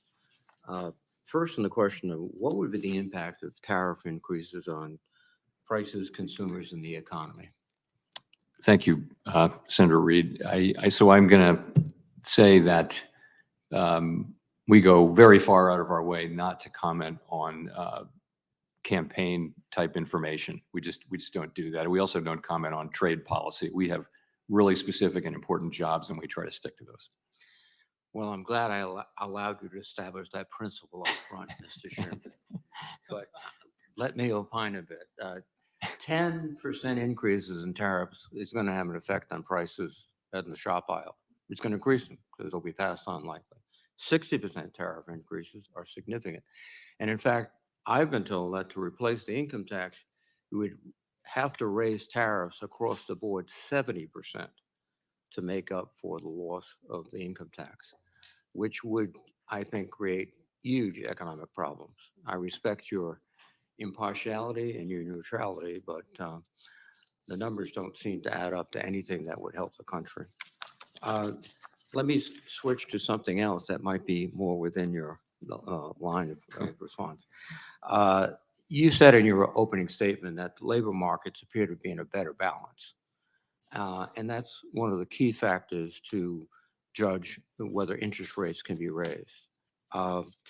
I must say I'm concerned a bit that we're not on a very faster track to decreasing interest rates from the Fed, and because of the better balance you cite. Could you comment on that, Mr. Chairman? Sure. So the most recent labor market data do send, to your point, a pretty clear signal that labor market conditions have cooled considerably compared to where they were 2 years ago. This is no longer an overheated economy. This is an economy, as I mentioned in my opening remarks, that is more or less back by most measures to where it was before the pandemic. And that was a strong labor market, but it was not an overheated labor market. So I think the upshot of that really is that we're well aware that we now face two-sided risks and have for some time. But now the labor market appears to be fully back in balance. We know that if we move too quickly, we risk unnecessarily hampering economic activity and possibly interfering with the ongoing expansion. We know that if we move too slowly, that we may undo the good we've done. Well, actually, it's the other way. If we loosen policy too late or too little, we could hurt economic activity. If we loosen policy too much or too soon, then we could undermine the progress on inflation. So we're very much balancing those two risks, and that's really the essence of what we're thinking about these days. But the direction seems to be going towards lowering interest rates at some point. We would hope that might be a wish rather than a direction. I think if you look at the last summary of economic projections, I guess I would say it this way: it doesn't seem likely that the next policy move would be a rate increase. We don't take things like that off the table, but that does not seem the likely direction. The likely direction does seem to be as we make more progress in inflation and as the labor market remains strong, we begin to loosen policy at the right moment. Thank you. Just 2 weeks ago, the Supreme Court handed down 2 decisions that impact every federal regulatory agency, including the Federal Reserve. They overturned the Chevron case, which had eliminated judicial deference to agency decision-making for many, many decades. And they also dramatically extended the statute of limitations under the Administrative Procedure Act. What is your judgment is the cumulative effect of these decisions on the Federal Reserve? More broadly, what does it mean to the economy if virtually any regulatory decision the Fed makes can be second-guessed by a judge? What position are we in now? So we're as an institution very focused on reading the actual letter and intent of the law and following it carefully. This is a strong institutional value that we have. Those are brand new decisions that just came down, and we're really in the process of just studying some. I I don't have anything for you on them, but we will, of course, follow the law as the Supreme Court, as the Supreme Court has read it, because that's their job. Well, thank you. And I concur with compliance with the law, but when you do your analysis, and if it is detrimental to your ability to regulate the banking industry in the United States, I think you have an obligation to make that public. Thank you, Mr. Chairman. Thank you, Senator Reed. Senator Scott from South Carolina is recognized. Thank you, Mr. Chairman. Chair Powell, we've heard a steady stream of commentary that there will be changes to Basel III endgame proposal. That can be seen certainly as good news. Some reports say it could be finalized as soon as August. Others say you're circulating a term sheet for a revised proposal. Through it all, this proposal will have outsized impacts on our banking system, from big to regional to our US-based foreign institutions, as well as impeding access to credit for consumers. So even though you yourself have said there will be broad and material changes, I believe this proposal is flawed, both in process and in substance, and should be withdrawn. Do you agree? And will you commit to withdrawing the existing proposal and issuing a new proposal with a robust notice and comment process? So let me update everyone on the Please. status of all that. So over the past several months, we've had, in fact, Vice Chair for Supervision Barr has held a series of discussions with the other bank regulatory agencies around potential changes to the original proposal. I'm pleased to say that we've made quite a bit of progress on those and are very close to agreeing on the substance of those changes. And I can't really be specific because nothing is agreed until everything's agreed, so I won't have a lot of specifics for you today. The question where we're continuing to try to make progress is that of process.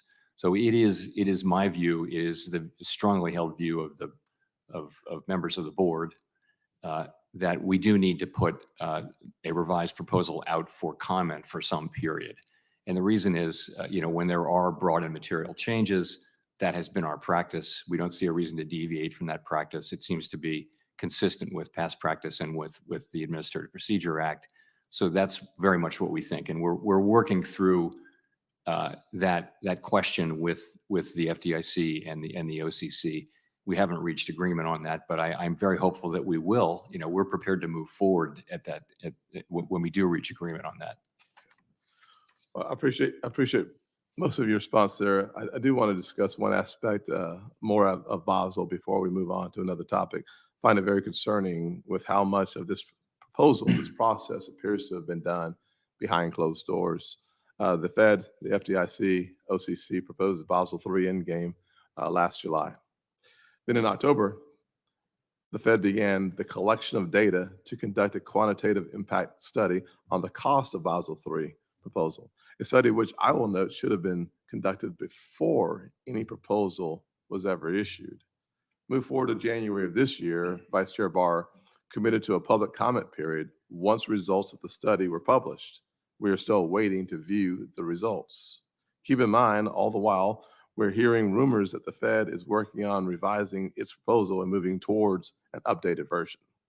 Please help me understand, how will the Fed revise or reissue a capital proposal before receiving public comments? Basically my question. Well, as you know, we have received extensive public comments, and we've also evaluated the quantitative impact survey that you mentioned. Yes. And so the idea would be when we do reach agreement with the other agencies fully, that we would publish the proposed changes and also the quantitative impact survey, and also the effects that the QIS suggests that the changes would have. So we'll put all that out for comment again for a period of time. And then having had yet another round of comment, and we can then move toward finalizing. That's basically the broad strokes of how I would see this moving forward. And how long do you see that opportunity for public comments? So it would be meaningful. I mean, it might be 60 days. We don't need to it doesn't need to be a long one, but before we do that, there's a lot of work that needs to take place, before you actually put out the revised proposal, quite a bit of work. So it will take some time, and then we would put it out, and then there would be, I'm just taking that number, 60 days of comment, and then we would get the comments back, and there would be another period of evaluating the comments, and only then would you go final. So there are a number of steps here. Yeah, thank you. Well, just final point as I'm running out of time here. I think Senator Reed made the comment about the Chevron case and the impact that it could have, certainly curtailing, from my perspective, the regulatory state. The necessity of a cost-benefit analysis on new regulations that will impact the economy, I think, is quite helpful. In the thousand plus pages of Basel III, I think there were about 20 pages that reflected some kind of cost-benefit analysis approach. I really hope that we see more of that going forward. Thank you. Senator Tester from Montana is recognized. Well, thank you, Mr. Chairman. Thank you for the courtesy. Chairman Powell, good to see you here today. Appreciate your work. Look,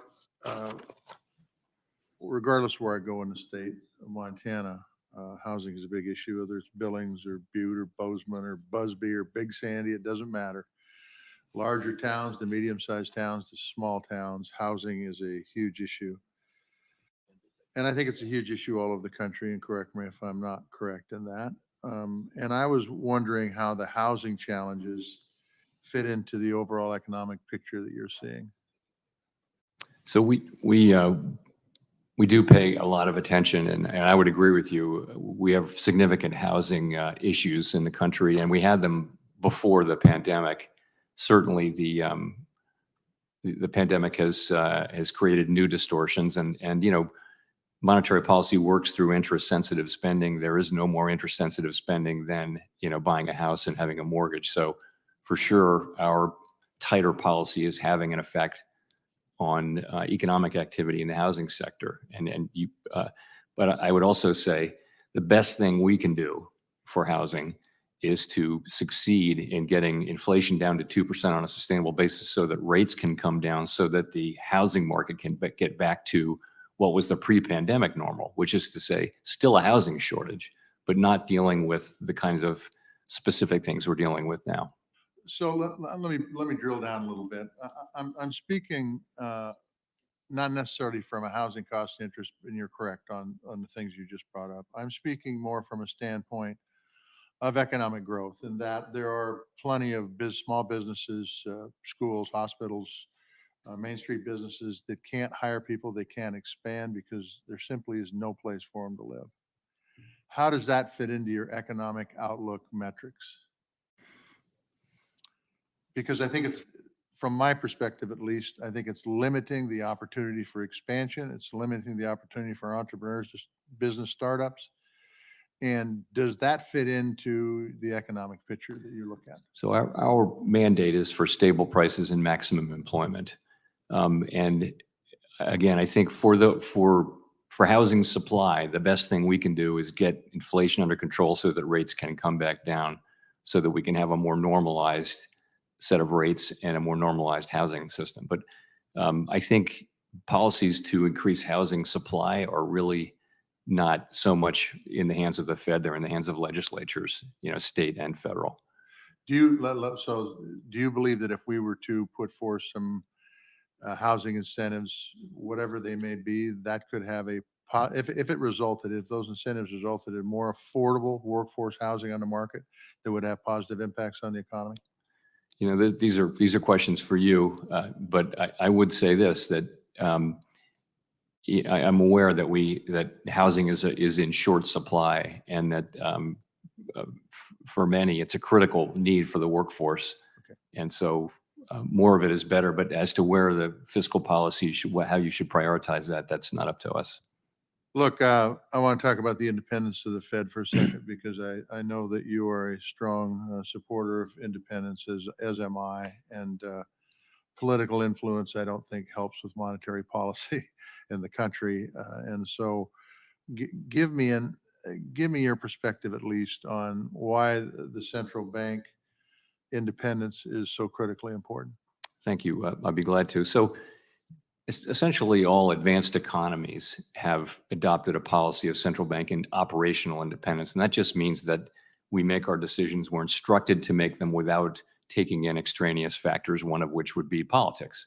And the record is pretty clear that that's a good it's a good institutional arrangement that serves the public well. And, you know, We just want to stress, as we do periodically, that this is an institutional choice that we make as a country, and that as long as it's seen to serve the public well, it's a good choice. We think so. Okay, on advanced economies, there's some that talk about the economy of this country not being in very good shape. From your perspective, tell me how the economy of this country is doing compared to other advanced economies that have central banks.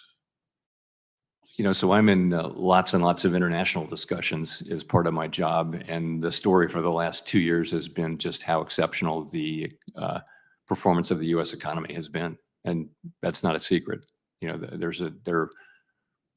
Clearly the U.S. economy has performed very well compared to sort of our advanced economy colleagues. Is there any country in the world with a central bank, any advanced economy that's performing better?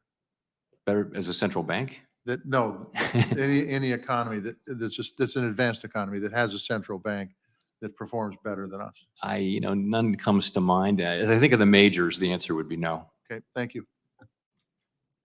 Thanks, Senator Tester. Senator Rounds of South Dakota is recognized. Thank you, Mr. Chairman. Mr. Chairman, first of all, thanks for coming in again and visiting with us. I just want to focus on two specific items, and I'm going to start with the Basel III endgame discussion. I think Senator Scott did an excellent job of kind of laying out the concerns that many of us have had with it. I would like to go back into just one particular issue, which I think a lot of folks out there that follow this, and I know it's technical in nature, but let me just ask a specific question and you can kind of pick it apart for me, please. Both you and Vice Chair Barr have confirmed that there will be material changes to every risk type outlined in the proposal. Since there will be significant changes, do you believe where the agencies have landed now would be considered a logical outgrowth of the original proposal from last summer? For those people who are not familiar with, that's the legal test for that turns out to be if it's a logical outgrowth. If it's not a logical outgrowth, that would legally require reproposal.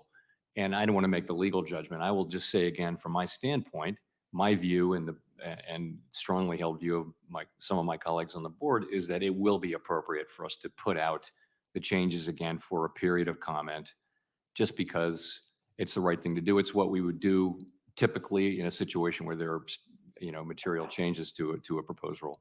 Do you feel that you have a consensus in the board to allow that to move forward in terms of an additional comment period?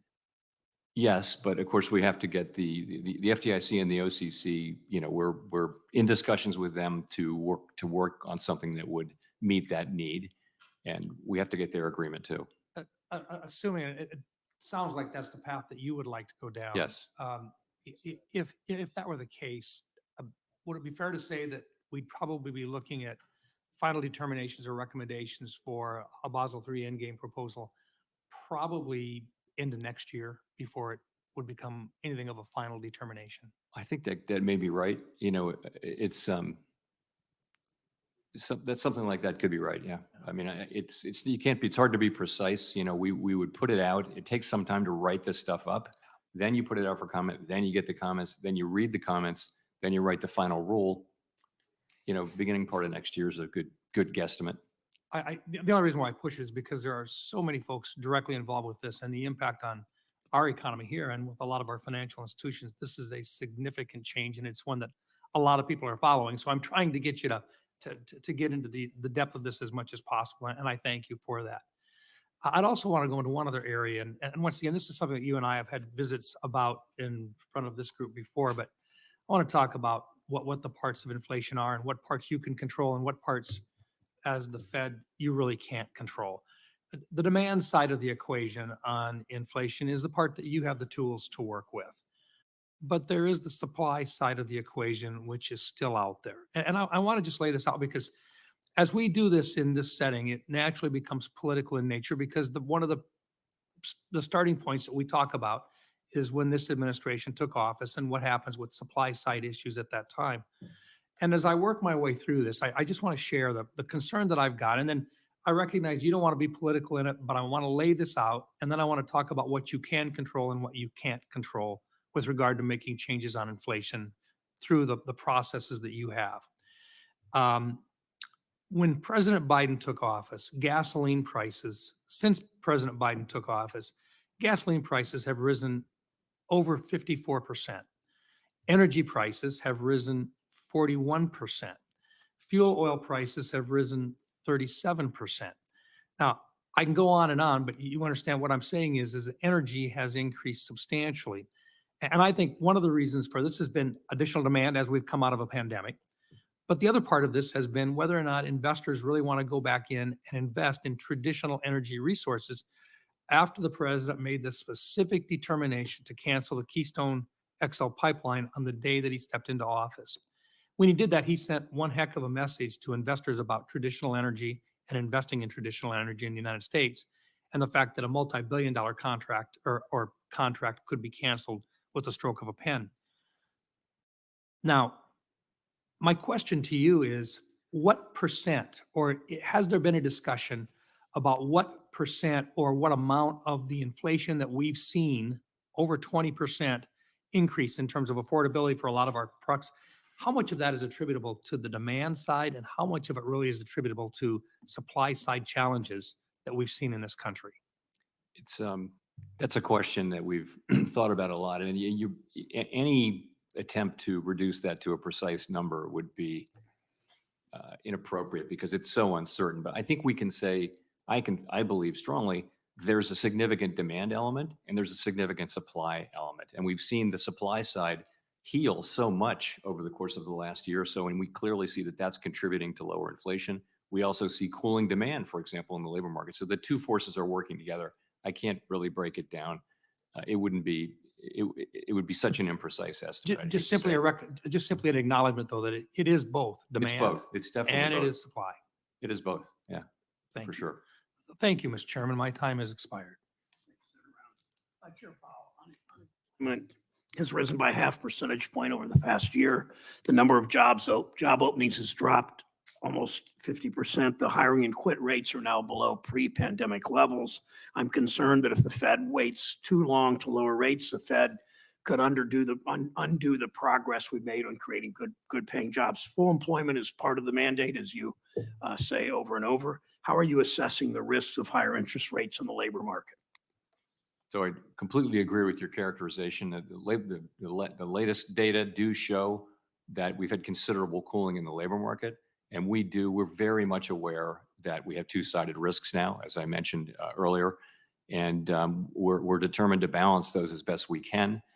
We want to see more good inflation data, and we also want to continue to see a strong labor market. And those two things are equal under the law. We have this challenging thing to balance them, but we're very much conscious that that is our job, and we're trying to do that. Well, and you know that if unemployment trends upward, you must act immediately to protect Americans' jobs. Workers have too much to lose if the Fed overshoots inflation target and causes a completely unnecessary recession. We will say that over and over and over again. I think you understand that. Housing, higher interest rates are making housing more unaffordable. Higher rates are supposed to lower cost, yet housing prices continue to soar. By keeping rates high, the Fed ignores the economic reality of the millions of Americans struggling to make ends meet and get ahead. Let me ask you 3 quick yes or no questions, if you would answer that way. Since late 2022, when the Fed began raising rates, has the volume of housing sales decreased? I believe it has, yes. Since late 2022, has the median home price increased? I believe it has. Since late 2022, have monthly mortgage payments become more affordable or less affordable for home buyers? Less affordable. Okay, thank you. In short, despite housing sales declining, the median price for a single family home has increased by nearly $20,000. People are spending a greater share of their income in mortgage payments. So in some higher rates, it's clear from your answers and data, it's clear higher rates are not bringing down housing costs. The cost of home ownership is only going up. Let me shift to the synopsis. Bankruptcy. Since mid-May, tens of thousands of people, including many Ohioans, have lost access to their money due to the bankruptcy of this fintech middleman. Reports indicate that as much as $95 million may have gone missing. The Fed oversees one of Synopsys' former partner banks, Evolve Bank and Trust. As a regulator, it's your job to make sure that banks protect the people whom they serve. What's the Fed doing to help customers who felt the impact by the Synapse collapse. What are you doing to regain access to their money? So we do supervise the bank. We don't supervise Synapse or let alone the fintechs that feed into Synapse. And we're strongly encouraging Evolve to do whatever it can to help make money available to those depositors. We also, as you may know, did an enforcement action against, before this all happened, we did an inspection or looked at Evolve, and we hit them with an enforcement action around these very risk management issues, again, before the current situation developed. Okay, it's critical that consumers are made whole as soon as possible. We will continue to talk to you about that. We will watch. We will let you know we're watching. The Fed needs to use its supervisory authority to ensure that Evolve is committing the resources necessary to return those funds to the account holders. Last comment, I want to note one last thing. Last year's Fed report on the failure of Silicon Valley Bank noted how incentive-based compensation encouraged excessive risk-taking that led to the bank's failure. You either watched or had reports of when those bank CEOs testified in front of this committee. The report, the incentive-based compensation that led to the bank's failure, I mentioned, it said that SVB managers, quote, had a financial incentive to focus on short-term profit over sound risk management. That's what a number of us, Senator Smith, Senator Butler, Senator Warner and I have said over and over, that short-term profit over sound risk management causes significant problems to our financial system. Compensation practices still pose a threat to our banking system. I urge you to move quickly to join your colleagues in the long overdue rulemaking on executive compensation. I mean, you read the reports at the outrage of the public about executive compensation continuing to go up and up and up and up. You have a role, a significant role, a legal role to deal with that. Thank you. Senator Tillis is recognized. Thank you, Mr. Chair. Chairman, thank you for being here. I want to be real quick on Basel III Endgame, and I want to be mindful of time. Just simply, can I get a commitment from you on releasing the results of the QIS? We plan to release the results of the QIS. What time not just frame? Well, first we have to get agreement with the other banking agencies, but as soon as possible. Can you imagine any agencies having a concern with any other banking agencies having a concern with releasing it, or is it just a matter of Not at pro all. forma? Okay. It's just a matter of the bigger picture of getting agreement on the revisions to Basel III and also how to proceed. That's great, and I really appreciate the feedback that I've received from you. I should have started by thanking you again for your continued accessibility and discussions outside of the committee. They're very productive, and I appreciate that and your leadership at the Fed. I grew up in the 70s. Got my Social Security number in 1973 when I was 12 years old. That's when I made my first payment. So I've been following the economy even as a youngster.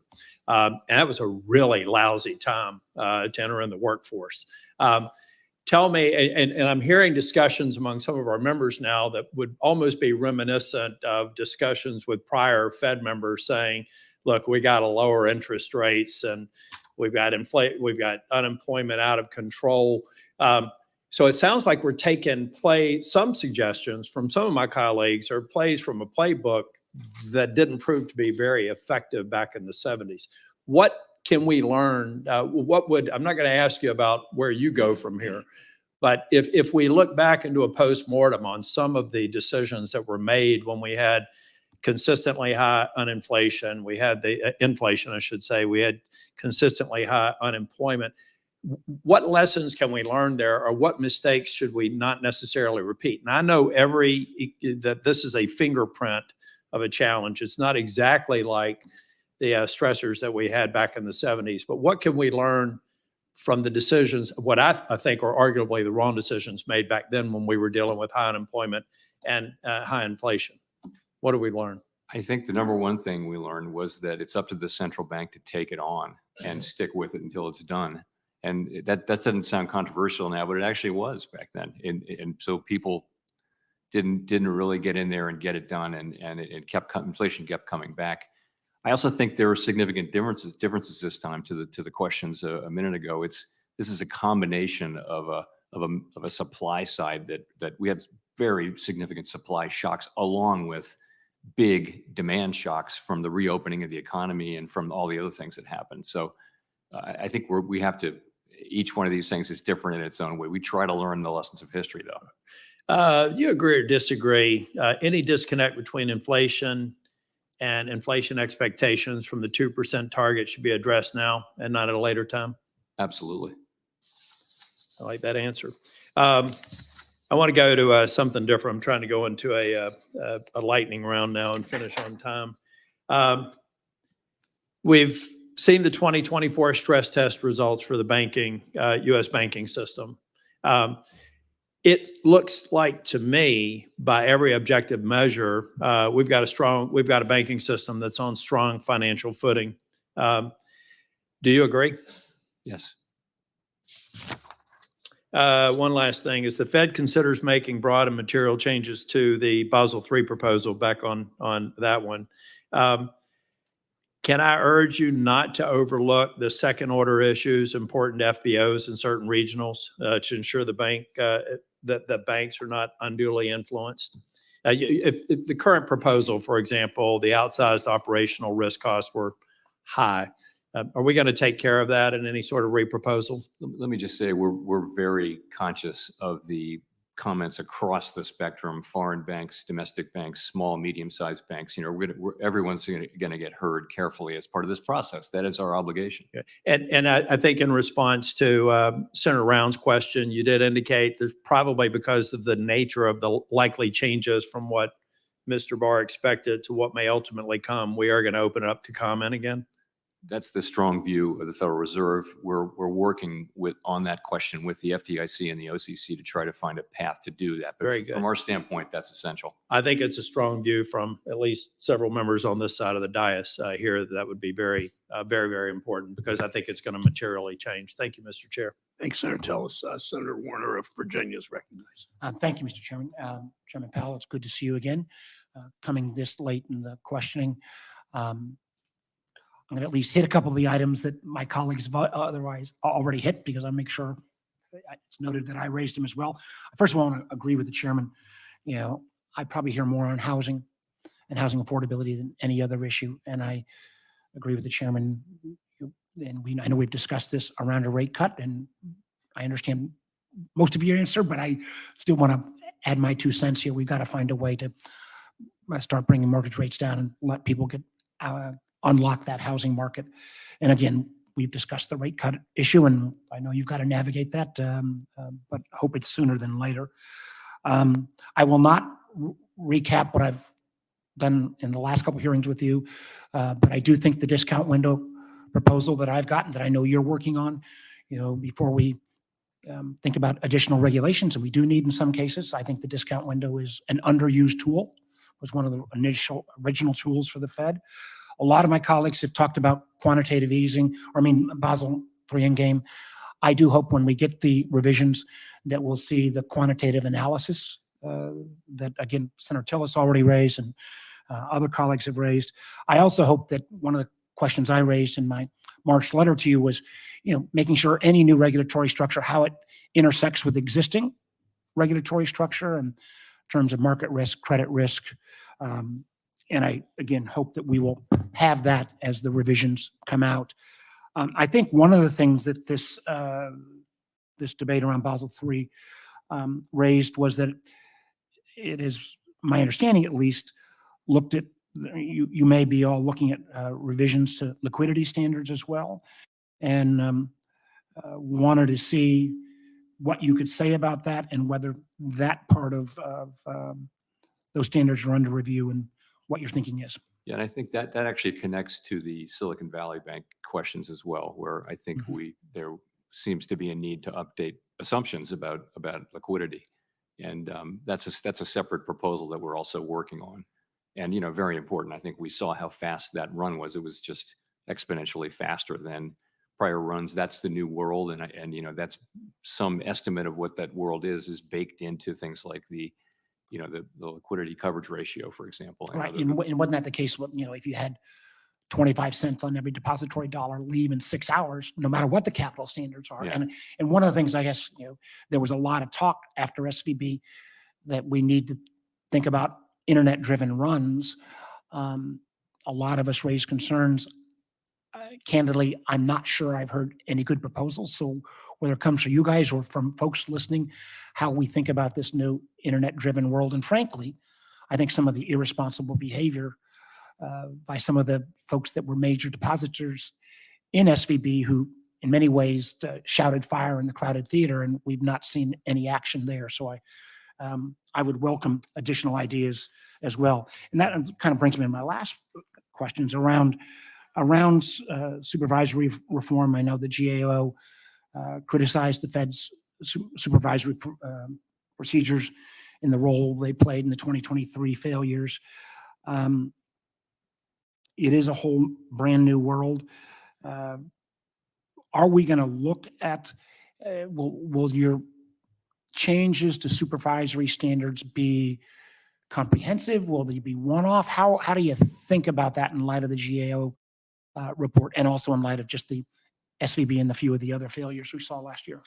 Vice Chair Barr is, who's Vice Chair for Supervision, is leading a process of looking at the way we supervise banks and thinking about how we can be faster where it's appropriate, more forceful where it's appropriate. And I think, they've taken a pretty deep dive and tried to learn these lessons and then implement them in a way that is appropriate. So that's a big project going on at the Fed right now, which really Vice Chair for Supervision leads. I think I remember lots of conversations with the chairman, with you, with the FDIC, and that Thursday through Sunday. And I think the solution you guys came up with, the administration came up with by Sunday night was a good one, but they were a pretty scary 3 or 4 days there. And it did seem like the process, I don't know completely how you get fully ahead of that. But I firmly believe that there should have been a clearer early warning system and trying to make sure that we wouldn't be in that kind of crisis situation going forward. And again, I would strongly encourage any additional thoughts on this technology risk and how we get that right. Thank you, Mr. Chairman. Thank you. Next in order, Senator Kennedy of Louisiana is recognized. Thank you, Mr. Chairman. Mr. Chairman, our economy is slowing, is it not? Yes, although still growing at a solid pace. Our unemployment rate is rising, is it not? Yes, it is, although the labor market is still strong. Our labor market is slowing, is it not? Yes, but I'd say unemployment is still, is still low by historical standards. But yes, it is. We've seen cooling. Yes. Mm-hmm. And I was looking at the recent jobs numbers. I know you've glanced at them too. About 3/4 of the net new jobs that were created in June were in government, healthcare, and social assistance. What does that tell you? So that's a concentration. You'd rather see broader job creation than that. Those three areas have, in some reports, they've been, as it was this time, they've been the predominant creators of jobs. That tells you that job creation is becoming less broad in the economy and it's narrowing. It tells you that government's creating those jobs, doesn't it? Well, it's government. It's also in-person services. It's also some of it's government. Manufacturing's been flat. Yes, manufacturing's not creating a lot of new jobs these days. Information technology shed jobs over the past 2 years, hasn't it? I don't know. Leisure and hospitality jobs have slowed to almost a trickle. So that's a place where there was a desperate worker shortage, and they've done quite a bit of hiring, but they're catching up now. I mean, 3/4 of the jobs that are being created in our economy can be related directly or indirectly to our spending deficits, can't they? In this report, in this single report, I don't know that healthcare is really government spending. I mean, that's something people are Where do you consuming. think these hospitals get their money? They may get it, but I mean, people are not, the spending on healthcare is not necessarily directly related to deficits, is my point. I would disagree with you. I mean, here's my point. We talk a lot about expectations in terms of inflation. How if we expect there to be inflation, we'll get inflation. It seems to me that consumer expectations play a bigger role in the economy than we cede to them. Most of our economy in America is consumer driven, is it not? Yes, Unlike, say, China, which is manufacturing driven.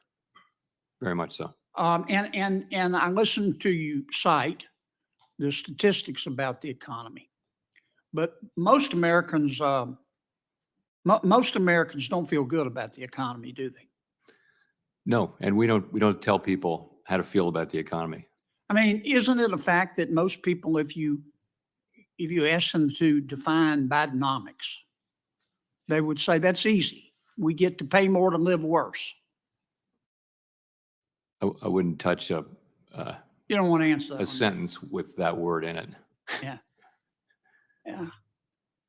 I mean, we can pretty this up all I guess my point is, and I know you're going to do this anyway, but I'd be really careful with this economy. I mean, people just don't feel better off today.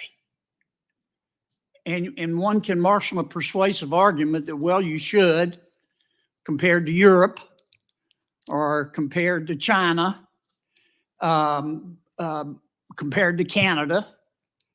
But feelings are feelings. People don't feel good about this economy. And it's primarily because of inflation. Let me use my final 30 seconds to ask you. I listened to my good friend, the chairman, give his opening statement. Do you think inflation was caused by corporate greed? I hate to comment on something the chairman was speaking about. Oh, but- go ahead. Well, so I will just say, we see at the Fed, we see inflation as when there's an imbalance between supply and demand. And we use our tools to work on the demand side of that and bring it back into line with supply. I got 2 seconds. So when are you going to lower interest rates? I'm today not going to be sending any signals about the timing of any future actions. Thank you, Mr. Chairman. Senator Smith of Minnesota is recognized. Thank you, Mr. Chair. Welcome, Chair Powell. It's good to see you again. I want to follow up on kind of the line of questioning that Senator Tester was on a bit ago. He was talking about how the U.S. economy has been outperforming other advanced economies around the world in terms of growth rates, in terms of unemployment, in terms of inflation, getting inflation under control, though I think we obviously can all agree that we're not, at least from my perspective, we're not done yet. And we don't want to rest on our laurels, but I'm wondering if you could share what you think that we have learned from this experience. What have we done right? And why is it that we are doing better than some of the other advanced economies in the world? I think that it's down to the fundamental strengths of our economy. So as you may know, European economic officials are very, very focused on this question. They really, it comes up in all of our discussions. Europe has seen productivity increases of about 1% a year for 40 years. We've seen 2%. Mm-hmm. If you take a number and compound it at 1%, then compound it at 2%, the difference is just enormous after 40 years in terms of incomes and living standards. And their question is, why is that? Why is that? And the standard answer that Americans tend to give and that I would give is it's down to, more flexible labor markets. Mm-hmm. In the pandemic, people they stayed in their existing jobs. In the United States, we had people changing jobs at record levels. And, that's the kind of thing that adds to productivity and it contributes to rising living standards, going back to school, getting skills and things like that. Another one is our financial sector. We don't just have banks, we have a highly developed ecosystem of financing sources that will fund early stage investments. Banks are really not set up to do that. They're prudentially regulated. And So those are some of the things. And I think we just have these natural strengths as as an innovative, more flexible economy. We can grow faster. I appreciate that. I think sometimes there's a tendency to sort of trash our economy and to sort of say, oh, we suck. And actually, I think that there's great resilience in our economy. I would argue that it has also to do a lot with the incredible resilience of our workers, and their creativity and their talent and the training and the education that they have. And I think I would also argue, though I wouldn't expect you to make this case, that the way in which our federal government responded to the pandemic, in order to make sure that people weren't evicted, that they still had money to pay their bills even when they weren't able to work, meant that overall our economy, survived and was ready to kind of be off to the races when we emerged from the pandemic. But Chair Powell, I'd like to ask you a question, something that you and I have talked about. I continue to be thinking a lot about, which is the commercial real estate risk that we have in this country. I think particularly for office space, we know that has been under strain the last several years. The sector has remained largely stable, but we are hearing about some additional default risk. And one thing that I'm noting is that there's some expectation or concern that may fall disproportionately on smaller banks. I think that commercial and regional banks hold an estimated 2/3 of all the commercial real estate loans in the country. And so unlike larger banks, these smaller institutions might find it a little harder to deal with this. So could you discuss this with us? Could you tell us a little bit about how you see this risk, and particularly whether this poses some additional risk that we might be seeing more concentration in the banking sector as these smaller banks are maybe under more pressure? Yeah, so this, to your point, this is a risk that has been with us and will be with us for some time, probably for years. And banks need to be, honestly assessing what their risk is. They need to be assured that they have the capital and the liquidity and the systems in place to manage this risk. The stress test that we apply to the largest institutions stressed commercial real estate pretty hard. And again, the conclusion is that the large banks can manage this problem. And most small banks can too, but it is in some smaller banks that tend to have that local concentration in commercial real estate. And, we're in touch with those banks. The supervisors and regulators are in touch with those banks and making sure that they can manage them. And it's going to be an issue for many banks, but it's one that we're trying to work through, one that we're very much aware of. And again, it'll be with us for some time. Thank you. I think so much about the importance of these small regional community banks in small towns, big towns in Minnesota, and how important it is that, in my book, that they can stay independent and better serve their communities in that way. So I worry about this risk. Thank you, Mr. Chair. Thanks, Senator Smith. Senator Butler of California is recognized. Thank you, Mr. Chairman. Chairman, good to see you. Good to see you. And I am going to make you do the whole last 5 minutes since I'm the last one for today. You'll recall the first time that we spoke, I tried to engage you around 3 specific areas. One was how the monetary policy impacts the quality of life for young Americans in the future and the work that you are doing there, the space of climate risk, and what I see as potentially a future challenge down the road, and that is the state of commercial real estate. You and I have had that conversation before, and no surprises today. I'm going to stick to those 3 topics, somewhat related to questions that you've been asked before relative to the housing market, housing affordability, and interest rates. I want to narrow the scope just a little bit to ask about those issues and challenges impact, again, the quality of life for America's next generation. Given the severe shortage of affordable and available homes to buy, coupled with high interest rates, young Americans are continually unable to afford homes and are pushed into a rental market, driving rental costs up. So there is sort of trickle down impact here. A recent Washington Post analysis showed that Gen Z is spending 31% more on housing than their millennial counterparts were 10 years ago after adjusting for inflation. How do you view, that was a long lead in to just ask the question, how do you envision or view the interest rates of today and the monetary balancing, policy balancing that the Fed is doing on contributing to the future generation predicament if we are to extrapolate the conditions of today?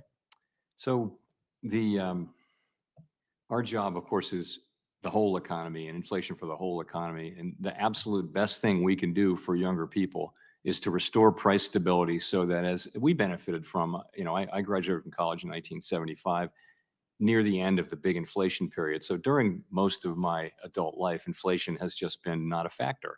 And that means, stable interest rates, relatively low interest rates. We want to get back to that. And that is what the Fed's job is that we're not supposed to look at the housing market as separate from the overall economy. In the meantime, though, there's no question that higher interest rates are making it harder to buy homes in the short term. But in the longer term, this is the best thing particularly for younger people who are not yet in the housing market.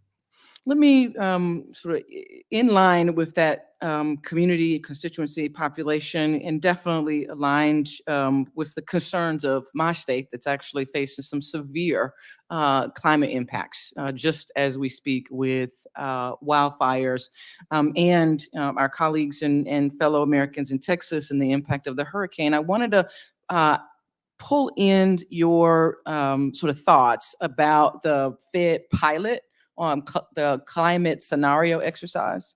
In May, the Fed conducted a pilot climate scenario exercise and asked the 6 largest U.S. banks to examine their balance sheets and how it would be effective if a large hurricane hit the Northeast. They reported facing data gaps on property characteristics, their counterparties and insurance coverage.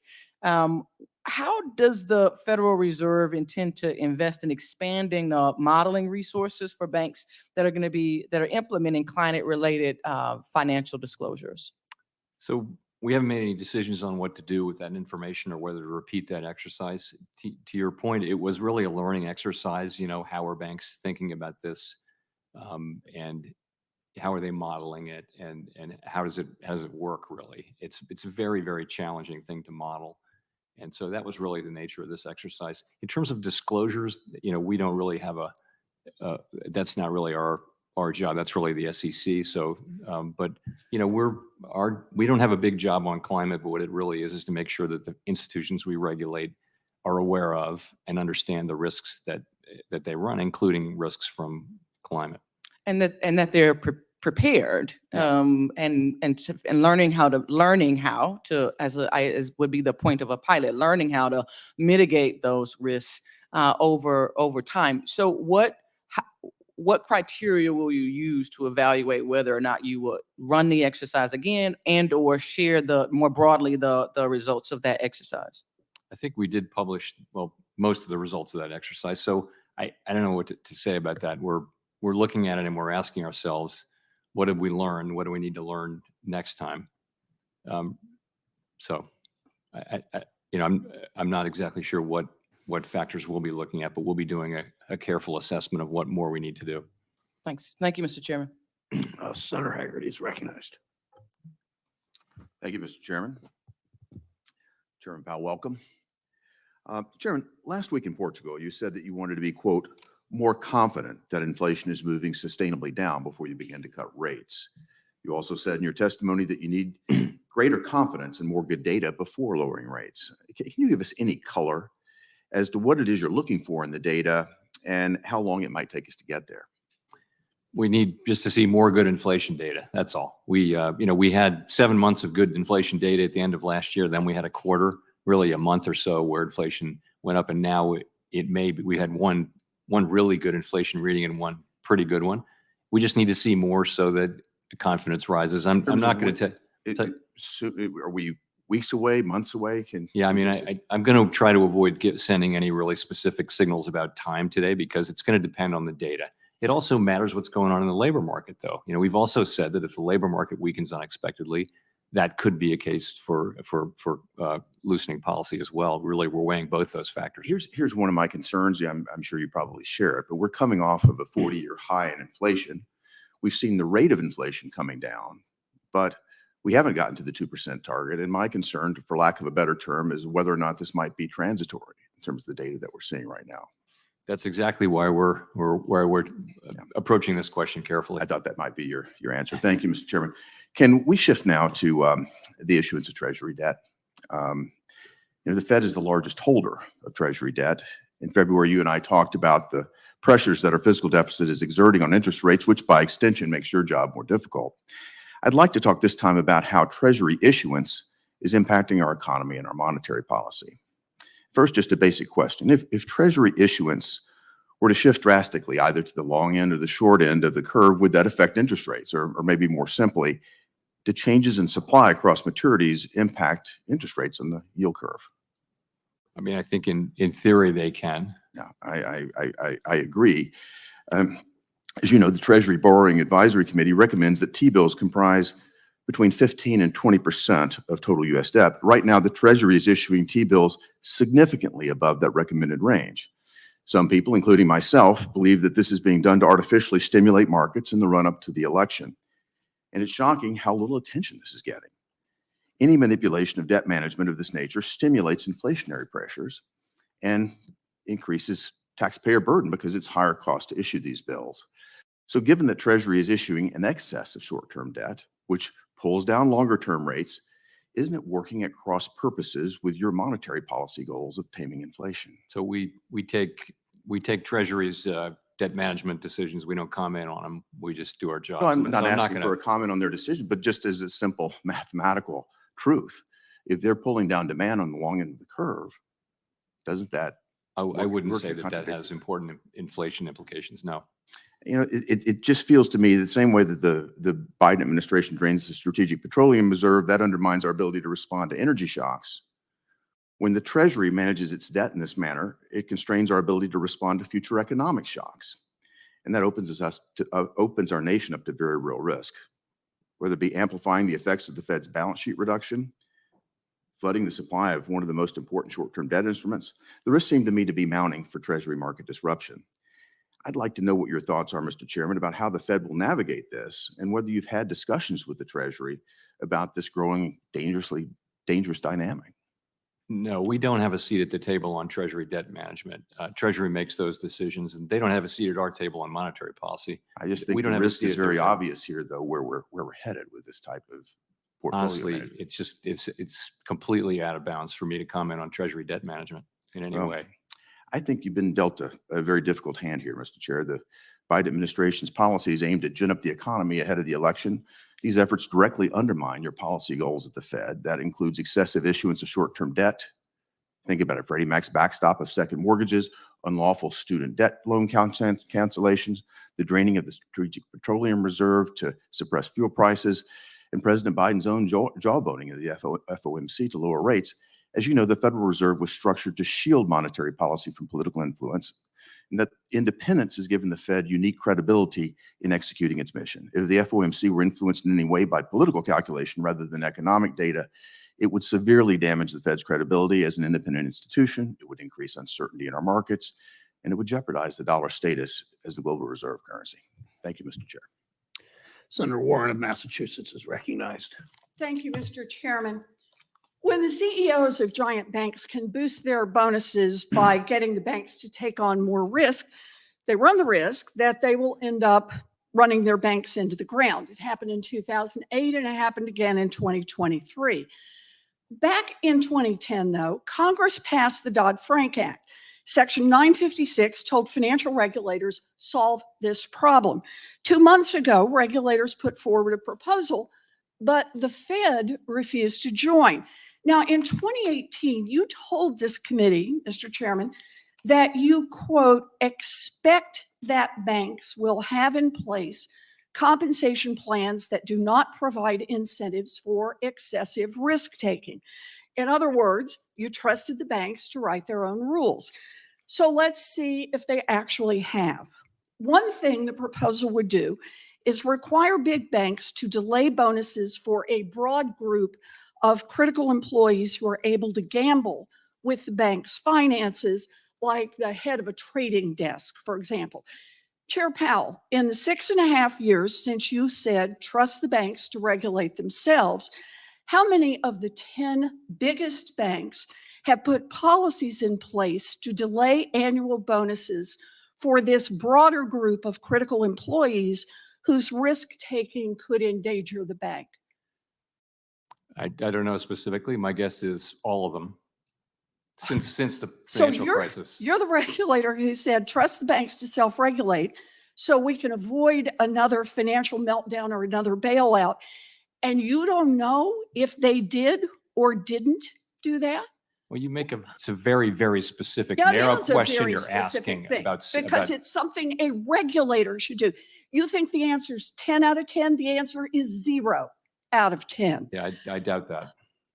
Well, go back and look, because we've looked at their statements on this.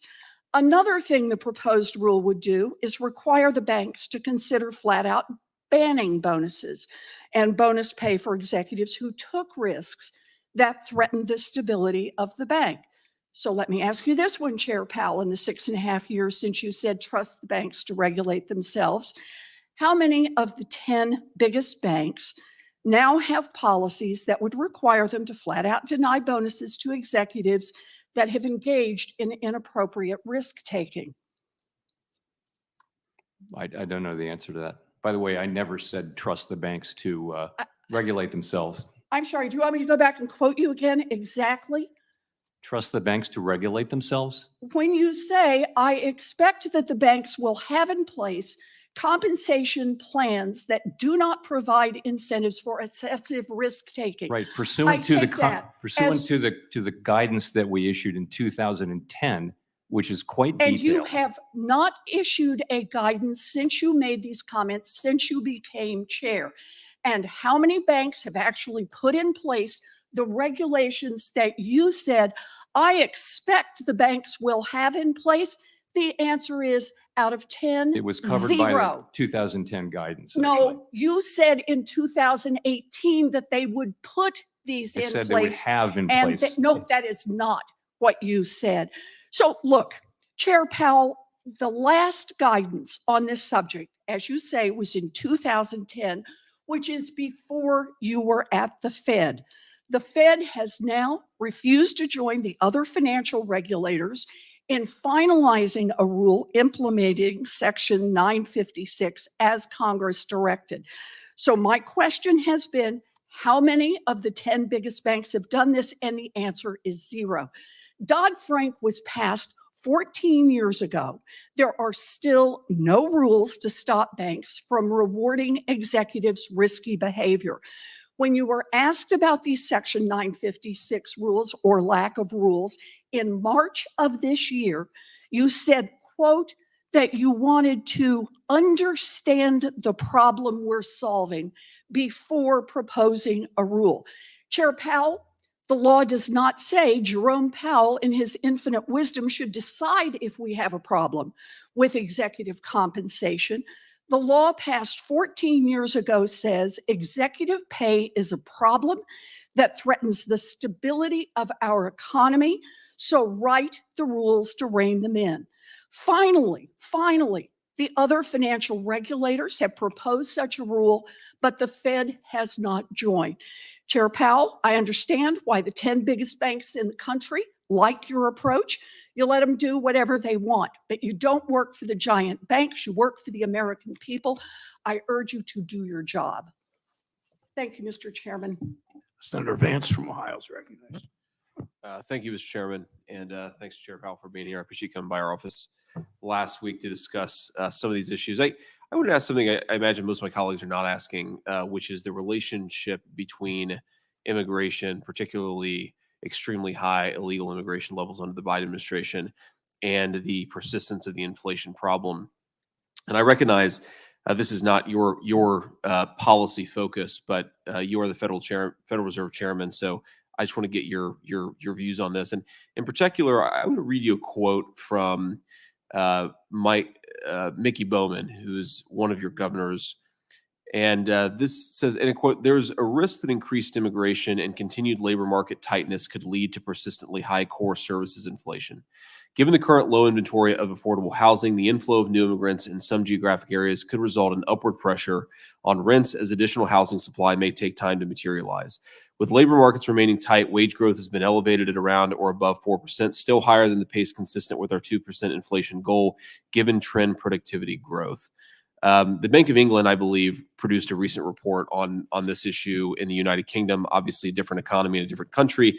But what do you see as the relationship, in particular, given that housing is such a big driver of the inflation that we've seen over the last few years? As Senator Haggerty said, the highest in 40 years.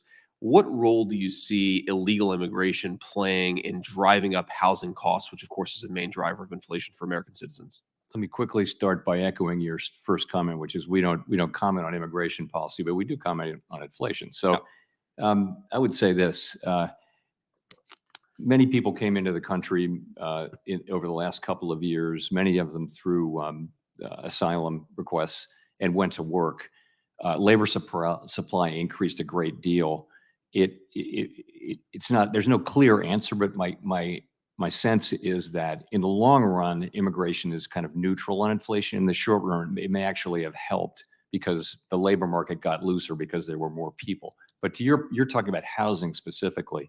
There will be, I'm sure there are places in the country where new people coming into the country, I'm sure you can find places and they exist where that will have contributed to an already tight housing market. But overall, in terms of aggregate inflation, I wouldn't say it's a driver one way or the other. So I want to follow up on that thread, but just on that topic of particular areas that have been affected. Chairman Brown, I'd like to ask unanimous consent to submit a letter for the record from the city of Springfield in our state, the southwestern part of our state, which I think highlights a very real example of this particular concern, straight from the horse's mouth itself. And now this letter, I want to quote from it.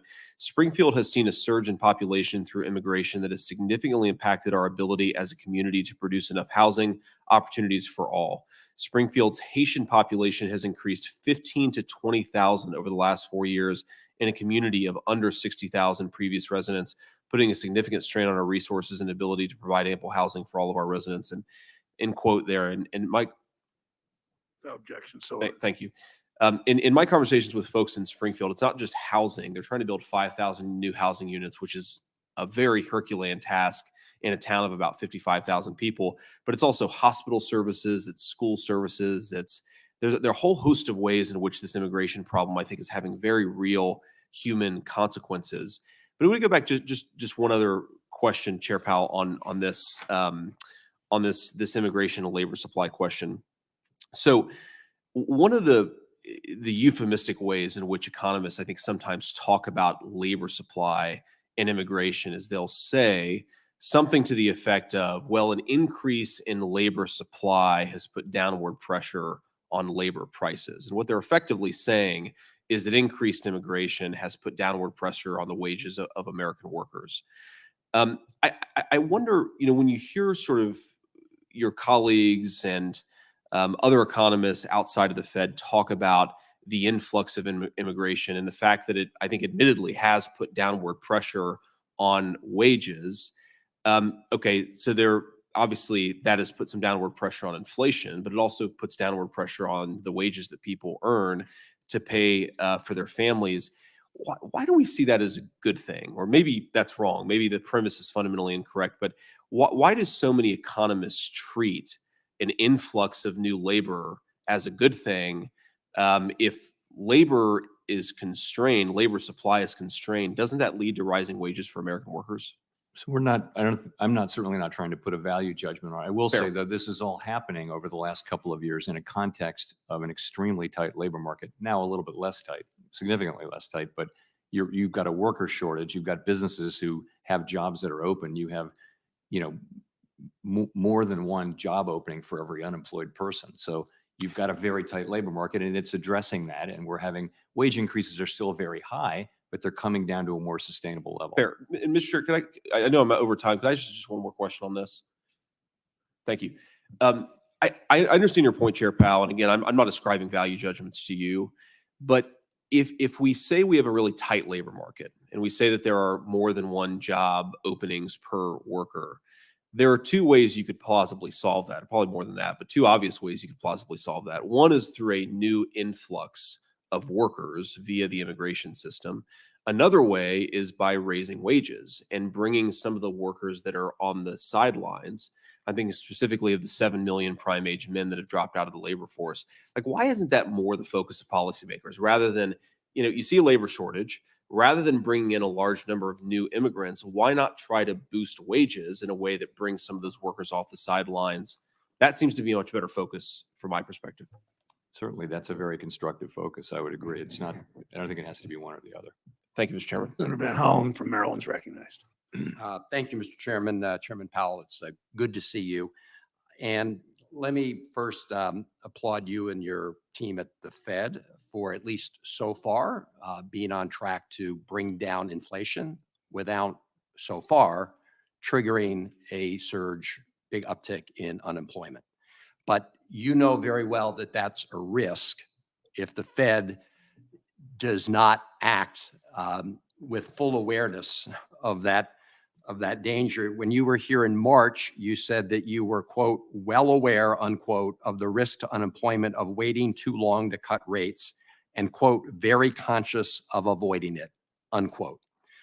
Since then, we have seen a slowing in the economy and a rise in unemployment. I'm just reading something today, an analysis with Diane Swank, KPMG's chief economist, who summed it up by saying, quote, the ice is thinning, red flags are emerging for the US economy, unquote. The engine of the economy, the labor market, is cooling faster than previously known. The unemployment rate is above 4% for the first time since 2021. It is taking workers longer to find jobs. Economic activity in the service sector, which is responsible for 2/3 of economic growth, slowed in June. So my question, Mr. Chairman, is how do you take all of these factors into account? Do you share my concern that as of today, there is a real risk of an increase in unemployment larger than is currently on your radar screen? Yeah, I mean, absolutely. I do, even more so than in March when we were here, see that. So we've seen, and I think the latest data show that labor market conditions have now cooled considerably from where they were 2 years ago. And I wouldn't have said that until the last couple of readings. And I would say also that for a long time, the risks were more that we would fail to hit our inflation target. I think the risks as to the two statutory targets we have, price stability and maximum employment, I think those are coming much more into balance. My colleagues and I are looking at that, and we fully understand that we have to manage this process of administering the federal funds rate and deciding what to do with it in a way that manages both of those risks. And the two mandates are equal under the law, and so yes, we do get that. Well, I appreciate that, and I appreciate the fact that you've seen that that calculation change since you were last here, because I think the data indicates that we are at risk now of not acting soon enough to curb the increase in unemployment, and that if we allow that to go too long, we may see a real uptick there. And so I'm pleased that that is very, very much on your radar screen, and hope that that will be a really deciding factor as you and your other Fed colleagues determine what to do with respect to interest rates. And as has been said, in the housing sector, we are seeing the continuing drag created by high interest rates. So that has been I think all of our colleagues, as you probably heard today,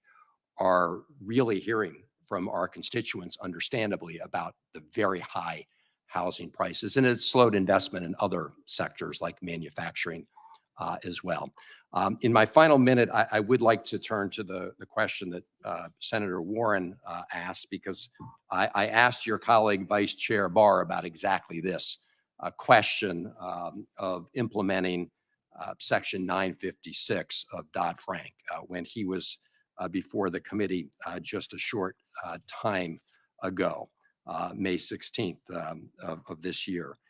And I asked him about why the Fed had not moved forward along with other agencies with respect to implementing what the law is and what the law has been for 10 years. NCUA has signaled their intent to propose a rule. The SEC has indicated that they're moving forward. I said to Vice Chair Barr that I've not seen any notice of proposed rule from the Fed. And can I get a commitment that the Fed will quickly begin to process implementing this law by issuing a notice of proposed rule? His answer was, and I'm quoting, "In discussions with my colleagues, it became apparent that at the board, we believe we need to conduct some further analysis before deciding what steps to take. We are committed to following the law, to implementing Section 956, but we have further work to do." Count me among those who are very frustrated that we're now 10 years after this law was passed. Vice Chair Barr committed to following the law. I'm sure, Mr. Chairman, you would commit to following the law. But why is it that it's taking the Fed so long to move forward with implementation of 956? So I like to look at the actual language of the statute when and what it says is it calls on the regulators to make determinations about specific incentive compensation practices that cause excessive risk taking. And then, and we haven't done that. We did, that we put in place pretty serious guidance back in 2010 after putting it out for comment. We looked at all these questions. It's been in place for 14 years. We supervise on it. And, so the question I'm asking is, okay, let's go out and look at what the practices are that are happening now, not that are happening before the global financial crisis when it was obvious that things needed to be changed. And we put the guidance in place. It seems to have largely worked, certainly as it relates to the large firms. And then let's design something that is designed to the residual risk, as opposed to just taking something off the shelf from 15 years ago and doing that. So and we're working on that at the Fed now. And again, the statute requires us to prescribe regulations or guidelines to prohibit those things. And I want to do that. In a sense, we have done just very briefly. And is it your testimony that the Fed has already met the requirements of site? Okay, no, just want to make that clear. And we do look forward to the Fed moving forward. Thank you, Mr. Chairman. Thank you, Senator Van Hollen. Senator Brett from Alabama is recognized. Thank you, Mr. Chairman. Chair Powell, thank you for being with us today. My colleague from Maryland actually just touched on something, but as I was listening to the exchange from my colleague from Massachusetts and her closing remarks, particularly about Dodd-Frank and 956, there was also a comment at the end where she mentioned you working for giant banks versus the American people. Now, I have a long list of questions I want to talk to you about, but I did want to get you to respond to that. Yeah, that's completely untrue. The things that we're doing are consistent with our international obligations, and they're meant to be the best thing for the American economy. And that's really our only consideration. We have policy differences across various things, but we're all trying to achieve the best results we can for the people that we serve. Absolutely. Thank you. Chair Powell, I have repeatedly talked about my concern with long-term debt proposal and just think that it has not been well thought through. First, I have concerns that it blatantly undermines the tailoring requirement. And on that note, do you believe that 2155 will be applicable to the long-term debt requirement? I think it applies to everything. Absolutely. And on the long-term debt requirement, we have voluminous comments that we're looking at carefully and thinking through the process of what to do about them. No, I appreciate that because I do believe that currently it lacks a real cost benefit analysis. And I think it really does need serious reconsideration. And additionally, when you take a look at it and its overlapping nature with Basel III, it seems inappropriate that we would move forward with a new long-term debt proposal, finalizing that rule when we don't even really understand what Basel III is going to mean for capital requirements for banks and obviously financial institutions. So my question for you is just that. Would it be inappropriate to move forward with the long-term debt proposal, finalizing that rule prior to Basel III being finalized as well? I don't know that I would give you, I can't give you a clear answer on that. It will depend. I mean, Basel III won't be finalized for some time, but that's not to say we wouldn't reach a place where people understand and accept and support what it is that we're doing. And I think at that point, we could certainly move forward with other rules. I heard you mention to one of my other colleagues that probably by the time this all took place, it would be the beginning of next year. I would just say my concern, the Fed has said that the long-term debt rule will directly be impacted by the final Basel product. And so, why would it be inappropriate or appropriate to move forward with that before banks can fully understand what they're facing from Basel? So I would just ask that y'all are thoughtful about that. These are a lot of things that people are dealing with and trying to really understand the implications of. And I think we have seen consistently that people are not taking a look at the cumulative impact of these things and not really taking a look at the trickle down effect. And on that, on Basel, when you testified in March, you said the Fed was aware and fully considering the potential impacts of a proposal on our commodities markets. And I do want to talk about that. The commodities market, our agriculture industry is 1 in 5 jobs in the state of Alabama. It's 20% of our economy. I am a big believer food security is national security. And the proposal would increase hedging costs by 80%, meaning banks would be far less likely or inclined to offer clearing services. So this could have a detrimental effect to our agriculture community and increase other costs providing food and fiber for our nation. When you look at inputs such as feed, seed, fertilizer prices, those have skyrocketed and prices have ended up just getting passed down to the consumer. I mean, grocery prices are up 21% since January. So do you believe that the revised Basel proposal will alleviate these concerns that our farmers and our ag community have had about Basel III? And has the Fed done anything specifically to take a look at this? And if not, will you commit to doing so? So I don't want to get into the specific changes that we're going to make. I'll just say that we're very well aware of and very focused on that particular set of changes and, paying close attention to the issues you've raised. I appreciate that. And I also hope that the Fed when you craft these types of regulation, you really consider the relationship between the economic impact and the ability of community banks to serve their communities as well. I have heard you mention that to another one of my colleagues, so I know that you're committed to doing that, but that is incredibly important to Alabamians and our main streets all across the state. In my last few seconds, I want to touch on one more topic. So finding solutions to expanding affordable childcare is a top priority of mine. And it is something that I know a number of my colleagues on the other side of the aisle share an interest in and believe is an important issue as well. So Chair Powell, do you believe that increasing access to affordable childcare would positively impact labor participation in our country?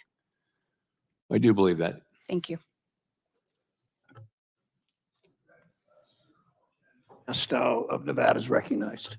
Thank you. Excuse me, Chairman Powell, thank you for joining us. And I always appreciate visiting with you in my office as well and your comments. Let me start by a comment you made in the opening. Over the past 2 years, you said the economy has made considerable progress toward the Federal Reserve's 2% inflation goal. Labor market conditions have cooled while remaining strong. Reflecting these developments, the risks to achieving our employment and inflation goals are coming into better balance. And what we know is that since Biden came into office, the United States has added over 15 million jobs. Under President Biden, we had 41 consecutive months of job growth. And you just said it again here today, that wages are up as well. Average U.S. wages and salaries grew by nearly, 16,700 between January 2021 and April 2024. So would you agree with a statement by a ranking member earlier today that the U.S. has the greatest economy on the planet? I certainly would. Let me ask you this. Jumping around, and there's been talks today about the Fed's independence and how important the Fed's independence is. The Wall Street Journal recently reported former Trump administration officials drafted policy options to weaken the independence of the Federal Reserve if President Trump were to be elected in November. Allegedly, former administration officials discussed policy options to erode the Fed's independence to make it easier for a president to impact interest rate decisions or fire the Fed chair at will.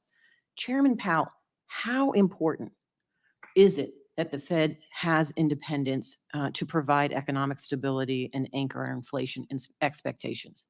So I think it's actually essential. It's literally essential. And the good news is I think that's pretty broadly understood, and particularly on Capitol Hill, on both sides of the aisle. I believe that people do understand that we need to do our work in a way that's outside the political process to the maximum extent possible. Of course, we need to be accountable and tremendously transparent. If you look at the box in the monetary policy report on central bank independence, it's really a box about transparency.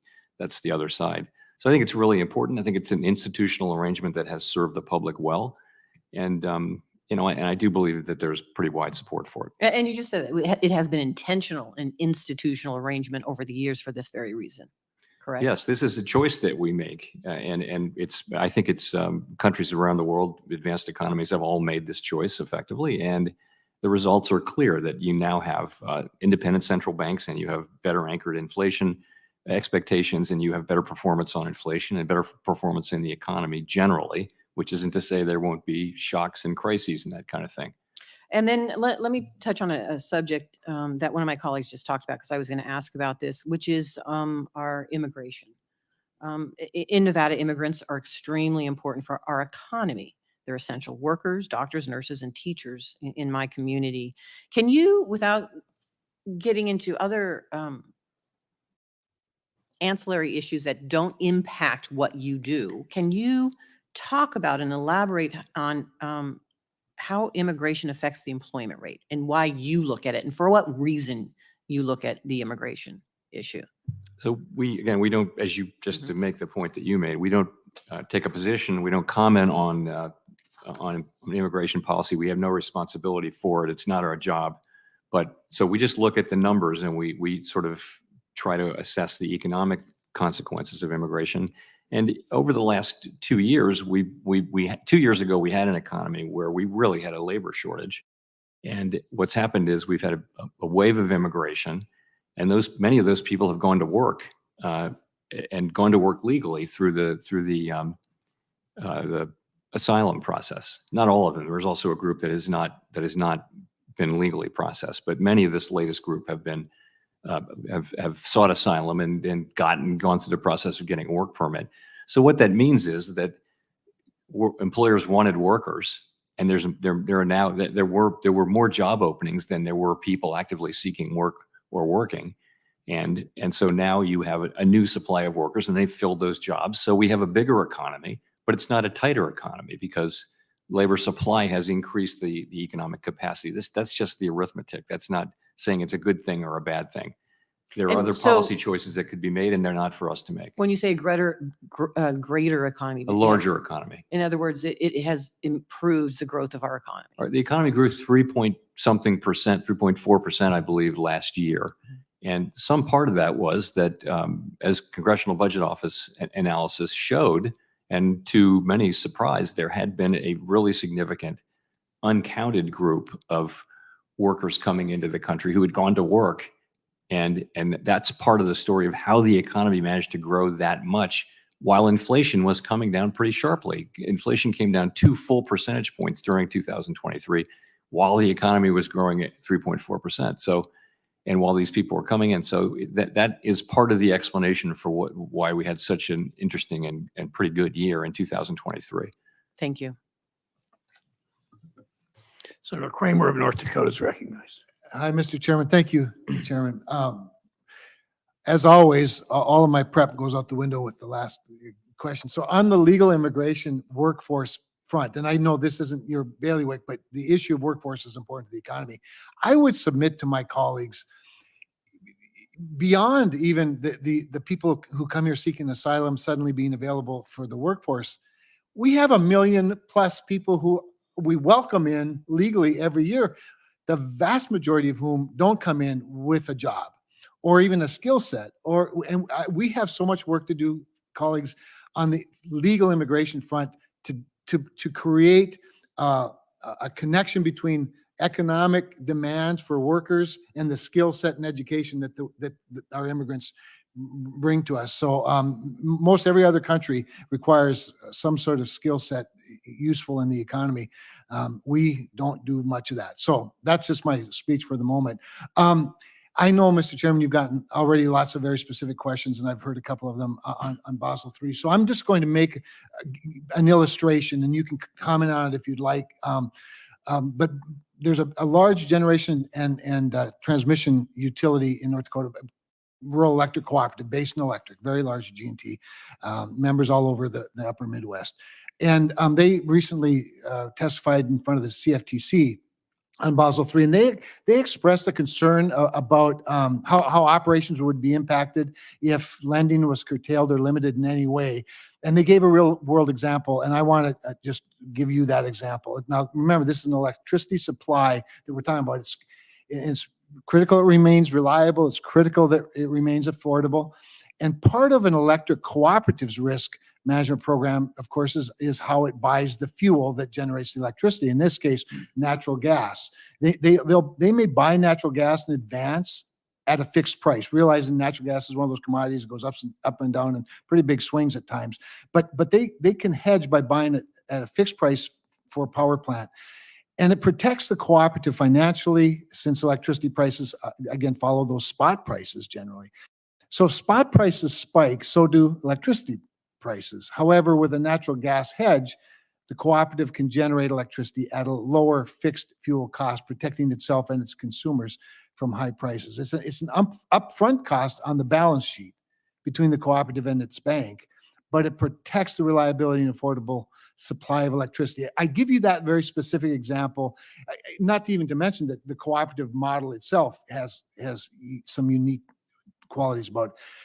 If you would like to comment on it, you've already stated that there are going to have to be changes. I just throw that into your box of things to think about, and you're welcome to comment if you'd like. I'll just say we're well aware of that issue, and I appreciate you bringing it up. Thank you, Mr. Chairman. With that, then, I'm just going to speak to this independence issue. I think that the senators that have questioned you on it are correct.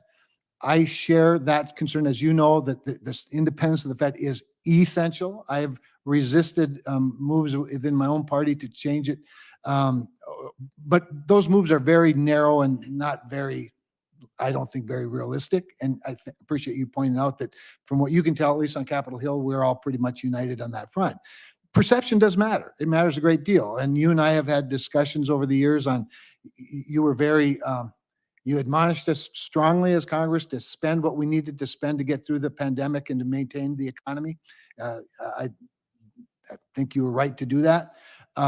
You were just as aggressive in not responding to calls to rein it in a little bit when Democrats brought the Inflation Reduction Act and the American Rescue Plan to the forefront. And I think really basically hijack the economy and put fuel on inflation. But perception matters. And so I would just submit to you, and you haven't said you're going to do this, I do this, but any move to lower interest rates or move interest rates either direction before November 5th could certainly be a bad perception, even if there's a strong push to do that. I know you understand that, but I just want you to know that as long as you remain independent, I'll be on your side. I think neutral is a good place to be. And by the way, you have one of those jobs where being boring is one of the most noble things you can be. So great job. Thank you. We do our Thank you, best. Mr. Senator Kramer. Senator Warnock is recognized, who is decidedly not boring.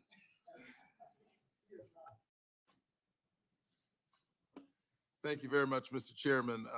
The latest monetary policy report shows inflation is in housing costs is gradually easing. That's good news. But many Georgians still feel the sting of unaffordable homes and mortgages. And one reason for this, you and I have discussed this, is that we aren't building enough houses.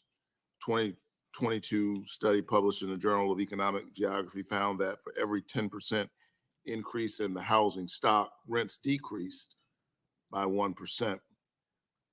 We've discussed this issue particularly the effects of housing supply on housing costs. And we agreed that while the Federal Reserve does not control housing supply, it can help create the environment that encourages the construction of new housing, particularly affordable housing. Chair Powell, how has the Fed been working to foster an environment that encourages home construction?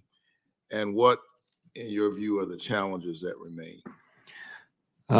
So, I mean, in the long run, the absolute best thing we can do for the housing market and for the economy is to sustainably bring inflation back down so that people aren't talking about it anymore. And it's just assumed by everybody in their daily lives that inflation will be around 2%. So we don't need to talk about it, which is where we were for a long time. We want to get back to that. Interest rates can come down then, and the housing market can return to the state it was in before the pandemic, which was to say really tight. We don't have enough housing, and that's not really a monetary policy issue.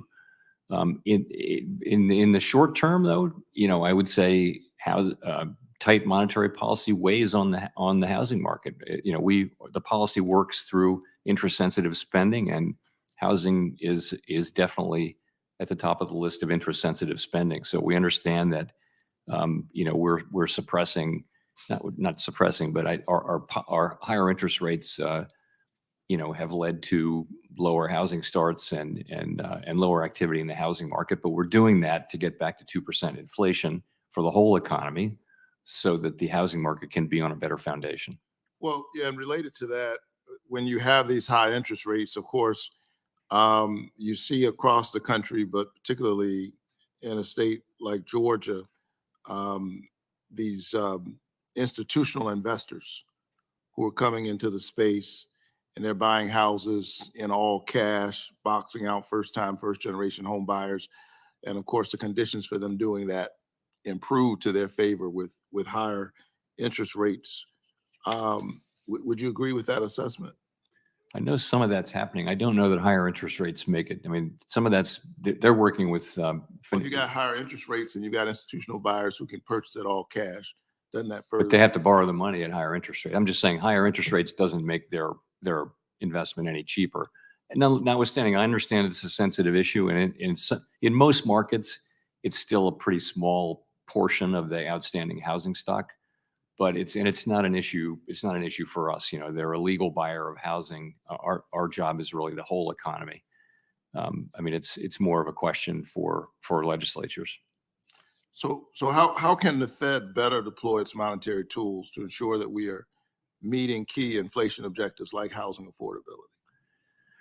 I think the best thing we can do is is kind of what we think we've been doing, which is to move carefully as we think about loosening policy and make sure that we do that when we've got greater confidence that inflation is moving sustainably down toward 2%. We're also keeping a close eye on the labor market, and if we see unexpected weakening there, then we could respond to that too. But that's really the best thing we can do for the whole economy, and very specifically for the housing market too. You well point out that you're limited in terms of your influence there, and there is a role for Congress, to be sure, which is one of the reasons I wanted to be on this committee to introduce a down payment toward Equity Act with my colleague, Senator Butler. This bill would help first-generation home buyers compete with Wall Street institutional investors by helping with down payment costs, closing costs, and costs to reduce interest rates. I look forward to continuing productive conversations with you and looking at how we can make housing more affordable for all Americans. If I'm running out of time here, but one of the other concerns that I maintain is with respect to reducing the racial wealth gap is this issue around home appraisals. And the Fed is part of the interagency task force on property appraisal and valuation equity. What expertise and perspective has the Fed brought to this task force? How are you responding to this issue of home appraisals?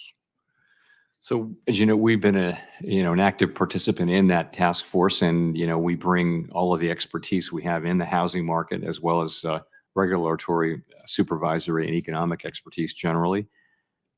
as we look at that. And I'll also say that our strongly held view is that discrimination has no place in the banking system, and that includes appraisals and other valuations. I agree with that. And quickly, I was glad to see that CFPB and other agencies recently finalized a rule that creates strong anti-discrimination standards for automated home evaluations. The Fed has not yet approved this rule. Why not? And does the Fed plan to do so? Sorry, why do we? You've not yet approved the rule that was made that was suggested by the CFPB. They finalized the rule. But do we? Sorry, I didn't. I'm not aware that it's a rule that we have to finalize too. Is that the case? That is my understanding. Let me follow up with you on that. I'm not aware of that. Okay. Thank you. Senator Daines of Montana is recognized. Chairman, thank you. Chairman Powell, thanks for being here today. Certainly, it's not lost on anybody here. Election season's in full swing. And so from now until Election Day, my Democratic colleagues in Congress, as well as the Biden-Harris administration, will waste no time attempting to sell a fairy tale to the American people that financially and economically, they are better off now than they were almost 4 years ago. When President Biden took office, inflation was at 1.4%.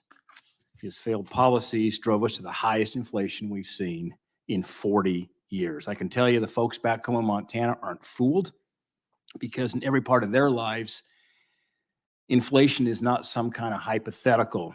They see the everyday impacts of the decades-high inflation brought on by the policies of the Biden administration and facilitated by congressional Democrats.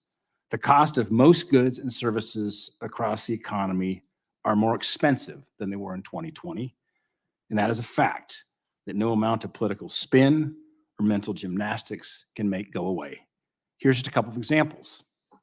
Breakfast cereal prices have increased 28% since January of 2020. Gas prices increased 36% from a national average of $2.63 a gallon to $3.58 per gallon. Egg prices have jumped $3 per dozen in 2024, double the cost of $1.45 in February of 2020. And this dishonesty doesn't stop with inflation. On the labor market, while President Biden and Senate Democrats are celebrating a victory lap in light of the recent jobs report showing a 206,000 new jobs last month, they're willfully ignoring the fact that more than a third of these job gains came from the government sector. Mr. Chairman, I commend you for the job you have done thus far in trying to rein in inflation. I encourage you to continue the fight despite the political pressures you may face. I'm also encouraged by the comments you made earlier this month about the dire need for Washington to address its fiscal imbalance. I couldn't agree more. I've said many times and continue to believe that Washington's culture of reckless spending, of excessive borrowing, is leading us down a very dangerous path by leaving future generations with mountains of debt. And I'm happy to hear you agree with that assessment. Mr. Chairman, given that it's an election year, you're undoubtedly facing immense political pressure to lower rates. Thus far, you've done an admirable job in using the tools at your disposal to fight inflation, and I urge you to continue to be led by data and not calendars or political influence. You said as recently as last week that while things are trending in the right direction, you would need to see further evidence before cutting rates. So here's my question, Mr. Chairman. What specifically are you looking at and looking for as we head into the next FOMC meeting, and how do you factor in this recent labor data, and certainly the significant part of that being government jobs? So we're looking for two things, really. One is just more good inflation data. And we had quite a lot of good inflation data the last 7 months of last year. Then we had kind of a bump in inflation in the first quarter. And now we've had one good and one very good inflation reading, and we need more good data so that we can be confident that what we're seeing is really, that's where inflation's going, that it's going back down toward 2%. We don't need to see it at 2%. Right now we're at 2.6%. So that's on inflation. On the labor market, to your question, we we've seen that the labor market has cooled really significantly across so many measures, and a number of people here today have pointed them out, and the unemployment rate has moved up.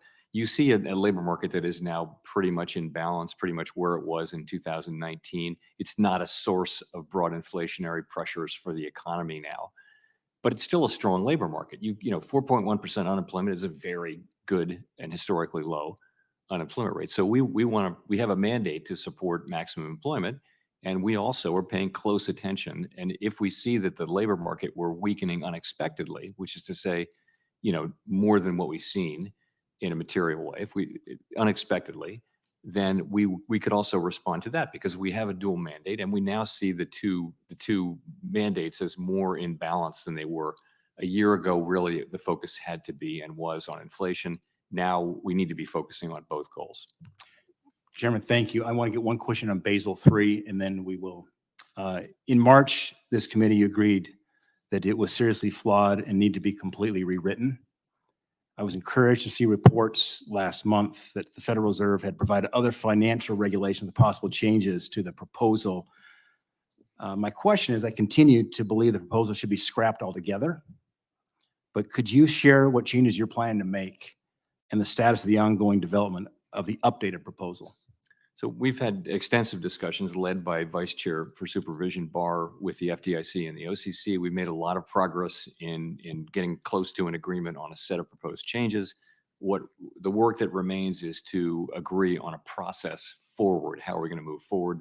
It is our view institutionally that we need to put the changes out for comment for some period of time, so that the public, all members of the public who want to comment, can see them again and comment on them again, and see them in the context of the quantitative impact survey that we did.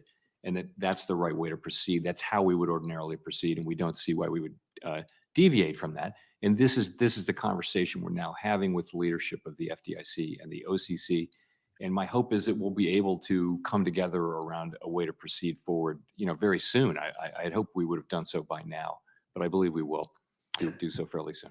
Thank you for joining us today, Chair Powell. I look forward to working with you to strengthen this economy. For senators who wish to submit questions for the hearing record, they're due 1 week from today, July 16th. To Chair Powell, please submit your responses to questions for the record 45 days, no more than 45 days from the day you receive them. Thank you for your testimony. The committee's adjourned. All right, guys. So yeah, that is it for today. I know this was long and drawn out. The market is mostly flat on this report. You can kind of see the Q is basically sideways. I'm going to go ahead and end the stream, guys. It's basically noon where I am. If you want to check out my sponsors, check out Apex. Apex is a funded account program. A great way to learn how to day trade. You can basically day trade the Q. You can basically day trade the SPY and futures on Apex. There's no PDT rule. They're a sponsor of mine, though. They pay me money. I'm biased. You want to confirm all this stuff with them. They're an affiliate of mine, so of course I'm biased in their favor. I do trade off stream. You're not going to see all my trades. Understand CFTC 4.41 hypothetical or simulator performance have limitations. The biggest thing to understand is that most day traders lose. And so most day traders will probably lose here as well. That's just the truth. But it's a lot cheaper to learn how to trade this way. And if you're good enough, you get between 25K all the way up to 300K in funding with a 90% split. If you fail this, you're only out $35 if you use my link. It also comes with real-time data. Again, what they're going to do is they're going to give you a 25K demo account. If you can hit 1,500 in profit without losing that first and following their rules, they fund you 25K with a 90% split. You get real-time data included as well. Again, this is like $35 a month. You can also get the 150, 250, and 300K challenges for the same price. And again, they've paid out over $200 million to their traders. They fund thousands of traders, pay out millions of dollars every month. So yeah, if you want to check them out, here's the link. Again, they're a sponsor, though. Of course, I'm biased. I'm gonna get out of here, though, guys. We got a lot of stuff we got to do today. And yeah, I'll see you guys later. Y'all be good. Y'all have a great day. Everybody keep it civil. Y'all might disagree about politics. I see a lot of political arguments in chat. You might disagree about politics, chat. In the end, I'm very neutral, very middle ground politically. I'm not really rooting for either side, and I don't let that take up too much of my headspace, to be honest. And I recommend you guys do the same. Like, making your political party your football team, basically rooting for them like that is just, it's going to cause unhappiness. I'll see you guys later. Y'all be good. I'll see you guys later.